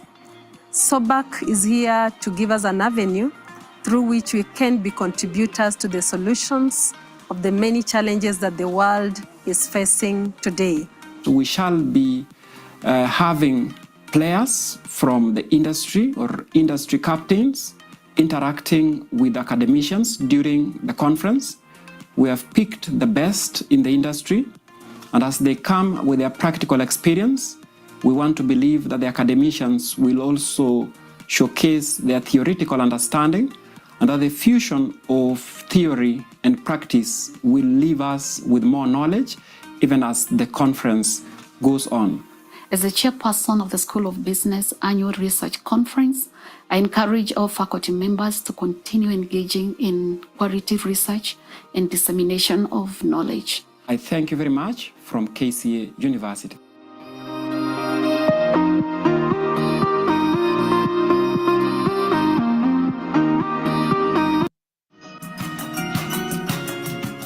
CPA is recognized, first of all, because of being a member of PAFA, it's recognized by most of the African countries.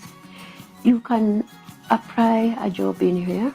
Once you become a member, you are also opening another avenue of actually participating in some of those commissions, and also in banks.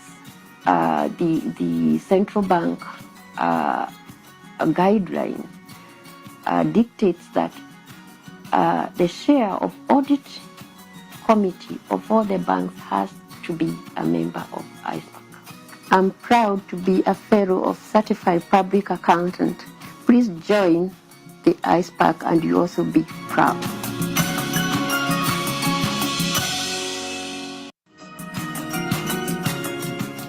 The entry point into the profession, and more particularly membership of ISPAC has been made a lot easier for you out there.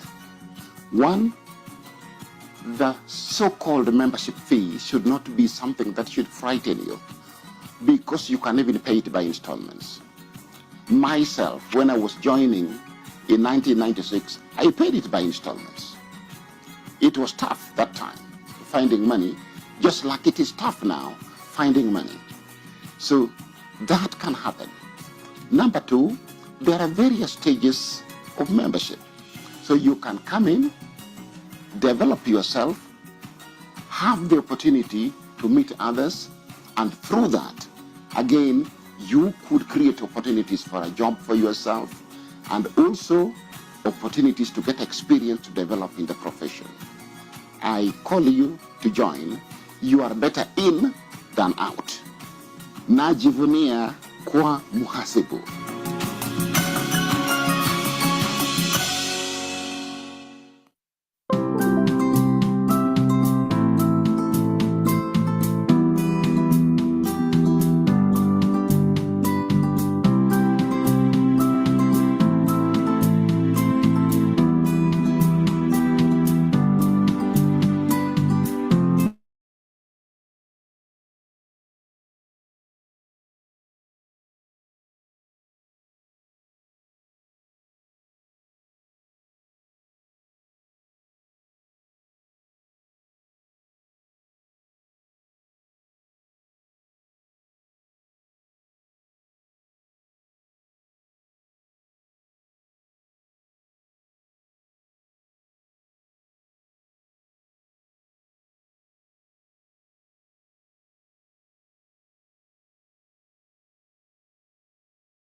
Sensitize and educate the community living around the dam on the importance of the water body and the need to conserve it.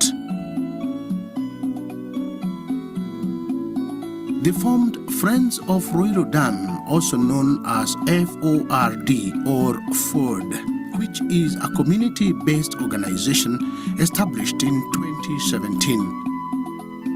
The organization focuses on four main areas, which are environmental conservation, sports, education, and health. All the four objectives are interrelated in creating positive change and empowering the community.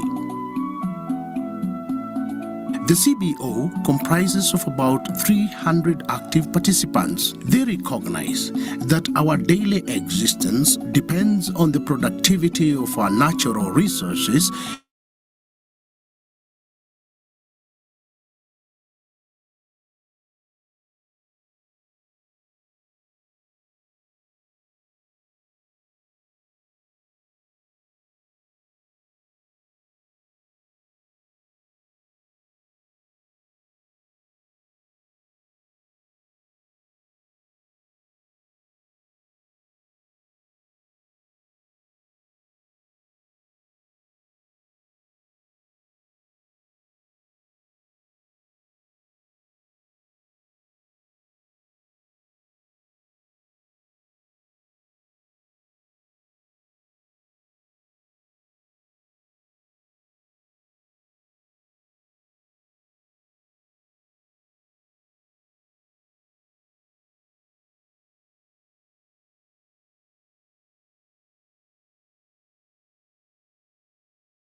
Natural resources.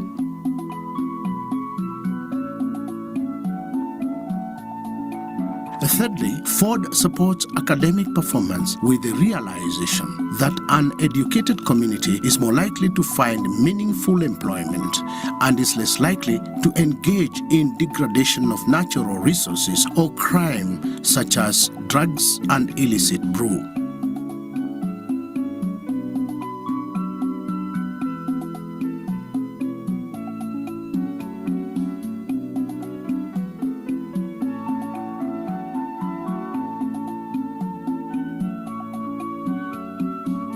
Finally, Ford supports health initiatives premised on the fact that a healthy community is more likely to perform better in education, sports, and general work, and therefore less likely to degrade the environment or get involved in crime. The organization provides a platform for people of goodwill to give back, inspire, and empower the community. Its dedication is guided by the basic truth that alone we can go first, but together we can go far. Its members strive to remain engaged and committed by constantly asking, what can I do to make the community better? Ford also works with like-minded organizations that are committed to creating positive social change through conservation of our environment, access to quality education, sports, and health.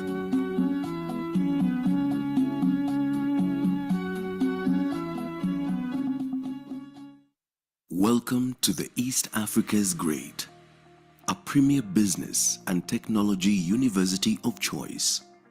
This is KCA University. My name is Dr. Ibrahim Tirimba Ondabu. I am the chairman of the committee which was entrusted to plan and prepare for the launch of these two PhD programs under the School of Business. For the very first time, we shall be launching a PhD in finance program. We shall be launching a PhD in business management program, both of which have been tailored to meet the needs of the market.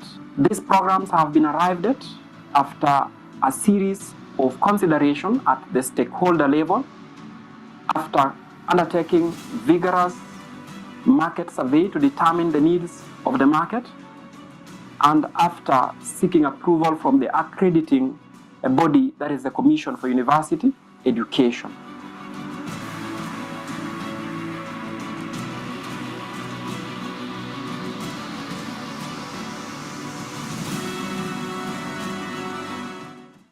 Welcome to the East Africa's Great, a premier business and technology university of choice. This is KCA University.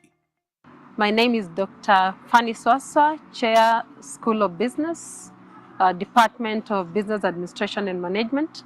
I'm happy to be talking about our PhD program this afternoon, which will be launched on 22nd July.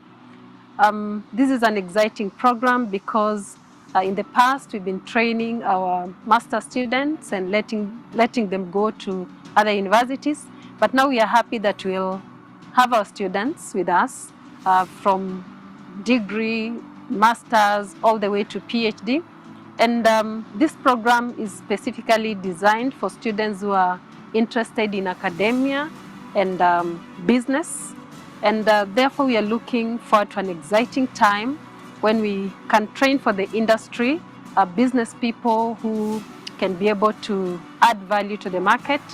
And we are calling upon our alumni, especially the students who have passed through KC University for their master's program, to come and take up this exciting program. And we will be here to give them the support.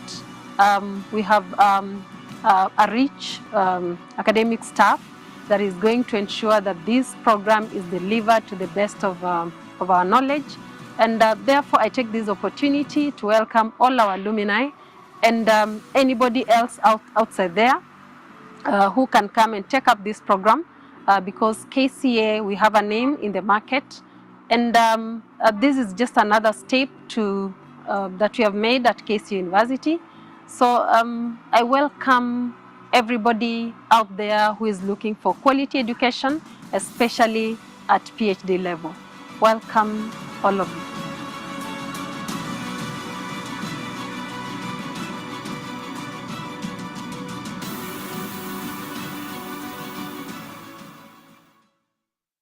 Sumac Microfinance Bank is a leading financial institution in Kenya with over 20 years of serving business people with valuable banking products. Sumac has prided itself in empowering businesses all over Kenya while we seek to change people's livelihoods in the process. We are a business-oriented bank with products that are specifically tailor-made for small, medium, and large enterprises. Our product range includes check-off loans, which is available to all civil servants at competitive interest rates. All you need is your payslip, and the rest will be taken care of by our team. Check-off loans will hit your account within 24 hours upon approval. SUMAC also boasts of a business-friendly current account with a checkbook, as well as a thriving asset finance, which is available at 90% financing for zero-mileage cars and 70% for used cars. You can also try our Kilimo Beershare loan for agribusiness entrepreneurs and dairy farmers, and our trade finance for those seeking bid bonds within 15 minutes of approval. At SUMAC Microfinance Bank, prompt service will always be our priority. That is our bond of commitment to you. SUMAC Microfinance Bank is a leading financial institution in Kenya with over 20 years of serving business people with valuable banking products. SUMAC has prided itself in empowering businesses all over Kenya while we seek to change people's livelihoods in the process. We are a business-oriented bank with products that are specifically tailor-made for small, medium, and large enterprises. Our product range includes check-off loans, which is available to all civil servants at competitive interest rates. All you need is your payslip, and the rest will be taken care of by our team. Check-off loans will hit your account within 24 hours upon approval. SUMAC also boasts of a business-friendly current account with a checkbook, as well as a thriving asset finance, which is available at 90% financing for zero-mileage cars and 70% for used cars. You can also try our Kilimo Beershare loan for agribusiness entrepreneurs and dairy farmers, and our trade finance for those seeking bid bonds within 15 minutes of approval. At SUMAC Microfinance Bank, prompt service will always be our priority. That is our bond of commitment to you. SUMAC Microfinance Bank is a leading financial institution in Kenya with over 20 years of serving business people with valuable banking products. SUMAC has prided itself in empowering businesses all over Kenya while we seek to change people's livelihoods in the process. We are a business-oriented bank with products that are specifically tailor-made for small, medium, and large enterprises. Our product range includes check-off loans, which is available to all civil servants at competitive interest rates. All you need is your payslip, and the rest will be taken care of by our team. Check-off loans will hit your account within 24 hours upon approval.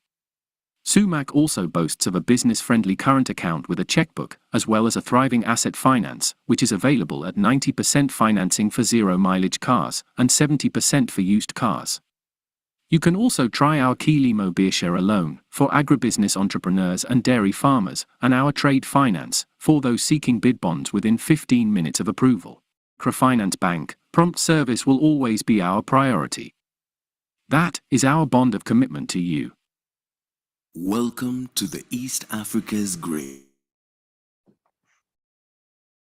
Hello, good afternoon. I hope we are all well and that we have enjoyed lunch, or at least the lunch break. I understand the circumstances and the economic status may not allow 3 meals per day. That's contentious, and I think that's some of the reasons why we are here, so that we can explore solution to our society, both of the immediate and of course the intervening problems. So that's very, very important. So welcome back to our afternoon session. And in this afternoon, we are going to have 2 roundtable panel discussions touching on, number 1, marketing in the digital space, and number 2, startup innovation and social entrepreneurship. So indeed, it is a very, very loaded afternoon. So my humble request is that let's all be very, very attentive, because there's a lot to run, there's a lot to pick. There are so many issues touching on the digital space. And I'm sure you remember the inspiration by the only ambassador who joined us today, the fact that you should always ensure that you have some form, no matter how basic it is, some form of enterprise. No, you should always ensure that there is something you can do on the sideline. And therefore, this will be an eye-opener, not just for the research purpose. It will be an eye-opener to skew your perspective on, if you have that idea, that innovation, how do you get it out there to the market? How do you reach out? You realize that the digital space enable you to reach as many customers, as many stakeholders as possible at the comfort of your living room, at the comfort of your office, and so forth and so forth. I don't want to preempt the discussion that is following immediately after this. I want to take my humble duty, and my humble duty is to introduce our moderator for the first session. And our moderator for the first session is our director, Western Campus, Dr. Bridget. Dr. Bridget, you can hear me? Yes, please, Dr. Njuguna, I can hear you very well. Good afternoon, and take it over from there. Thank you.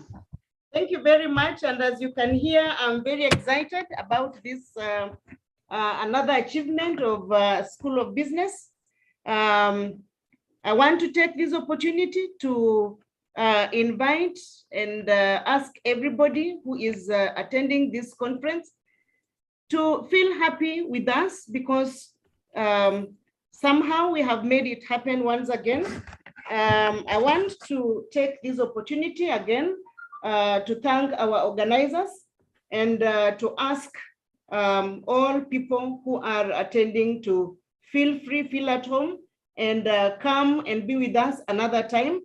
I want to start by introducing our panel members, those who are going to do the discussion for us. In the first place, we have Dr. Mwanzia. Dr. Mary Mwanzia is one of our senior lecturers at the School of Business, and she teaches strategic management and generally marketing units. And she has done a bit of publication in peer-reviewed journals. She has also been a lecturer in corporate management, as well as consumer behavior and marketing seminar. She has held trainings under lead consultant CDF board. She has a number of areas in which her interests are strategic management, leadership and governance, global business and marketing management, among others, in which she has done quite a number of publications. We can also fet her as one of the members of the team that has made sure that SOBARC comes to fruition. Another member is Dr. Lucy Omalwa, a senior lecturer as well at the School of Business. And Dr. Lucy Omalwa is a serious strategist. She has done a lot of writing, as well as attending conferences in presenting papers in the area of strategic management. She has also done a lot in terms of writing case studies that can be used in teaching. Her PhD was earned at the Jomo Kenyatta University of Agriculture. She has also done, she also did her MBA at the same university, and her research interests are business ecosystem, dynamic capabilities, and strategic leadership. Third in my list, we also have Mr. Mudoka, who is pursuing his PhD at the Jomo Kenyatta University of Agriculture and Technology. He has a BSc in mathematics and statistics. He did his other qualifications at Egerton, among other universities. He is currently an employee at the East African Breweries Limited as a customer partnering manager. And last, in my list of discussants, we also have Dr. Jomo Gatundu, who is a strategist and a financial management professor of 38 years experience. He is and has been working in the hotel industry, in agriculture, in the manufacturing sector, and also in the higher education. He is currently the chairperson of Greenport Industries, a fully integrated bamboo processing company in Kenya. And he has held quite a number of senior positions, including DVC, Finance and Administration at the Daystar University, General Manager at Samia Africa Limited, among others. So you will agree with me that we have a set of well qualified discussants in this session. And I want to start by asking Dr. Mary Mwanzia a question that has to do with digital marketing in the current era. Now, over to you, Dr. Mary Mwanzia. We know that digital marketing hinges on the ever-changing forms of internet technology, and consumer behavior is constantly changing as well. And this makes the concept of marketing quite complex, let alone the concept of digital marketing, especially so in the service sector in which KCA University is a member. What digital marketing strategies has the university adopted to reduce the challenges there are in an effort to meet the ever-changing customer expectations and to maintain a competitive edge? I can see that KCA is taking on greater heights as you unveil the 2 programs in PhD finance. Could you please shed light on those challenges and how the university has been able to sail through? Over to you, Dr. Mary Mwanzia. Thank you so very much, Dr. Okonga, the moderator. Thank you for the visitors and protocols observed. I want to say that when COVID came in, of course, it's a pandemic, then businesses actually, they were disrupted from their normal norm. And we see that innovations, which are new ideas, erupted. And we're saying that being digital marketing being a process or processes of marketing services and products using either digital medium or technology. And most common, of course, the technology is internet. We have consumers have really changed into these innovative ideas, especially KC. And we can see consumers actually, they use more mobile phones, digital displays, Facebook, Twitter marketing service, search engine optimization, LinkedIn, web, etc. And we are seeing that more and more users are accessing the information through smartphones and other smart devices. And we can see that the mobile penetration in Kenya is at 91% compared to 80% for the rest of Africa. And around 83% of Kenyans access the internet through their mobile phones. So this is why we have to change, because the consumer is really changing. And we're saying that social media has really contributed largely to the increasing number of internet users, as it is estimated that there are more than 8.3 million Kenyans users on different social media platforms. Now, when we have challenges also for digital marketing, and some of the challenges here in this digital marketing are that one, people with the right set of skills are not there. What do I mean by this? It's that the competition is really increasing, and the required people to drive the business are hiding somewhere. Not very many know this, but we are trained as a university to bring in, to close the challenge. Also, some of the challenge, of course, is that when we actually put we can put a phrase like best phones under 15,000 with a high resolution camera. When we put something like that on the web, what happens is that there are so many pages. Google Chrome has billions of pages, which has been actually scavenged through for information, including YouTube videos, but sometimes it makes it difficult. There is endless product reviews on e-commerce website and so on and so forth. And then it makes difficult to be seen as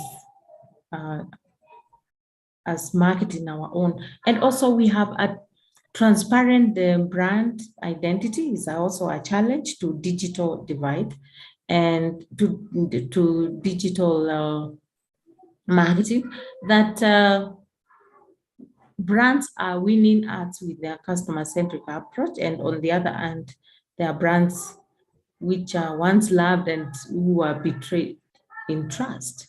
So we have also a problem also in the digital marketing, making sense of the big data, that more information about the customers and their interactions on various platforms has left many institutions clueless.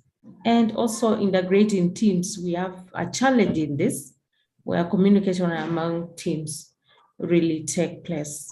And they take place frequently unless there are escalations. This is also a problem. Now, hyper-personalization is also another one where it is overrated. And due to social media, people are used to getting attention, and that's one message for all would work anymore. Also crafting on omni-channel experience. People actually are having phones, the consumers having phones, could be students, could be the potential customers.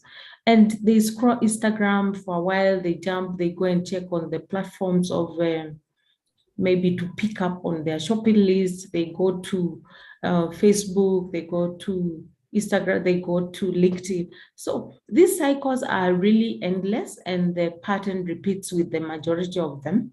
And this really makes us, it makes the marketing being challenging for most of the university. Now, with the KCA University, of course, they have kept the edge. What we are saying that we have achieved some of the objectives.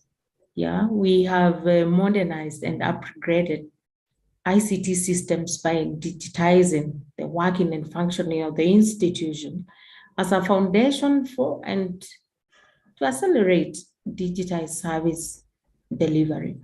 Also, we have seen that to deliver all outcomes for a digital university using technology, we are saying that we have to, the institution has to operate at its best. And we have also invested so much in ICT, and we are digitizing students' records, automating processes, which has led to improved delivery of the services. And also by integrating ICT, of course, we have blended learning experience to our customers who are the students, whereby they are free to attend which mode of study they want to. They can come to, they can do the online, they can do the distance learning, they can do the one-on-one. And what we are saying here is that integrating ICTs in education increases skills at base. And we can see of course, the benefits of what our students are doing, even the staff. So we have also we have reduced costs to to even employees who are working on blended, even students. And we have a cloud-based infrastructure for flexibility and efficiencies, and a unified communication and collaboration system for daily operations. Also, lastly but not least, we are also, we have securely identified and authenticated the KCA worker. Yeah, you cannot miss a class. You cannot miss a class as a lecturer, because we normally get attendance of classes. The students also, they must attend classes. So authentication of KCA worker is working, and student or business, providing the foundation for securing identities, protecting privacy, and enabling trusted benefits and services, SDG examination. Yeah, also last is that we have implemented alongside a cyber security framework to ensure security is everywhere. And we work with partners to ensure continued stable functioning of all the ICT components. Thank you so very much. Over to you, Dr. Konga. Thank you very much, Dr. Mwanzia, for that good profile. At least we have seen that despite the negative changes we have experienced of lately in the environment, KCA University has been able to forge ahead. At no one time did KCA ever close doors. They continued operating because of that digitization, because of the digital technology. Thank you very much for that good response. And I would wish to ask our second discussant to tell us something also about digital marketing. And this goes to none other than Job Mudoka, our very own friend of KCA and a student of JQuat, PhD student at JQuat. What are your biggest fears about the digital marketing, and what solutions would you advise the KCA University, having listened to Dr. Mary Mwanzia speak about what they have been able to do? What are your biggest fears in as far as digital marketing is concerned? Would you kindly give some form of advice to KCA University? Over to you, Job Mudoka. Very much, Dr. Konga, and all protocols observed. And also, I must also say Dr. Mwanzia has conclusively and comprehensively covered just what digital marketing is all about and what also KCA has done. So in terms of just going directly in terms of what are the fears when it comes to digital marketing, then I'll be just focusing on three particular areas. So one is around data privacy. So for anyone who's going in that particular area, digital marketing, which is still, I would still say, still not a very developed area, is still a new area, one has to be very careful around data privacy, so that as you send out or whichever marketing channel that you're using, then you need to be wary that you're observing all the regulations that are put under data privacy. I know data privacy in Kenya before has not been very strictly taken, but I know a bill was taken to Parliament, which is still undergoing review for it to be enacted by Parliament, which has some very stringent measures. So that will be one area. The other area will be around just cyber security. As we put up all play in the internet, how are we making sure that we are well secured? And that is also an area that has been spoken very well by our previous speaker.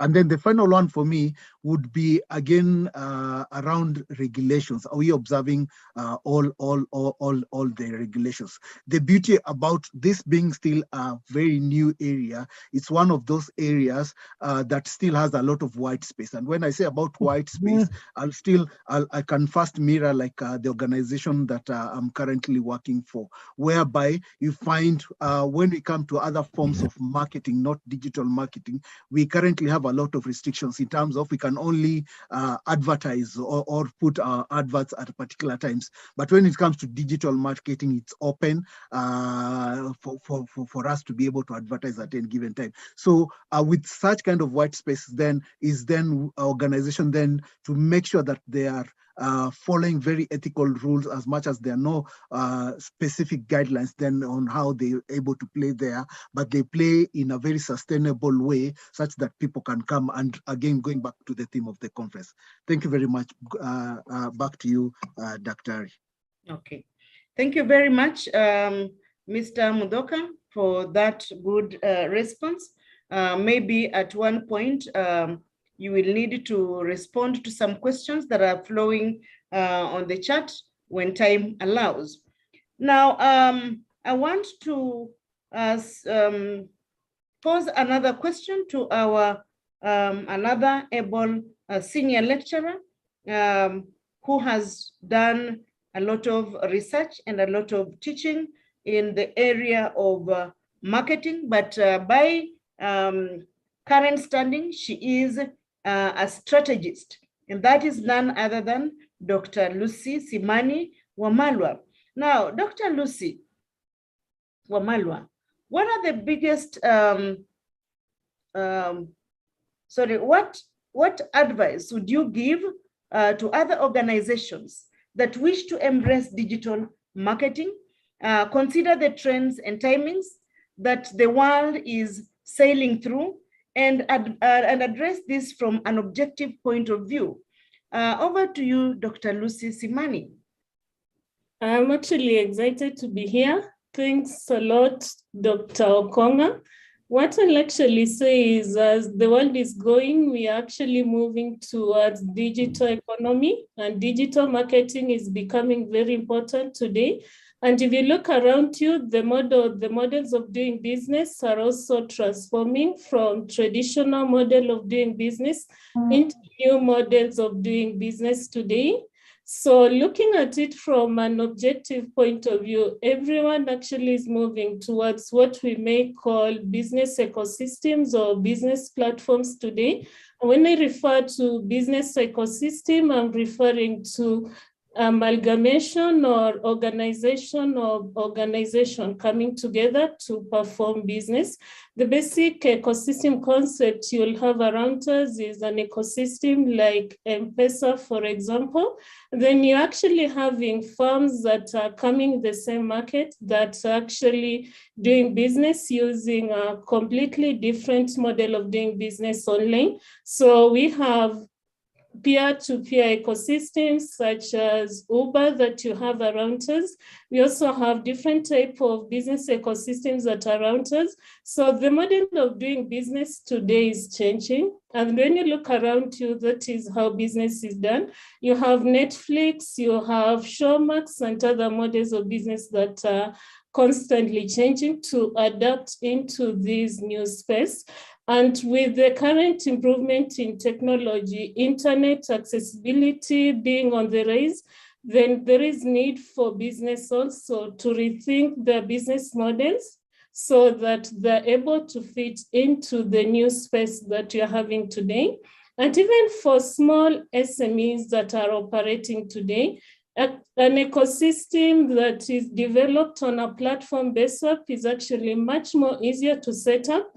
And one of the advantages that firms are having today is you can actually start here today and tomorrow you'll be global. And that is why firms like Jumia are actually taking over the digital market with a storm, changing completely how we are doing business transactions. And if you are not careful, these disruptive innovations that are coming into the business environments in form of business ecosystems, in form of platforms are actually changing how we do business. You may find yourself in a total mess.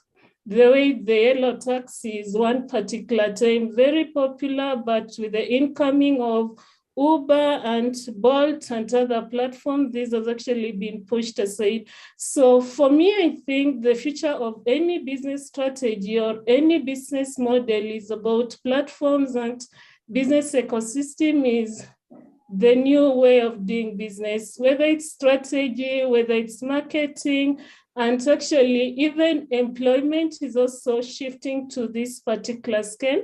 So there is a shift in model of doing business from the traditional model to new models of doing business.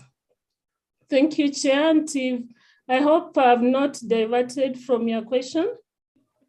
Thank you very much, Dr. Wamalwa. You have done us proud by advising us that the best way to go is digital. You have actually nailed the nail on the head, making sure that we understand why we need to embrace changes, especially so in as much as digital marketing is concerned. Thank you very much. I would want to go to our fourth discussant, and this is none other than Dr. Jomo Gatundu, whose profile I have already given you. Now, Dr. Jomo, I would just want to you to discuss with this panel the fact that digital marketing is sometimes not successful. How would you describe the digital marketing campaigns that you have seen happening around you, not just necessarily in KCA or your place of work? We just want to ascertain that indeed the world is moving towards digital marketing. When there are those failures, what has usually been the solution? Over to you, Jomo Gatundu.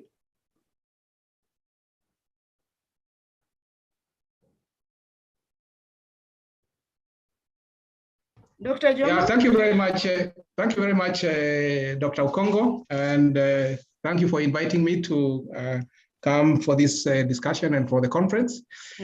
Yes, we all know that digital marketing is the trend that is going because of the nature of and the strength of messaging that you can bring in through digital marketing. And the challenge that is there is basically just understanding your institution's niche market and competitive ecosystem. Because when you are messaging, once your message goes out there, either through social media or any other platform, you're not very sure the kind of people that the message is going to go into. And one of the challenges that basically happens is that your message may attract what we call crickets rather than going to converting people. For example, you use Twitter, you use Facebook or TikTok to drive your brand, and then somebody interjects that message and begins to bring in negative connotations about it, and starts bringing irrelevant issues into that particular digital space. And then the conversation that the message that you tried to bring into that space gets distorted. For example, we know that if you have a blog where you are pushing messages out, you may attract people who are negative. And those negative people may also be very major influencers. So one of the strategies that one needs to do is also to have people who are social influencers on your side, who can then be able to divert that particular message from the negative so that it gets traction. The other thing that is also a major challenge is sometimes we put out messages that give too much information in terms of information overload. And we understand in today's digital environment, people just want crispy information that is loaded, that provides the content that one would not need to read too many pages out of it. So it is important also to avoid having too much information overload, and to ensure that the messages that you put out there resonate with the people. So basically, those are some of the areas that one needs to do to ensure that if something does not succeed, then there are mechanisms that you can use to ensure that you are able to revert back to the right thing. And obviously, as you also use digital marketing, it is important to also ensure that you have the right information that is there. I may share maybe an experience that I had in Desta. We were pretty well computerized in terms of using digital marketing. And one of the things that we had done is to enable students to be able to view their marks before moderations were done. And that created a very major problem because we did not take care of the cybersecurity issues. And some of our ICT student majors were able to hack into the system and be able to see marks for other people. So again, as Job had talked about, cybersecurity again is also critical to ensure that things don't go wrong. Over to you, Daktari. I don't know whether I have been able to respond to your question. Thank you very much. According to me, you have responded well, but all of you still have a session to interact with our audience. Dr. Mary Mwanzia, a question comes to you that due to COVID-19, we have a digital divide among students and communities. What has KCA done to deal with this divide?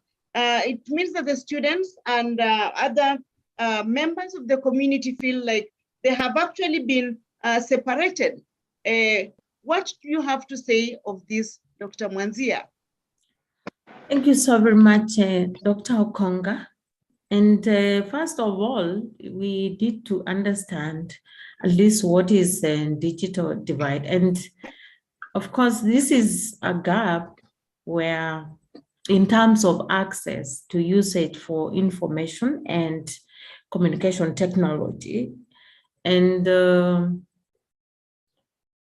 many people, not very many people are able to have mobile phones. There's some students, but we are seeing that it was an opener for me, 95% of people in Kenya, of course, mobile phone is being used. And it is becoming a relative inequality between those who have more and those who have less bandwidth. And also there are those who are less skilled, because some of the students do not, they were actually trained. What the KCA fraternity has done, of course, is that we were able to give subsidized bundles to students, and that's why then we brought in the blended mode of study, because some of them were like, we are not able to get into the virtual background. And in that, we were actually the first university to go live on this digital platform. And some of the characteristics of the students, of course, KCA catered for, is that these were the income, the education, of course, age, geographic location. KCA has really catered for this when they brought in the blended learning. Thank you so very much. I hope I answered the correct way, Dr. Over to you. Thank you very much for that response. And I would also wish to add to the member who has asked that question. You know, this separation is inevitable. Even at no one time are you able to have all your family members with you at any one given time throughout. So the digital marketing coming in and dividing us is inevitable, and we must actually move with the changes of time. We cannot afford to be left behind. So we need to embrace the change that digital marketing brings to us and accept the division that it has brought. So as long as it does not disrupt our well-being as students and make us to derail. Thank you very much, Dr. Mwanzia. Another question goes to Mr. Mudoka. How can we address sustainability in digital marketing? A question by Dr. Caroline Ntara. Yeah, thank you very much, Dr. Okonga, and thank you very much, Dr. Ntara, for asking this very valuable question, which is in line again with the theme of this particular conference. When you talk about sustainability, we normally talk about three things, what you call 3 Ps. That is people, planet, and profit. So out of the three, so if I can start first with people. So people is what we equate to social. So whatever we are doing, whatever we are putting up in the digital space, then are we taking care of our social responsibility? Are we as an organization fulfilling our mandate of being social responsible? So what we put up there, is it socially responsible? So that takes care of the first P, or what we equate it to social. Then the second one is around planet, and planet is what we equate to environment. So by going digital, definitely we are saving a lot, because now we are moving from the normal advertising, which will use material. Some of them are biodegradable. They'll go back to the environment, and they cannot be they cannot decompose, or they cannot be degraded. So by moving to digital, then we spare the environment, because we don't end up now using materials that will end up emitting the wrong carbon emissions to the environment. Then the final one is around profit, or what we call now the economy. So whatever we do, we are in a space whereby there are limited resources. So are we able to save cost? Now the cost of digital is far much cheaper than the normal way of advertising. So again, in that area, again, we are able then to save.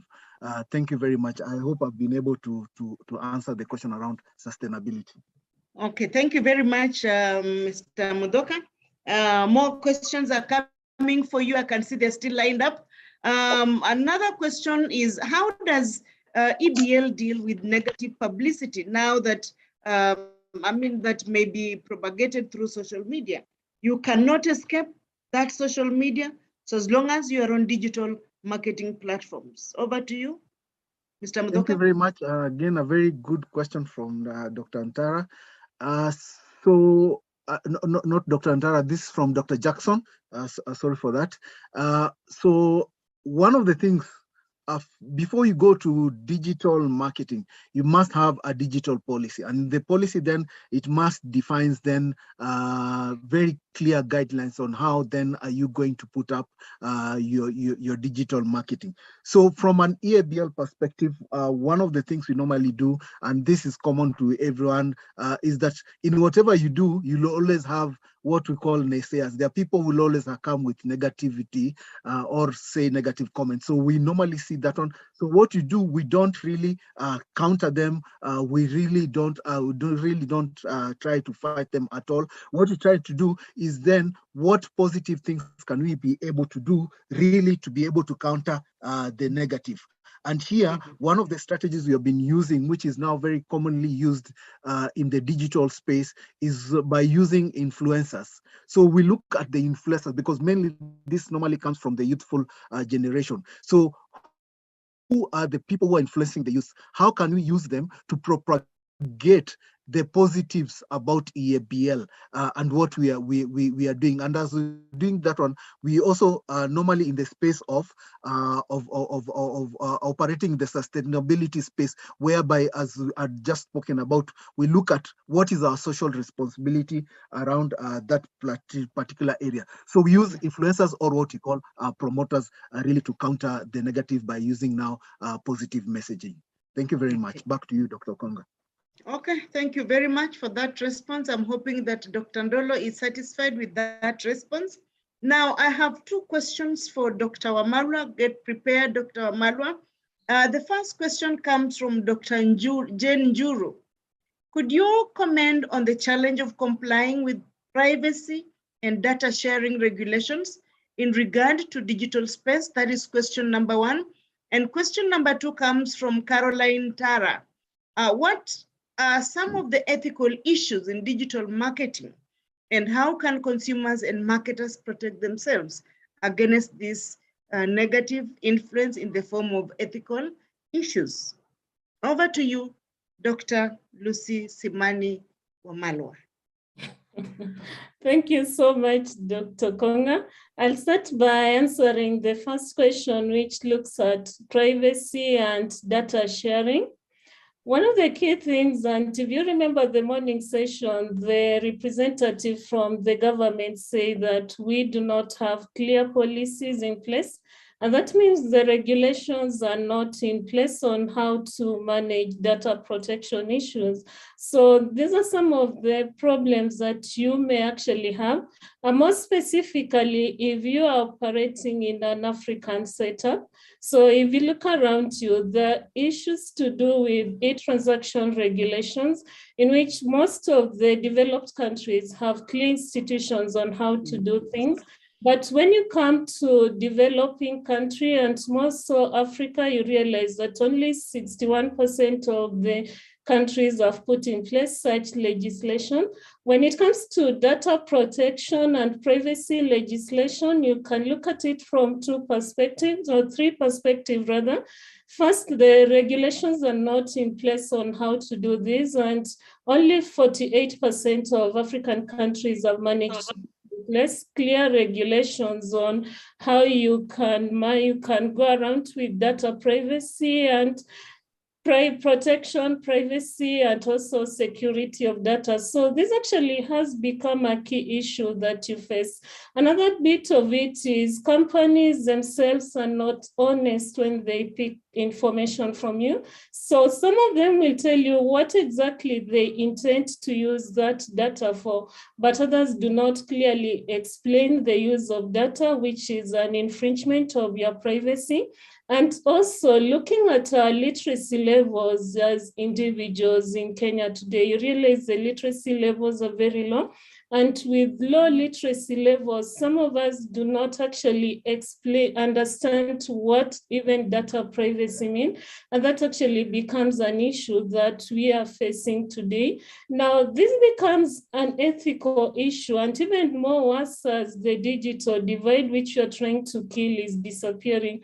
One of the things you face is you have a 12-year or a 14-year that goes online, and this child goes online to YouTube or goes online to play games or whatever it is, but there's no clear regulation on who they're going to interact with.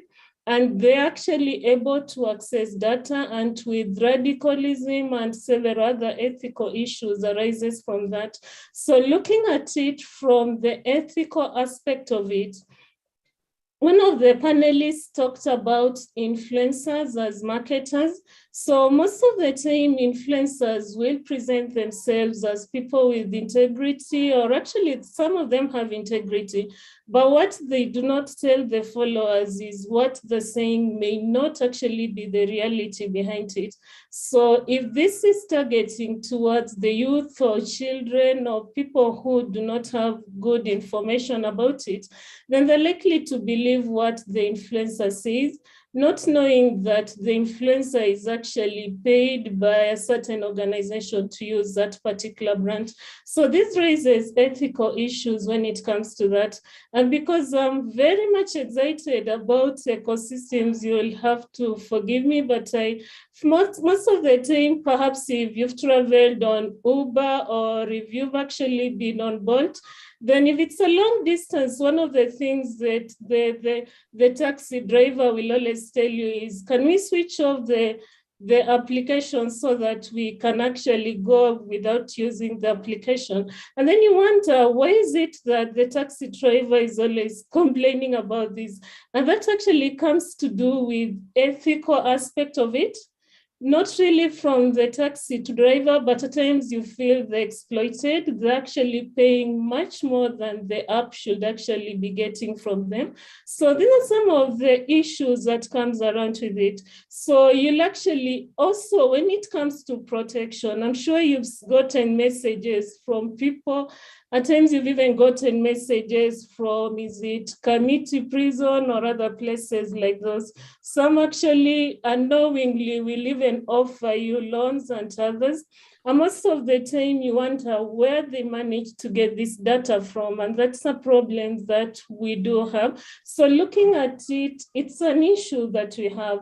And without clear legislation, or even if we do have legislations, without clear institutions to put in place these legislations, then we still have a problem. So generally, we face legislation issues, and we also have weak institutions that cannot put in place these legislations. So the law exists, but there is no one that will go behind that organization and find out why they're using the data the way they're not supposed to use it.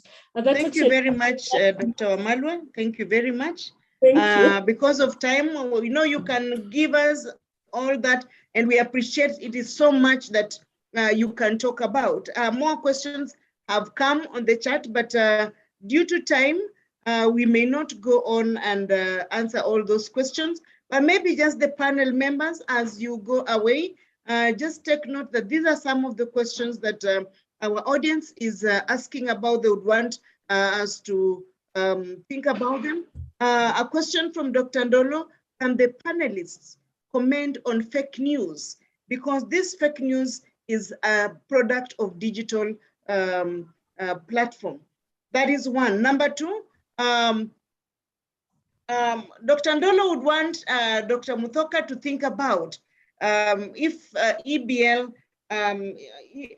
has a policy on empowering local farmers in as far as sustainability is concerned. And then we have Bonaventure wants to know how KCA is planning to ensure that many aspects of communication, such as non-verbal cues, which tend to give physical learning a deep sense of touch in understanding, be recovered in the virtual learning sessions to ensure continued quality in delivery. be sure that Bonaventure such are always there. We have the use of reactions in class, and time and again, according to the lecturer in charge, they may decide to ask the learners to turn on their videos. So that is a way of ensuring that those nonverbal cues are captured. Thank you very much to all discussants. I would want to give room to one Mr. Matwetwe, no, Miss Nora Okungu and Mukami Njoroge to do a small recap in form of being rapporteurs of this particular sitting before we conclude. Nora, are you ready? Or Mukami?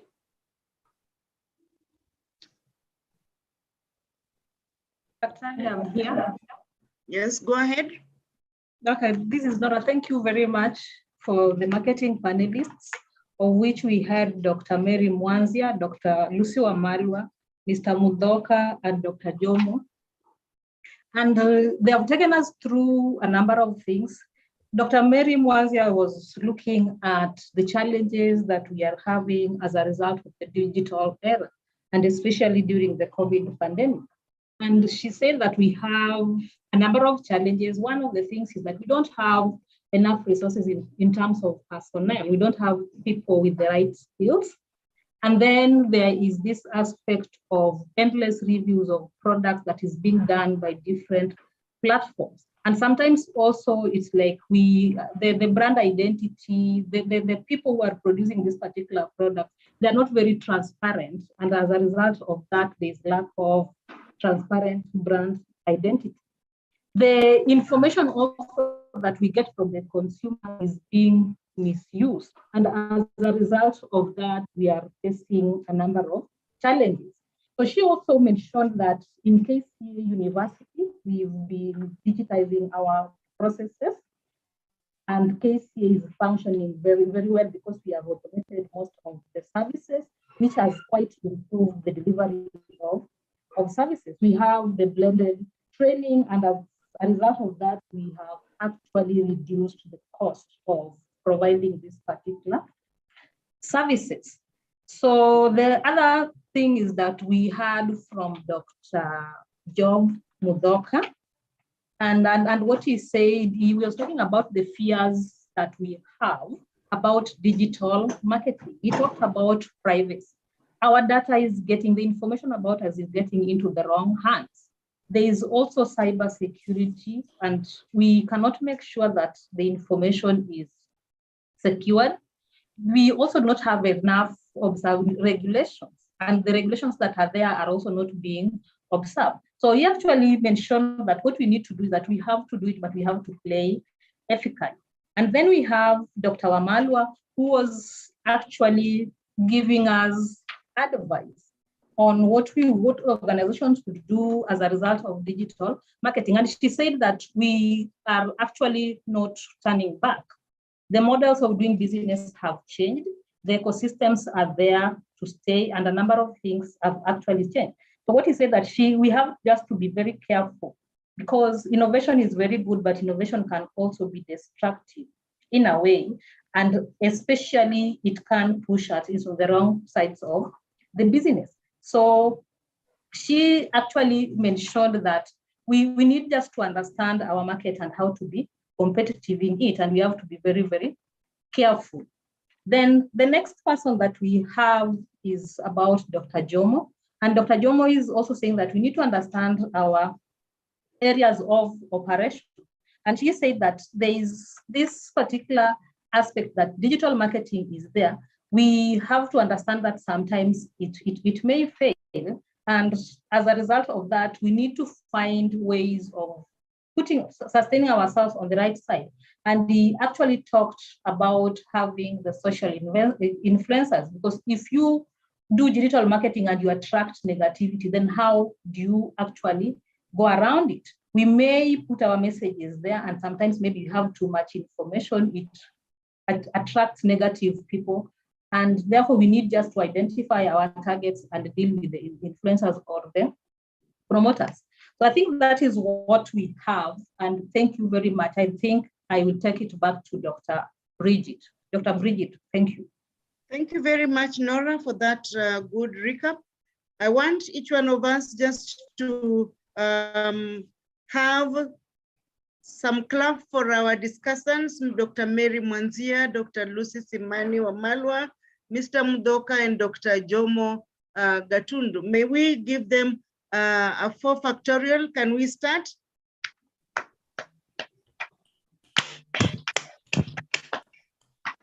Thank you very much, everybody who has contributed to this. And I want to return the program to the coordinator of the day, that is thank you, Dr. Bridget. Dr. It is me. Njuguna Peter, CPA Njuguna Peter. Doctor. Thank you so much. I'm humbled.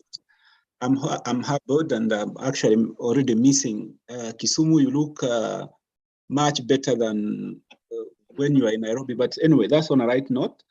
And I think thank you so much, Dr. Bridget. So I think we have been informed that digital disruption is alive, and there is no way of getting out of it. The teething issues is what we must confront. The ethical issues underpinning cyber issues, data security. But in terms of that disruption, there is no way we go back on it. It is alive, it is with us, it is more cost efficient, it is more effective. And there is no better way than how Nora has put it. And thank you, Dr. Bridget, for that moderation, and the participant. I think you have articulated the issues and hit the nail on the head. So thank you so much. My only question was to Peter Mudoga, and how can I become an influencer? You don't have to answer that. I will follow it up one-on-one, maybe. What are the traits of an influencer, and what does it take? There are some courses that must be taken, and so forth and so forth. How do you go about in identifying these influencers that can cut across and really inspire some of the attendees, and even some of our students will be happy to know what it takes? Is it just a matter of building following in the social media and so forth? So thank you so much, Dr. Bridget, for that moderation. It was well executed. That turns us now to the next round table discussion. And the next round table discussion focuses and turn the angle to innovation and social entrepreneurship ecosystem. And of course, as we mentioned earlier, is that innovation falls at the center of any enterprise, be it process innovation, be it product innovation, be it system innovation. It falls at the center of any enterprise. And of course, it is innovation that drives market penetration and retention. Without it, any entity will face the brick end of its life cycle. But I'm not the expert here. I want to invite Dr. Fanis Waswa. Fanis Waswa is the chair of department, business, administration, and management. Dr. Fanis, can you be able to hear me? Yes, I can hear you, Dr. Can hear you very well. Thank you so much. Take it over. Okay, thank you. Thank you, members, and a good afternoon. So I'd like to welcome you all to my panel. And before we go on, I would like to introduce my discussants. The first one is Dr. Abraham Rotich. Abraham Rotich is a senior lecturer of entrepreneurship. He is also the director of innovation and outreach at our Rio Center, that is a research, innovation and outreach. Our second, welcome Abraham, I hope you're in. Yes, Our yes. second discussant is Dr. Bunyasi. Dr. Bunyasi is the Dean School of Professional Programs and Senior Lecturer at KC University. Dr. Bunyasi holds a PhD in entrepreneurship and is also a member of SCCA UK. Now, Dr. Bunyasi, I think she wears many hats. She is an entrepreneur. She cuts across also as a development finance expert and a manager. So you can be sure she will do some justice to the discussion at hand. Then our next discussant is Dr. Grace Kiru. Dr. Kiru is also a senior lecturer. Yeah, please, maybe you could put on my discussants, you could put on your videos as I call upon you, Dr. Bunyasi. Yes, Doc. Yes. Good afternoon, everyone. Thank you. Yes, yes. Okay, the third discussant is Dr. Grace Kiru. She's a senior lecturer of entrepreneurship and strategic management.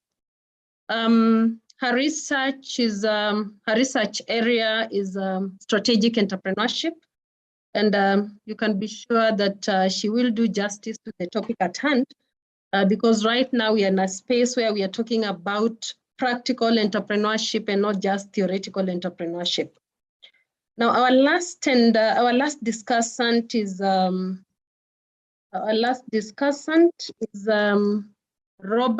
Mr. Robert Bell. Robert is a transformational speaker, author, and FCCA qualified accountant. He has been recognized as one of Africa's continental icon under 40.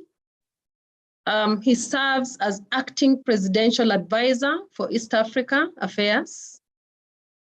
Robert's mission is to usher dreamers into glorious light. You see, he transforms, and therefore his mission is to usher dreamers into glorious light. Robert is the CEO of SIMP Consultancy, helping SMEs to avoid premature death. Yeah, we also know that SMEs also have a life, just like a human being. So they live and die. So Robert's work is to ensure that they don't die early. So those will be my panelists. But I'd also like to recognize my rapporteurs, Grace Mukami and Dr. Rachel Mburu. Welcome to this panel. Thank you so much. So I think we look forward to a very healthy discussion, given the rich panel that I have. Some of my panelists would like to, they have other business, and they would therefore like to leave immediately. So I'd like to start with Robert. Robert, are you in the house, please? Robert? Yes, yes, I am here, and I hope you can hear me clearly. Yes, I can. Thank you very much. Yes. Yeah, thank you. So I think I'll start with you, Robert. You mentioned to me that you have other issues too, and you want to leave immediately. Yes. So I would want to start with you. From your profile, I have seen that you usher dreamers into light.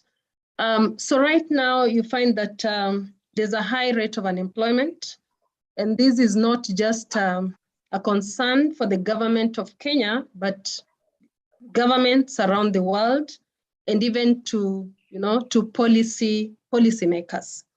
So in your opinion, Robert, if you look at our government, do you think it's doing enough through, for example, through schemes such as provision of grants to the youth, subcontraction of government tenders to the youth? Do you think the government is doing enough to solve this problem of unemployment through entrepreneurship? All right, thank you so much, Dr. Ali, for that question. It's a very vital question. It's one for us to ask ourselves. As we look at that question, though, we should ask ourselves, what is government's role? And I think at times we always try to answer the question, has government done enough, without setting the baseline? I think the baseline is for us to set what is the role of government, right? Where is government's play in the whole ecosystem of entrepreneurship? Yes, government is to provide an enabling environment for entrepreneurs to succeed, and at times, assist in negotiating for credit facilities or financing facilities, and to offer government tenders to the youth. So if we set that baseline first, then on that basis, we can assess if the government is doing enough. Now, in terms of their role, I don't have specific data, so I can only give my opinion, is that on paper, government has done enough, on paper, but it's the practicality, the implementation aspect is where we have seen that government has not necessarily come through adequately. For example, when you mentioned things like a ways of fund, I mean, we saw the Auditor General's report where on paper, a number of people was given approval for ways of fund, but on the reality of the ground was not the case. I work with a lot of startups, and my company helps to build startups. We are what you call an ESO, an entrepreneur support organization. And I can tell you categorically, a lot of the time, the issue is not access to financing why businesses fail. What we don't have is an enabling ecosystem.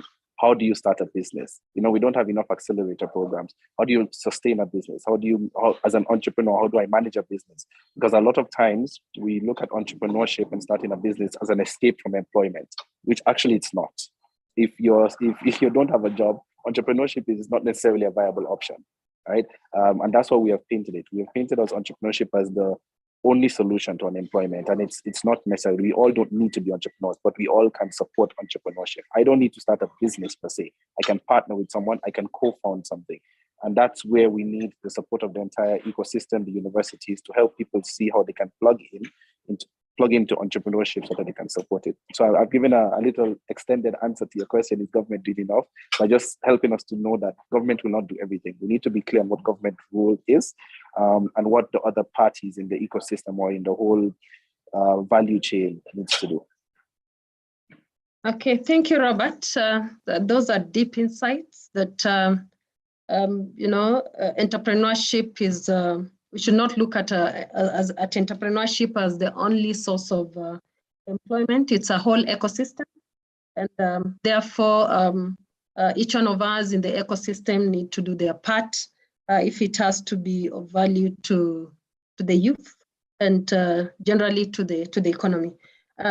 Thank you, Robert. I don't know whether Dr. Rotich would like to say something or add something to what Robert has just said. Yes, good afternoon, everybody. Afternoon. Yes, so talking about the ecosystem, of course, the government is the one which is actually supposed to set the right ecosystem for entrepreneurship and capitalism generally to flourish. What I've noticed, however, is that we have been paying attention to things which really are not very important. In this country, we have been talking a lot about providing capital for entrepreneurs. So we have been setting up things like Youth Enterprise Fund, WESO Fund, and we have a lot of dedicated funds through banks like Equity Bank, which actually go to finance entrepreneurs. What we are actually failing to actually see is the ease of doing business.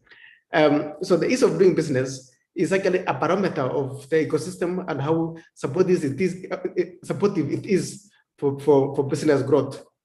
So, and of course, the foundation for any entrepreneurship and foundation for any economic development is the rule of law. So you find that now the government has been doing a lot of initiatives, providing capital, providing all these other things. But when you look at the other side, you still find that the environment is not very conducive for startup entrepreneurs, the high levels of taxation, the complex process for registering and operating a business. They say, for example, for you to set up a factory in Kenya, it takes between 120 to 138 days to set up a factory in this country. So that tells you that we still have a very big problem. Our economic entrepreneurship ecosystem in this country is still a work in progress. We are not yet where we are supposed to be. But I think also there's another problem, that there's also over-reliance on government. This thing of always saying tunaomba serikali itusaidie. I think entrepreneurship is about somebody stepping out and looking at the environment and looking at the opportunities and be able to take advantage of opportunities that come out of their way. So that's why we talk about something called entrepreneurial orientation.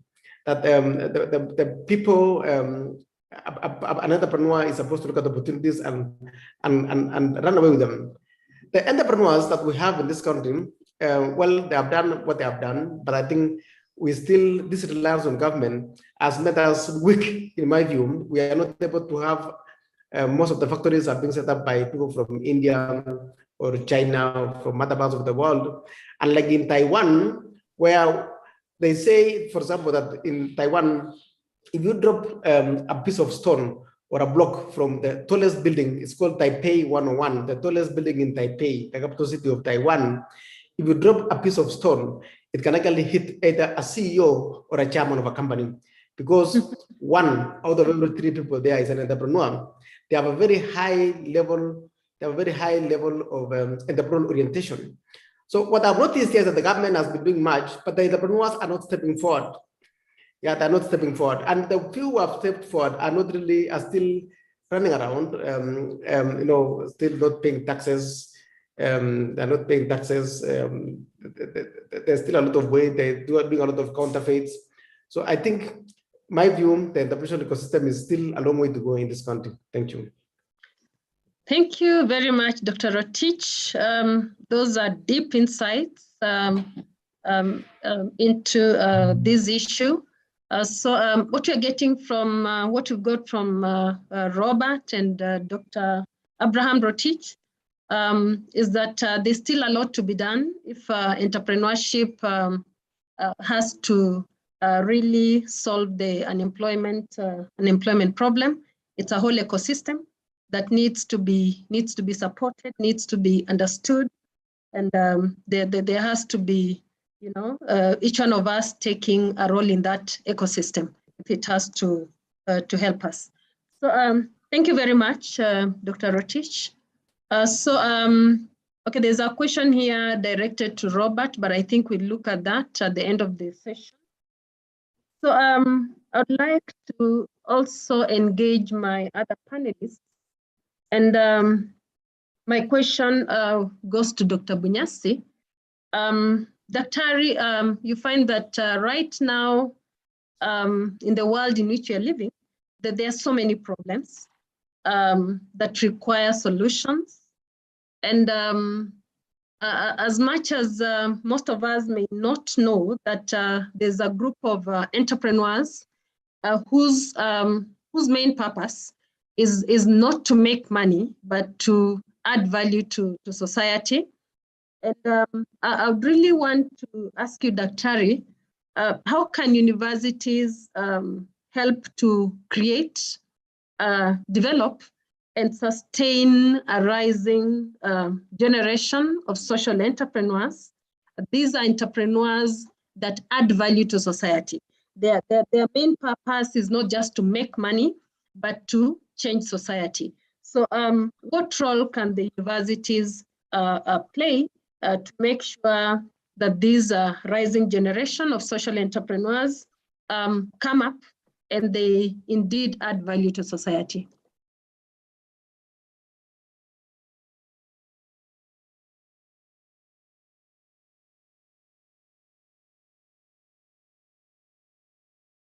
Oh, admitted myself, sorry. Did you hear me, Daktari?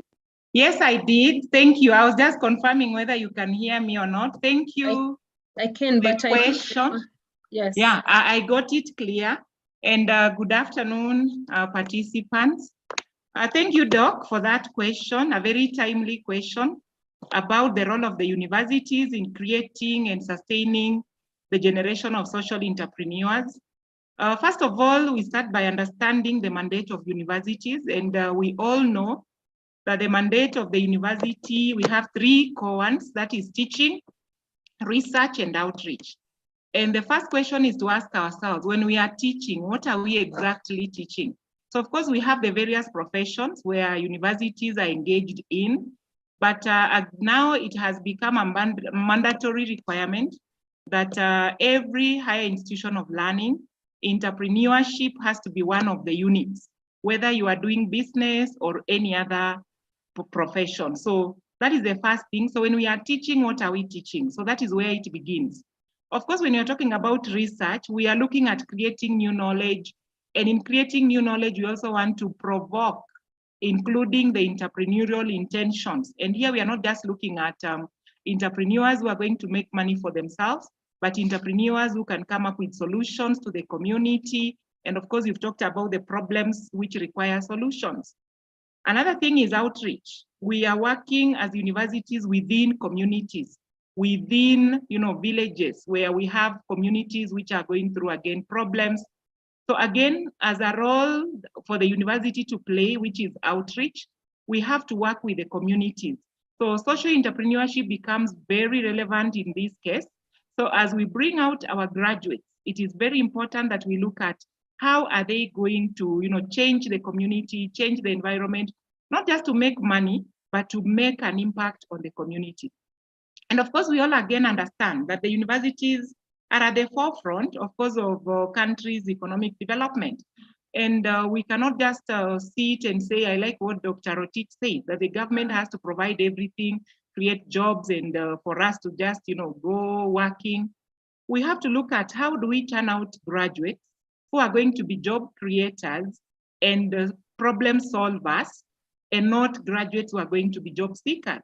So again, as universities, once we understand that role, then of course we have to come up with, how do we ensure that this particular graduate is going to come out? And that is why most of the universities, we are now paying a lot of attention to entrepreneurship, but the problem is we are paying attention to churning out people who are just going to be entrepreneurs, but we are looking at how do we bring about social entrepreneurs? Are we just bringing about people who are going to make money for themselves? Or we are looking at people who are going to also look at how do they impact on the livelihoods of the community, on the livelihoods of the people around them. So that is a big thing that universities can look at. Of course, again, as universities do that, I know at KCA University, through the entrepreneurship wing, we've been working with the community, especially the Madare area. We have students engaged. They go to the community. I once actually went with some of them. We go out, we want to assess the problems that the SMEs are going through, those who want to start businesses, and then we come up with how do we help them. And in the process of doing that, these students are identifying with the problems in the community. Once they identify with the problems in the community, then when they graduate, already they have that aspect of how can I solution to solve the problems that they encountered in the society or in the community. Of course, again, we have had cases where we have students, we go there, and some of them have been even volunteering to support. That's also now outreach to support those SMEs in bookkeeping, filing tax returns. And again, with that, they are developing that social entrepreneurial culture and even just giving back, supporting the community. So for me, I think universities have a big role.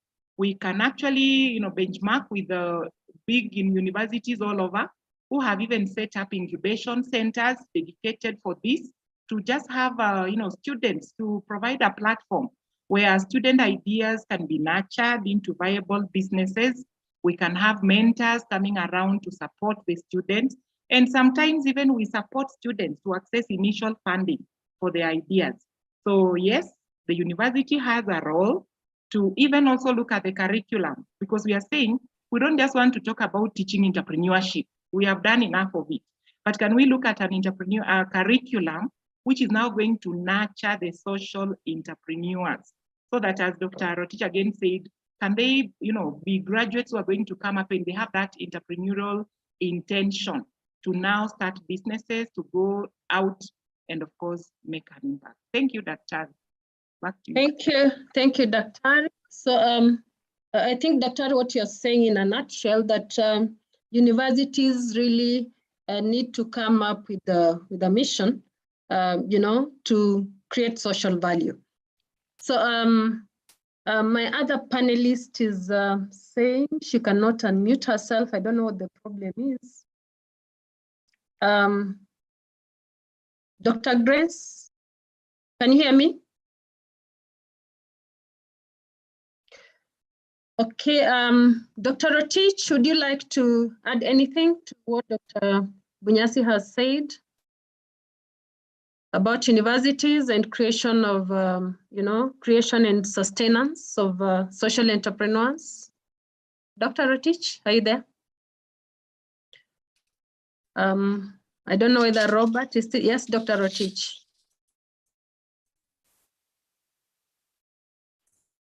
Okay, yes, Dr.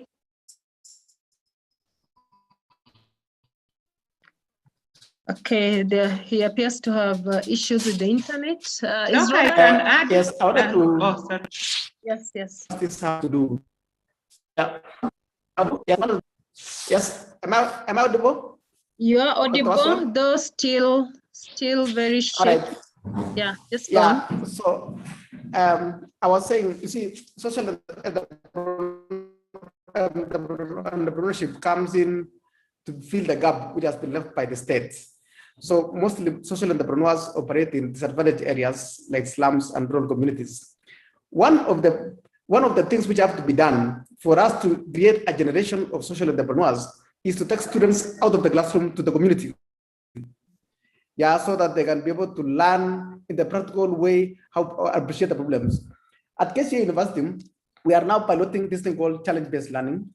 Challenge-based learning is a situation where you don't give students an academic and you don't give students an academic assignment, but rather you give them a problem outside in the community for them to go and actually be able to solve. For instance, now at KCA, we have a slaughterhouse somewhere here in Nairobi, which is grappling with very high levels of, when these things which come from Matumbo, the cow dung, when you slaughter a cow, so they have so many of them. Now, our students now are working with that company to create solutions. I think that's one of the ways in which now the students will be getting practical experience on how to work in the community and hence create social entrepreneurs in the long run. Thank you. Thank you, Dr. Rotich, even for telling our delegates what our students are doing through entrepreneurship. Thank you very much. Dr. Grace, can you hear me? Dr. Grace had an issue with her. Yeah, I think she has connectivity challenges, Dr. That's what I'm told. I think we'll I can add something to. Dr. Can I add? Oh, okay. Yes. Thank you, Robert. Robert, you can go ahead. Before Dr. Bunyasi. Oh, okay, right. Yes. Thank you, Dr. Bunyasi, for allowing me. Yeah. I just wanted to add, at its core, social entrepreneurship or social entrepreneurs are really the backbone of entrepreneurship. And it's one of the types of entrepreneurship we should be pushing more than anything else. When you look at it, as Dr. Rotich said, that such entrepreneurs fill the gap that the state cannot fill. The state has a central bank, but the state does not offer banking services. So at its core, almost all entrepreneurship or all enterprises start from an element of addressing a social need, right? Before banks were created, no one had, and there was no bank. So it was a social need. Yeah. And the thing is with that is that it helps us to think long term. One of the biggest challenges we have across Africa, particularly in Kenya, is that we're raising and pushing people to entrepreneurship to solve their own personal needs. I want to make money and I want to feed my family. I want to make provision for my family. We're not thinking about the wider community. We're not thinking about sustainability. And that's why we have such high failure rate of small businesses, but we also don't have them succeeding and amplifying. We keep thinking small and small and small. We need to think big and bigger.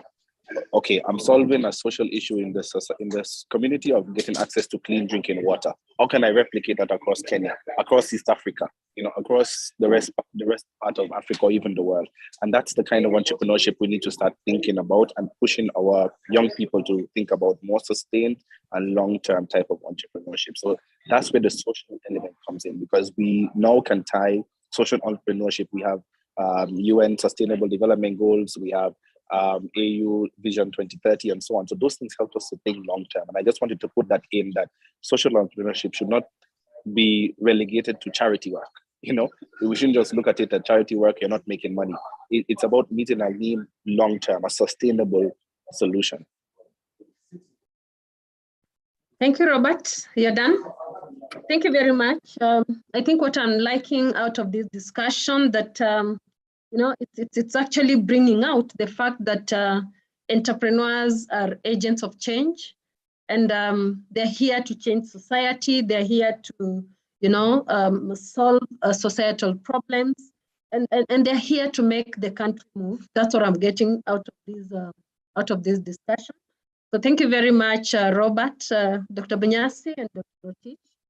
Now, I would like to move on to our other our other question. So as entrepreneurship experts and as entrepreneurs, how can we relate the COVID-19 pandemic and entrepreneurship culture in the Kenyan society? How can we relate those two? Yeah, and the COVID-19 pandemic and the entrepreneurial culture in the Kenyan society.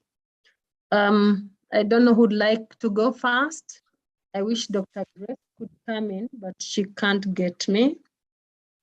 Robert, would you like to take it up? Just give me another minute to gather my thoughts. Yeah. Okay.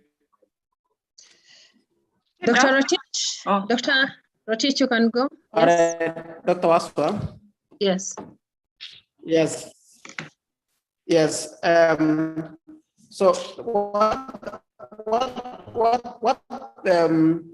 pandemic has done is to create a disruption, and that disruption is actually consistent.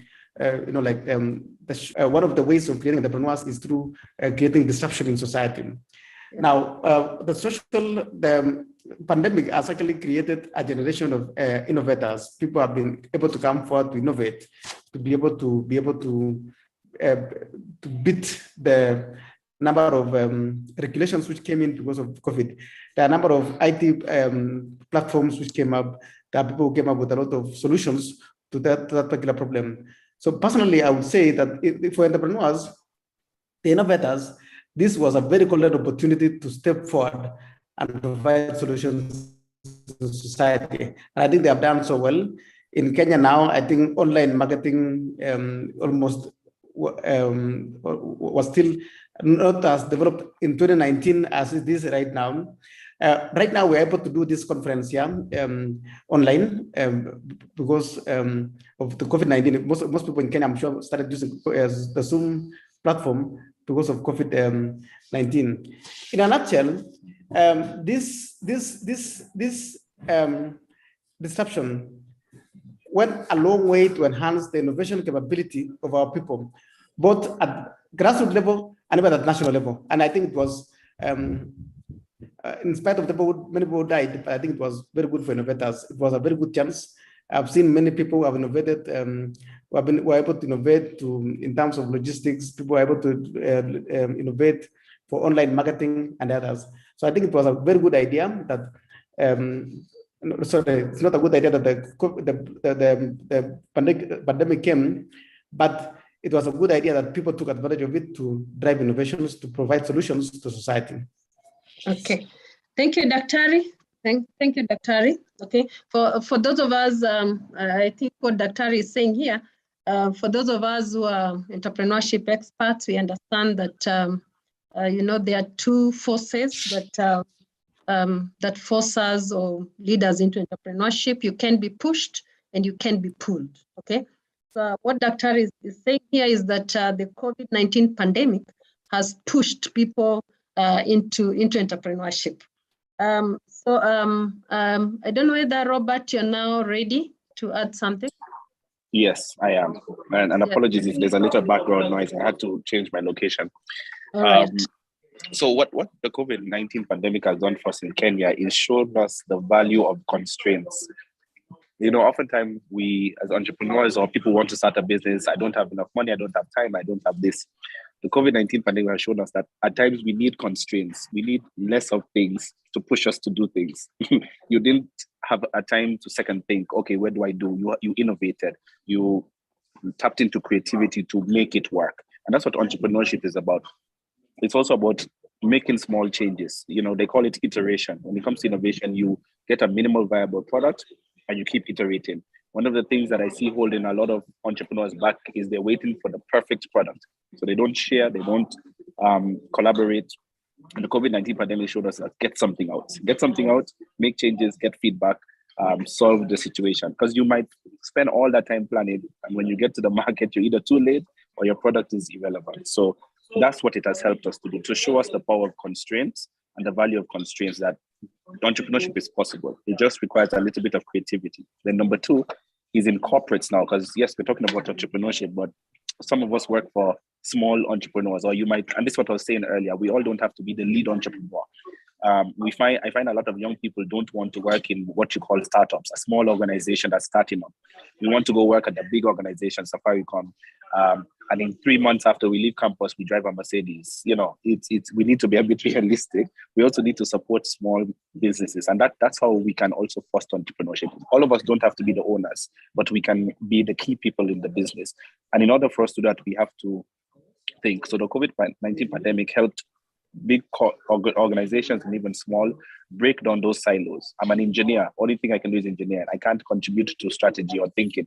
Everyone was able to give an idea. You don't have to be the most strategic person, but just your input could help, because that's how organizations made it. If you look at all the case studies, the organization that made it to the pandemic, they brought all hands on deck and they got ideas from every single person. Yeah, thank you, Robert. I think you've heard it.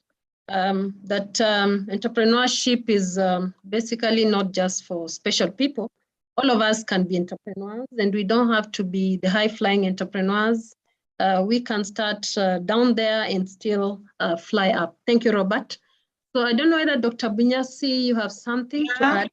Yeah, Yes. Doc, I can add. Thank you. I think my other colleagues have clearly put it.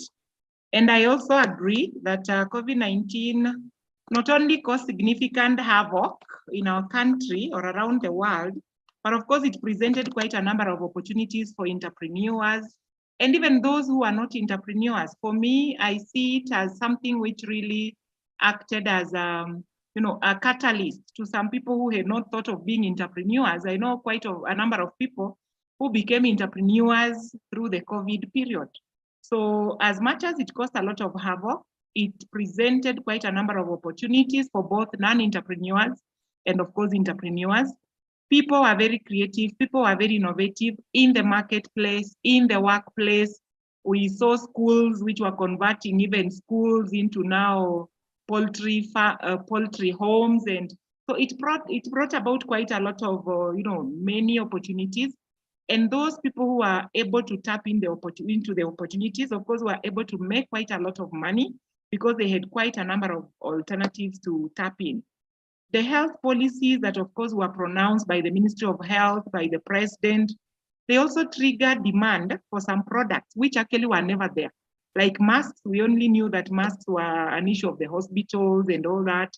Sanitizers, I think I only used to see them in the hospital corridors. So it triggered a demand for some products which were never there. So again, for entrepreneurs, it was an opportunity for them to jump in and take advantage, provide these goods, and the demand was ready. So it really provided and opened room for many entrepreneurs to actually do well. Of course, the issue of online businesses, which now it's like we have stuck with it, it also came up. As much as in the past we used even to criticize the issue of maybe online learning and all that, but again, COVID-19 presented this opportunity.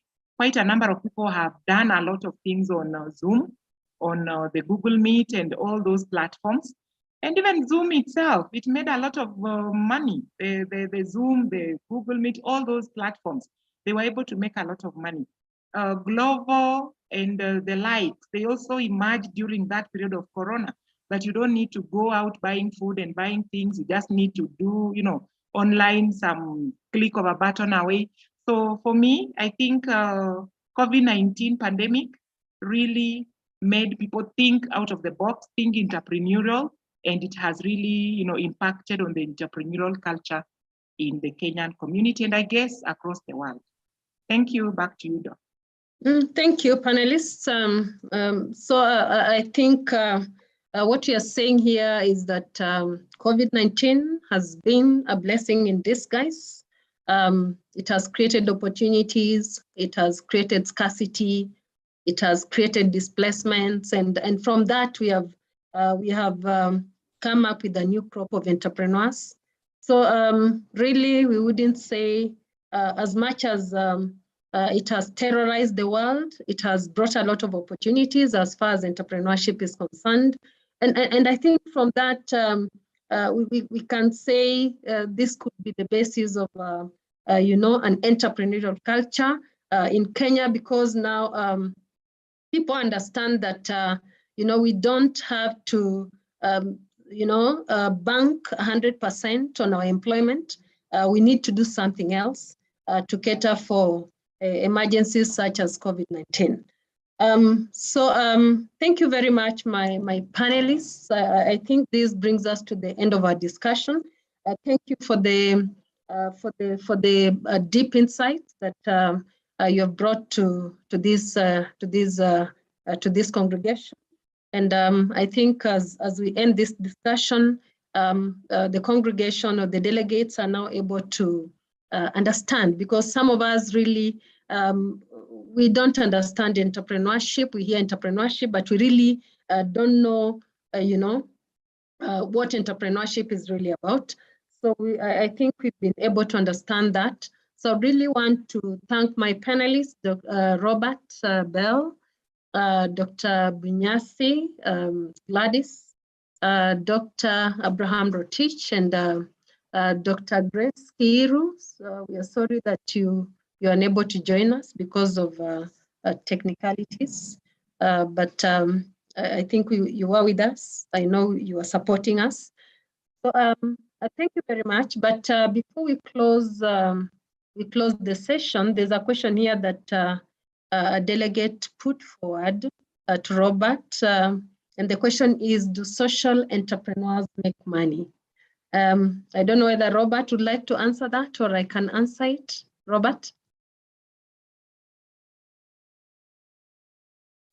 Okay, I think you can take it. You can take it. Okay. Yeah. Go ahead. Yes. Okay. The social entrepreneurs make money. You see, it's social entrepreneurship. Entrepreneurship is about is about getting return on your investment, and therefore social entrepreneurs will operate their social enterprises, based on a commercial model, make money, but their main aim is not to make money. Their main aim is to solve a societal problem. So yes, social entrepreneurs make money, but their main aim is not to make that money, is to make that money to solve a societal problem. So I hope I've answered that question very well. So the other questions, I think we will be able, because of time, we can answer those questions outside this forum. So I'd like to give a chance to our very able Rapporteur, Grace Mokami, just to give a recap of what this panel has talked about. Grace? Thank you so much, Doc. I want to start by appreciating all our discussants. That was a wonderful forum. And of course, to also you, Dr. Fanis, that was a very good facilitation. So 3 things have come up from this discussion. One was on unemployment. The other issue was on social entrepreneurship and what the university, KCA University, is doing about enabling our students solve practical problems. So what I picked out from the question on unemployment is the fact that our government is not doing enough, the fact that most of the strategies and the policies are on paper. But however, from this discussion, we can conclude that we don't necessarily have to rely on the government to sort out our problems. We actually can be the solution to those problems by engaging in entrepreneurship and engaging in like what the panelists are talking about, social entrepreneurship. Now on social entrepreneurship, what has come up is that the social entrepreneurs that we have currently, the problem or the reason why there is still a challenge is because they focus mostly on solving their personal problems. So there is need for social entrepreneurs to solve societal problems or society problems, so that now we can have a solution that is tailored to meet everyone's need. And lastly, what KCA University is doing, this I picked from Dr. Bunyasi, that the university is supporting students who have business ideas. We have been having various challenges where forums where students can present their business ideas, and they are awarded with something small to start them off. We also have through the outreach services, we have a whole docket on outreach services. So we have been tagging along our students to identify the problems with the businesses out there, so that now when they now prepare to go out there in the market, they can be able to come up with solutions that can actually sort out real problems. Lastly is about the challenge-based learning from Dr. Rotich. So we have adopted a challenge-based learning where we are not focusing on theory only. As we teach in class, we are bringing in the model of practical teaching, where we teach based on the practical challenges, where the students are now expected to pick out challenges in the organizations, try to come up with solutions, and that is going to demonstrated in class through games, through other learning pedagogies. So thank you so much. That is what came up in the discussion. Over to you, Dr. Fanis. Thank you, Mukami. We are very grateful for that good job. So delegates, I think that brings us to the end of our discussion, and I would like to hand over the session back to the chair, Dr. Peter Njuguna. Dr. back to you. Thank you so much, Dr. Fanis. I think that's very enlightening, very deep. I think eye-opener to everyone.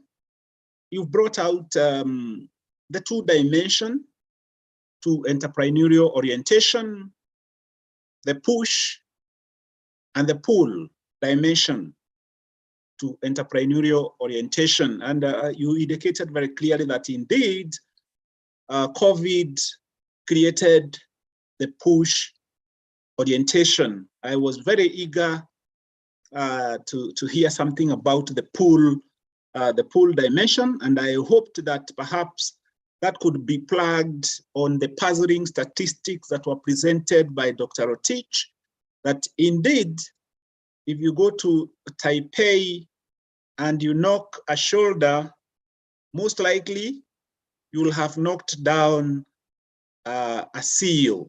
That's quite puzzling, and I think it could be good to have some empirical statistics that indicate maybe on even what is the size of the market, and indeed, what is their entrepreneurial culture. You know, actually, this is where we should be taking the next delegation of our students for a benchmarking tour, so that when they come back, we can be sure 99.9% of them will be able to transform themselves into entrepreneurs. So Dr. Rotich, as you organize for the postgraduate students academic tour, and I hope you will be able to include this destination as part of the consideration.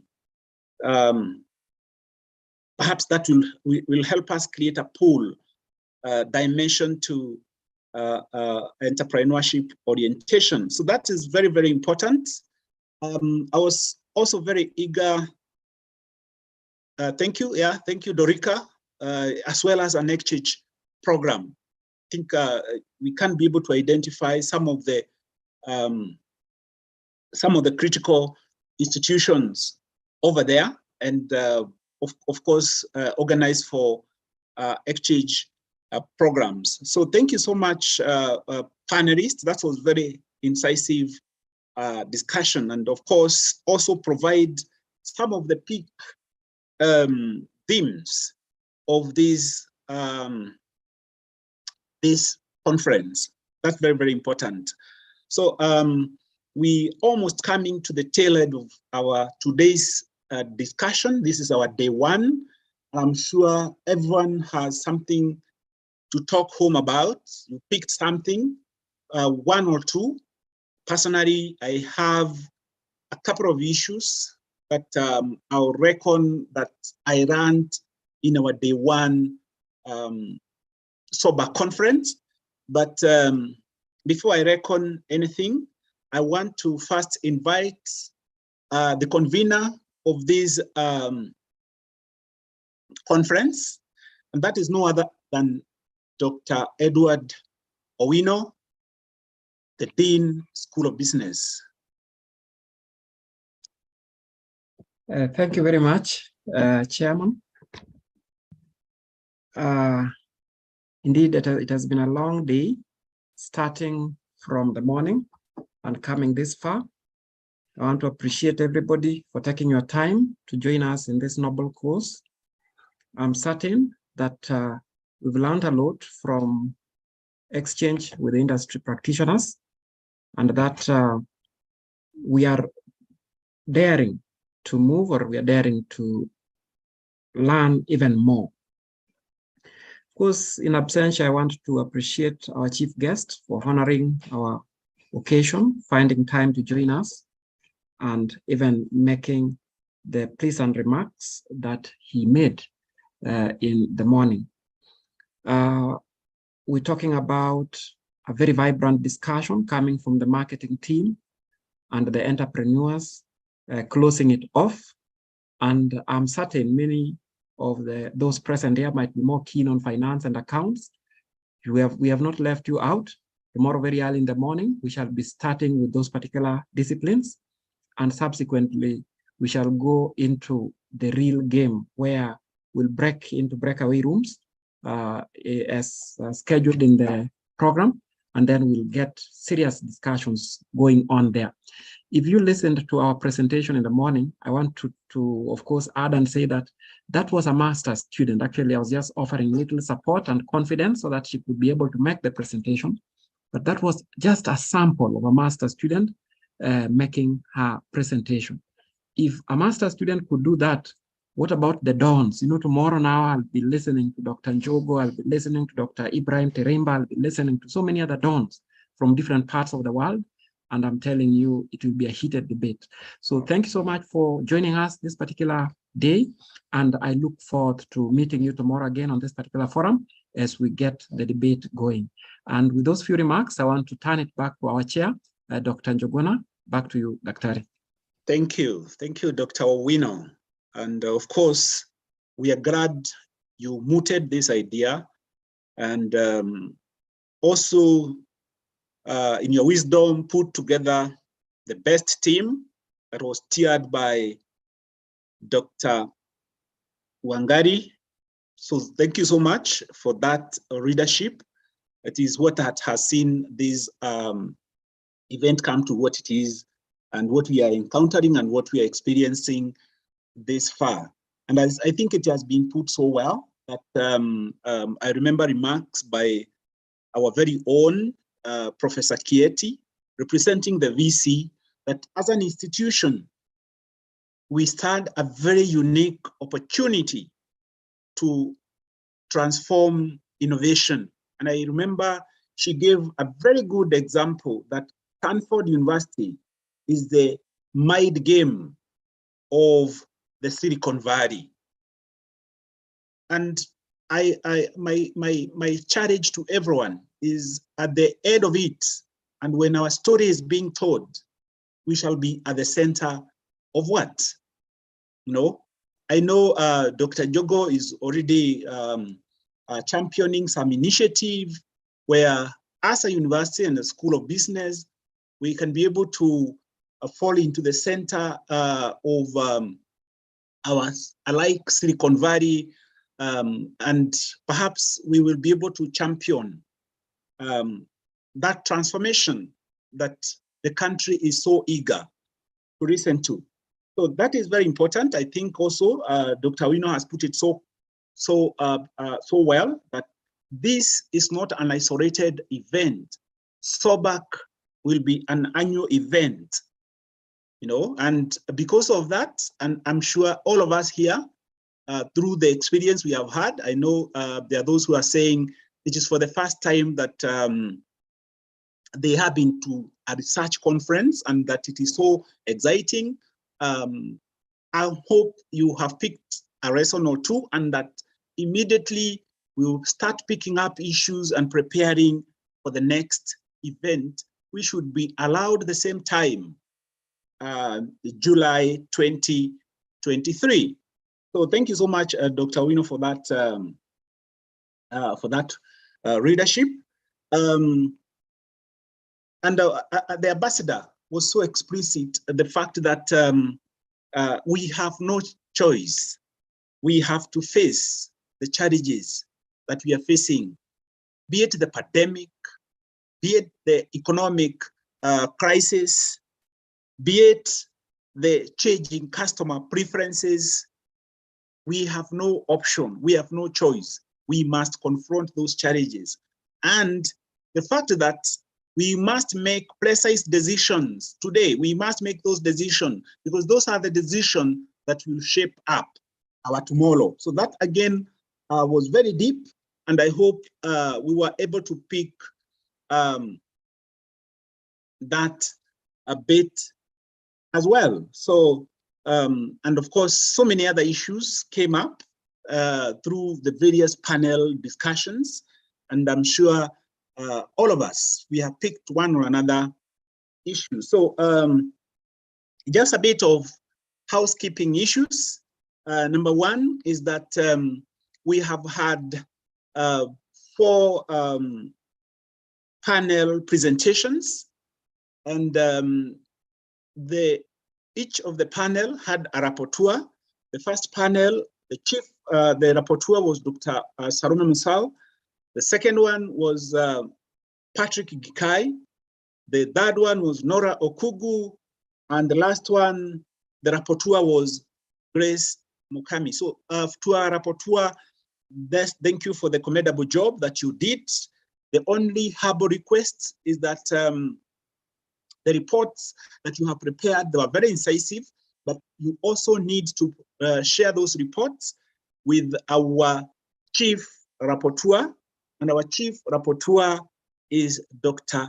Patrick Nyatete. So Dr. Patrick Nyatete, you can chat, indicate the mode of sharing those reports, whether you want them in your email, whether you want them in your WhatsApp, you can chat there and indicate how you want your you want the reports to be shared. So Dr. Musao, Patrick Gikai, Nora Okugu, Grace Mukami, please ensure you communicate. I can see Dr. Nyatete has sent a private message. Please send the message to everyone so that the rapporteur can be able to see the message. Everyone can be able to access that email address. So thank you so much, everyone. I think this was a very wonderful day. Was monitoring the numbers, and I think we have averaged at 90. We picked at allowed 119, and I think that is very commendable, given that this is one of its kind virtual events, and despite the digital divides, we have had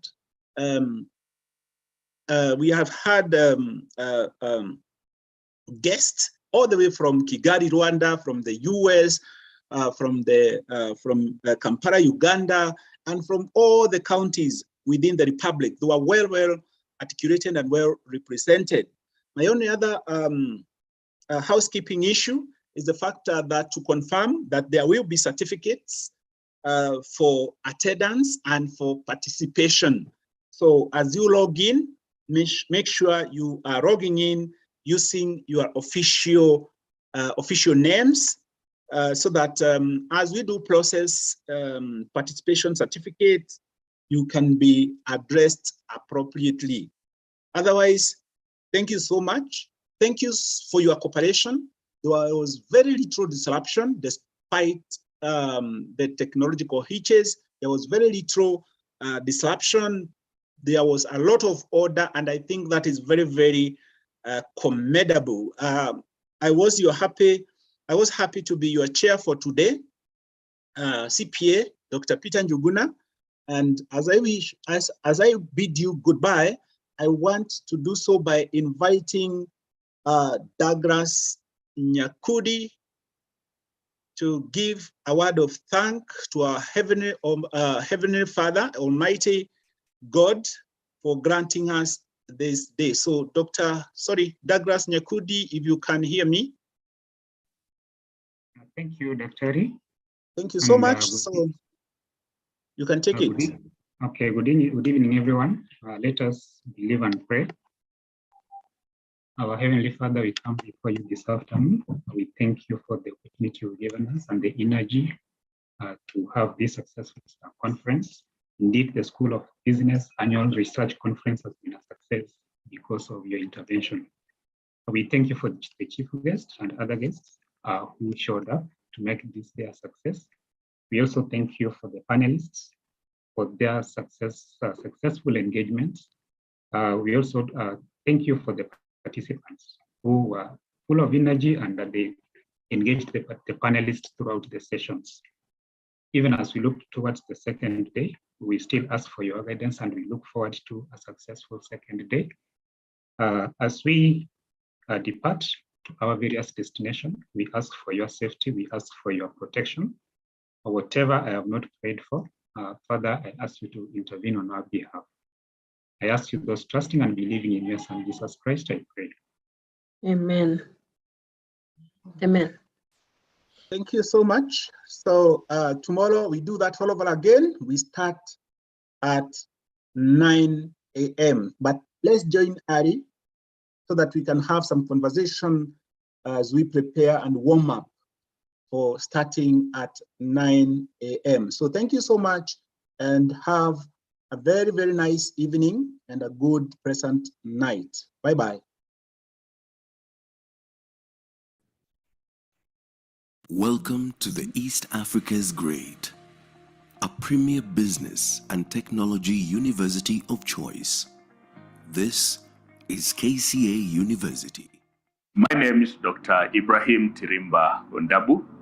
I am the chairman of the committee which was entrusted to plan and prepare for the launch of these two PhD programs under the School of Business. For the very first time, we shall be launching a PhD in finance program. We shall be launching a PhD in business management program, both of which have been tailored to meet the needs of the market.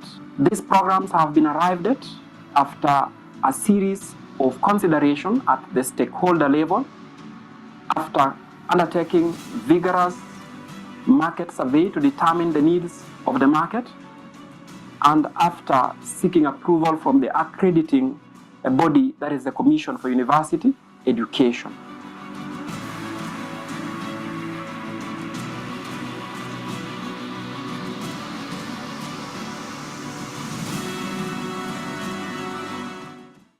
Welcome to the East Africa's Great, a premier business and technology university of choice. This is KCA University. I'm CPA Dr. Peter Njuguna, and it is an exciting moment for the Department of Accounting, Finance and Economics as we prepare to usher in our first class of PhD in Finance. Our PhD in Finance is benchmarked to be a world-class qualification. We are looking at equipping the next class of finance specialists with the state-of-the-art skills in terms of finance, data analytics, in terms of green finance, in terms of social finance, so that we can have our students be able to compete globally, be able to transform their society, be able to transform their organization, and of course be able to inspire the mission of KCA University. So thank you so much, and we look forward to ushering you in our September intake. Welcome. Thank you.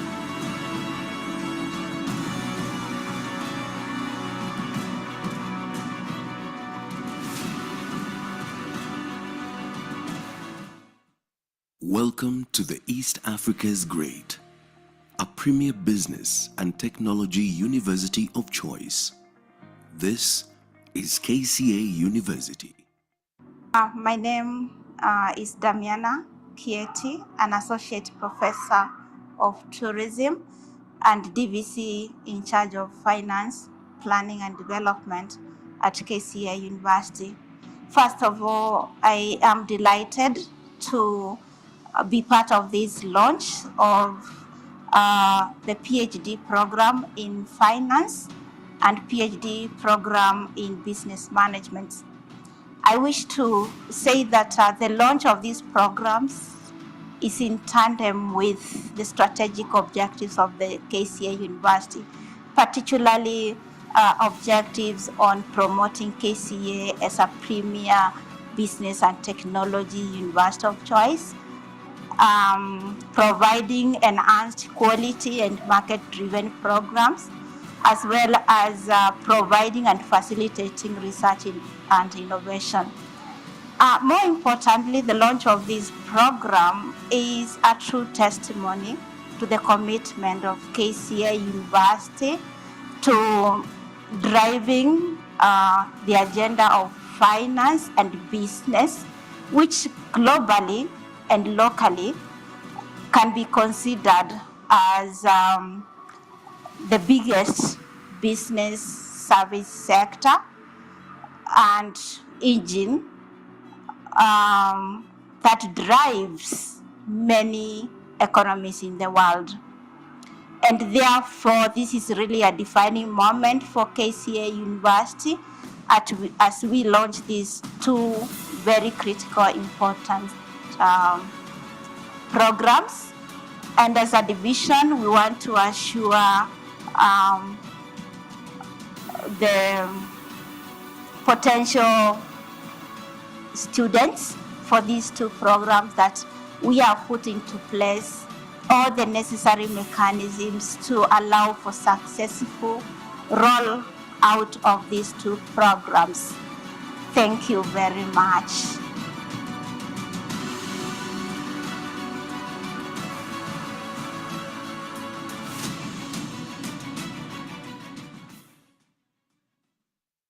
Welcome to the East Africa's Great, a premier business and technology university of choice.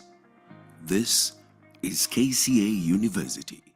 So the advanced degrees we are having in the School of Business, namely a PhD in finance and a PhD in business management, they provide another advantage to strengthen the undergraduate program in the School of Business, in Bachelor of Commerce, and even Masters of Business Administration. It also addresses one of the major issues in the country where we have a deficiency in terms of lecturers with advanced degrees and a terminal degree in business. And so we believe that these two programs are actually going to help not only KCA University, but also our country.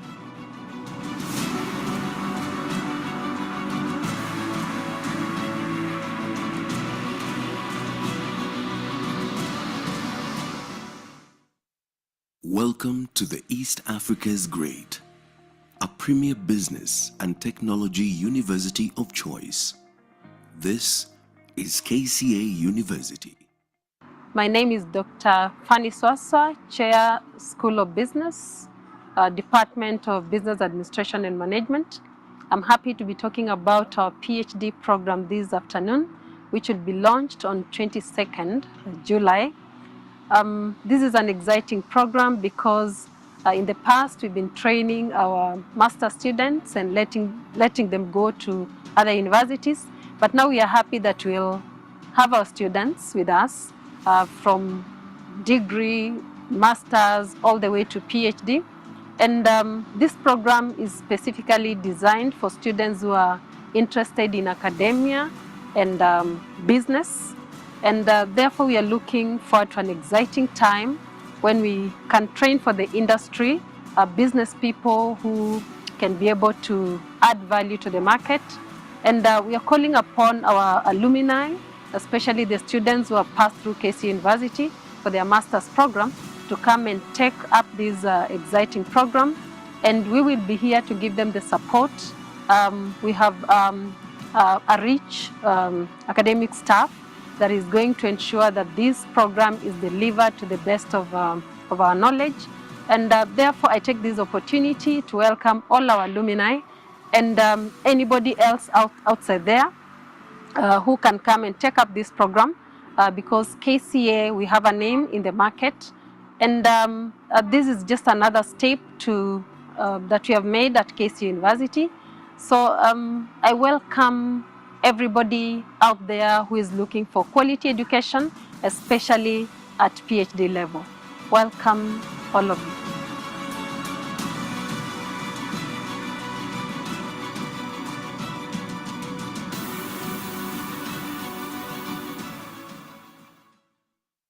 Sumac Microfinance Bank is a leading financial institution in Kenya with over 20 years of serving business people with valuable banking products. Sumac has prided itself in empowering businesses all over Kenya while we seek to change people's livelihoods in the process. We are a business-oriented bank with products that are specifically tailor-made for small, medium, and large enterprises.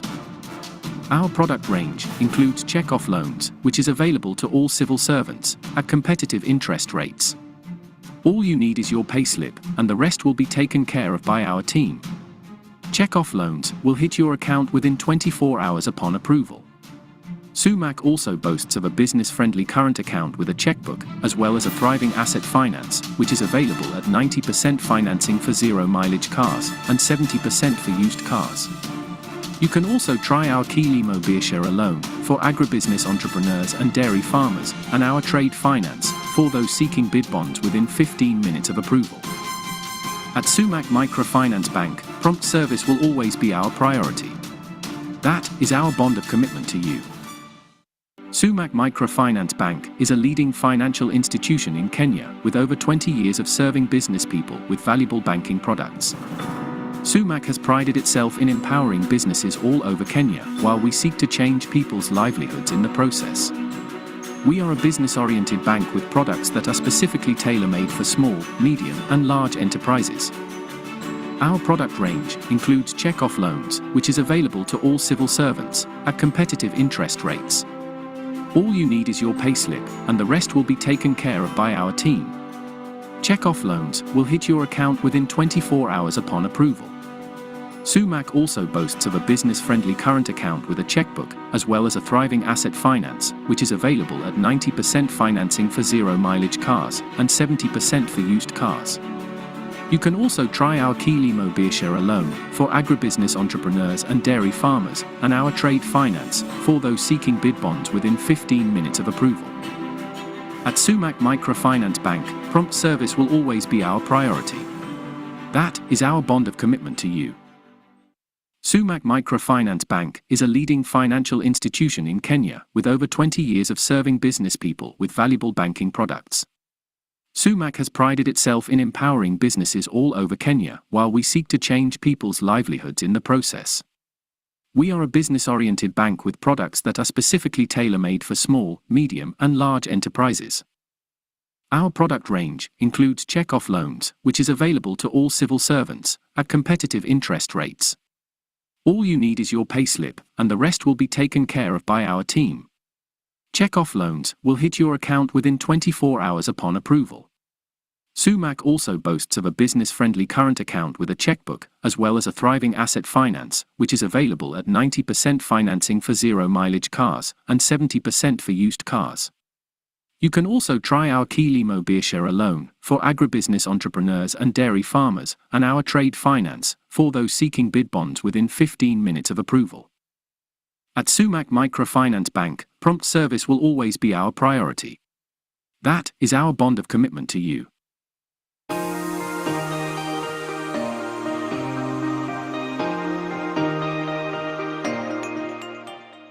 The School of Business organizes annual research conference each and every year, and this conference is also abbreviated SOBARC, School of Business Annual Research Conference. This year's conference is taking place on the 27th and 28th of the year 2022. SOBARC is exciting because we are living in a world where there are many challenges that require solutions. SOBARC is here to give us an avenue through which we can be contributors to the solutions of the many challenges that the world is facing today. We shall be having players from the industry or industry captains interacting with academicians during the conference. We have picked the best in the industry, and as they come with their practical experience, we want to believe that the academicians will also showcase their theoretical understanding, and that the fusion of theory and practice will leave us with more knowledge even as the conference goes on. As the chairperson of the School of Business Annual Research Conference, I encourage all faculty members to continue engaging in quality research and dissemination of knowledge. I thank you very much from KCA University.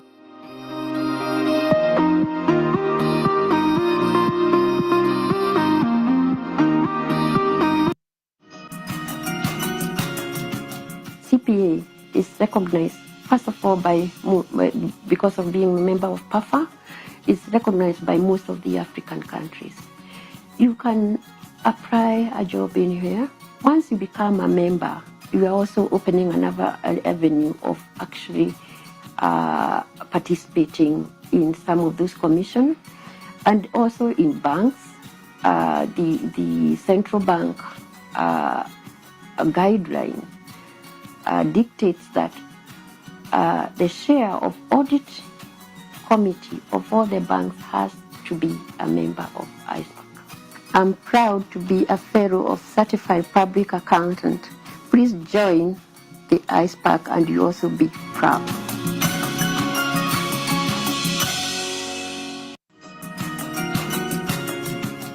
The entry point into the profession, and more particularly membership of ISPAC, has been made a lot easier for you out there.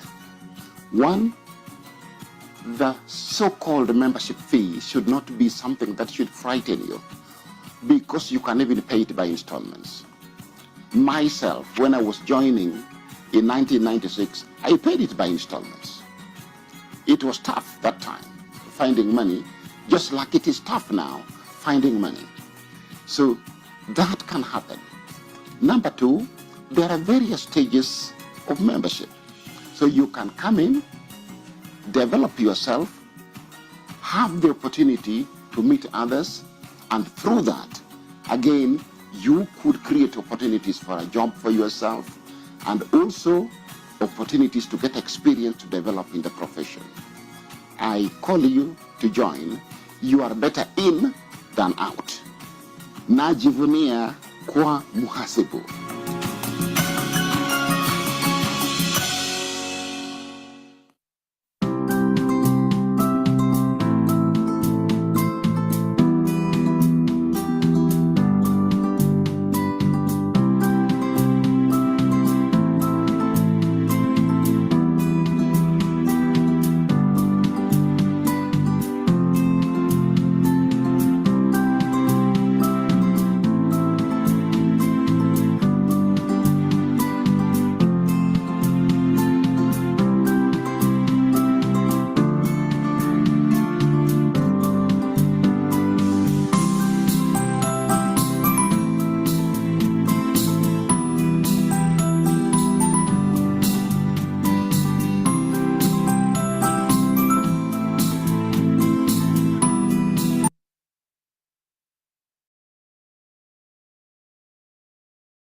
This is Roiro Dam in Kiambu County. It is situated between Lari and Githunguri sub-counties, drawing its water from Roiro River. The dam, which was completed in 1950, currently supplies 4% of water to the Nairobi city.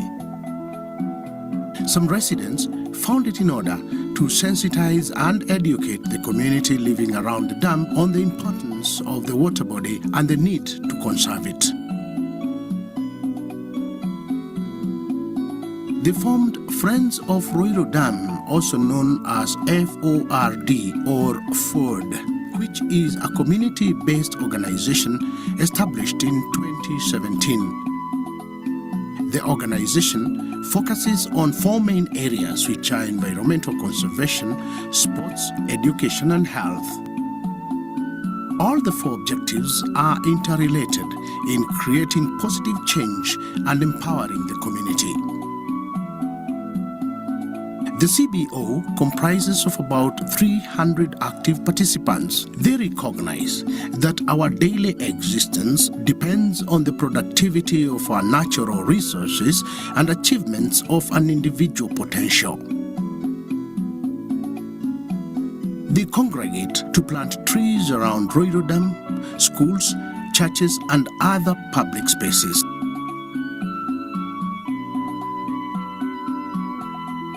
So far, FORD has planted more than 500,000 seedlings. The members strive to create awareness, inspiring and empowering the community to leave a place better than they found it.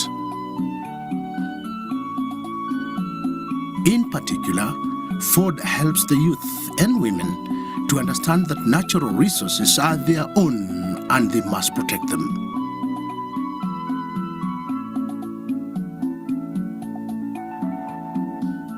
FORD creates awareness about the importance of sports, the relationship between physical activities, our health, and natural resources.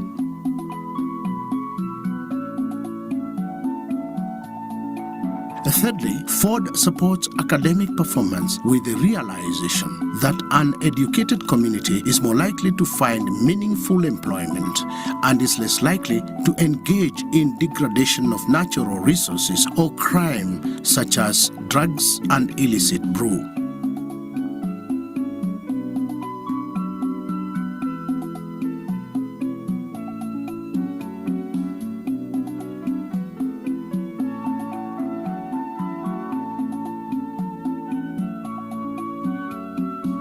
Finally, FORD supports health initiatives premised on the fact that a healthy community is more likely to perform better in education, sports, and general work, and therefore less likely to degrade the environment or get involved in crime. The organization provides a platform for people of goodwill to give back, inspire, and empower the community. Its dedication is guided by the basic truth that alone we can go first, but together we can go far. Its members strive to remain engaged and committed by constantly asking, what can I do to make the community better? FORD also works with like-minded organizations that are committed to creating positive social change through conservation of our environment, access to quality education, sports, and health.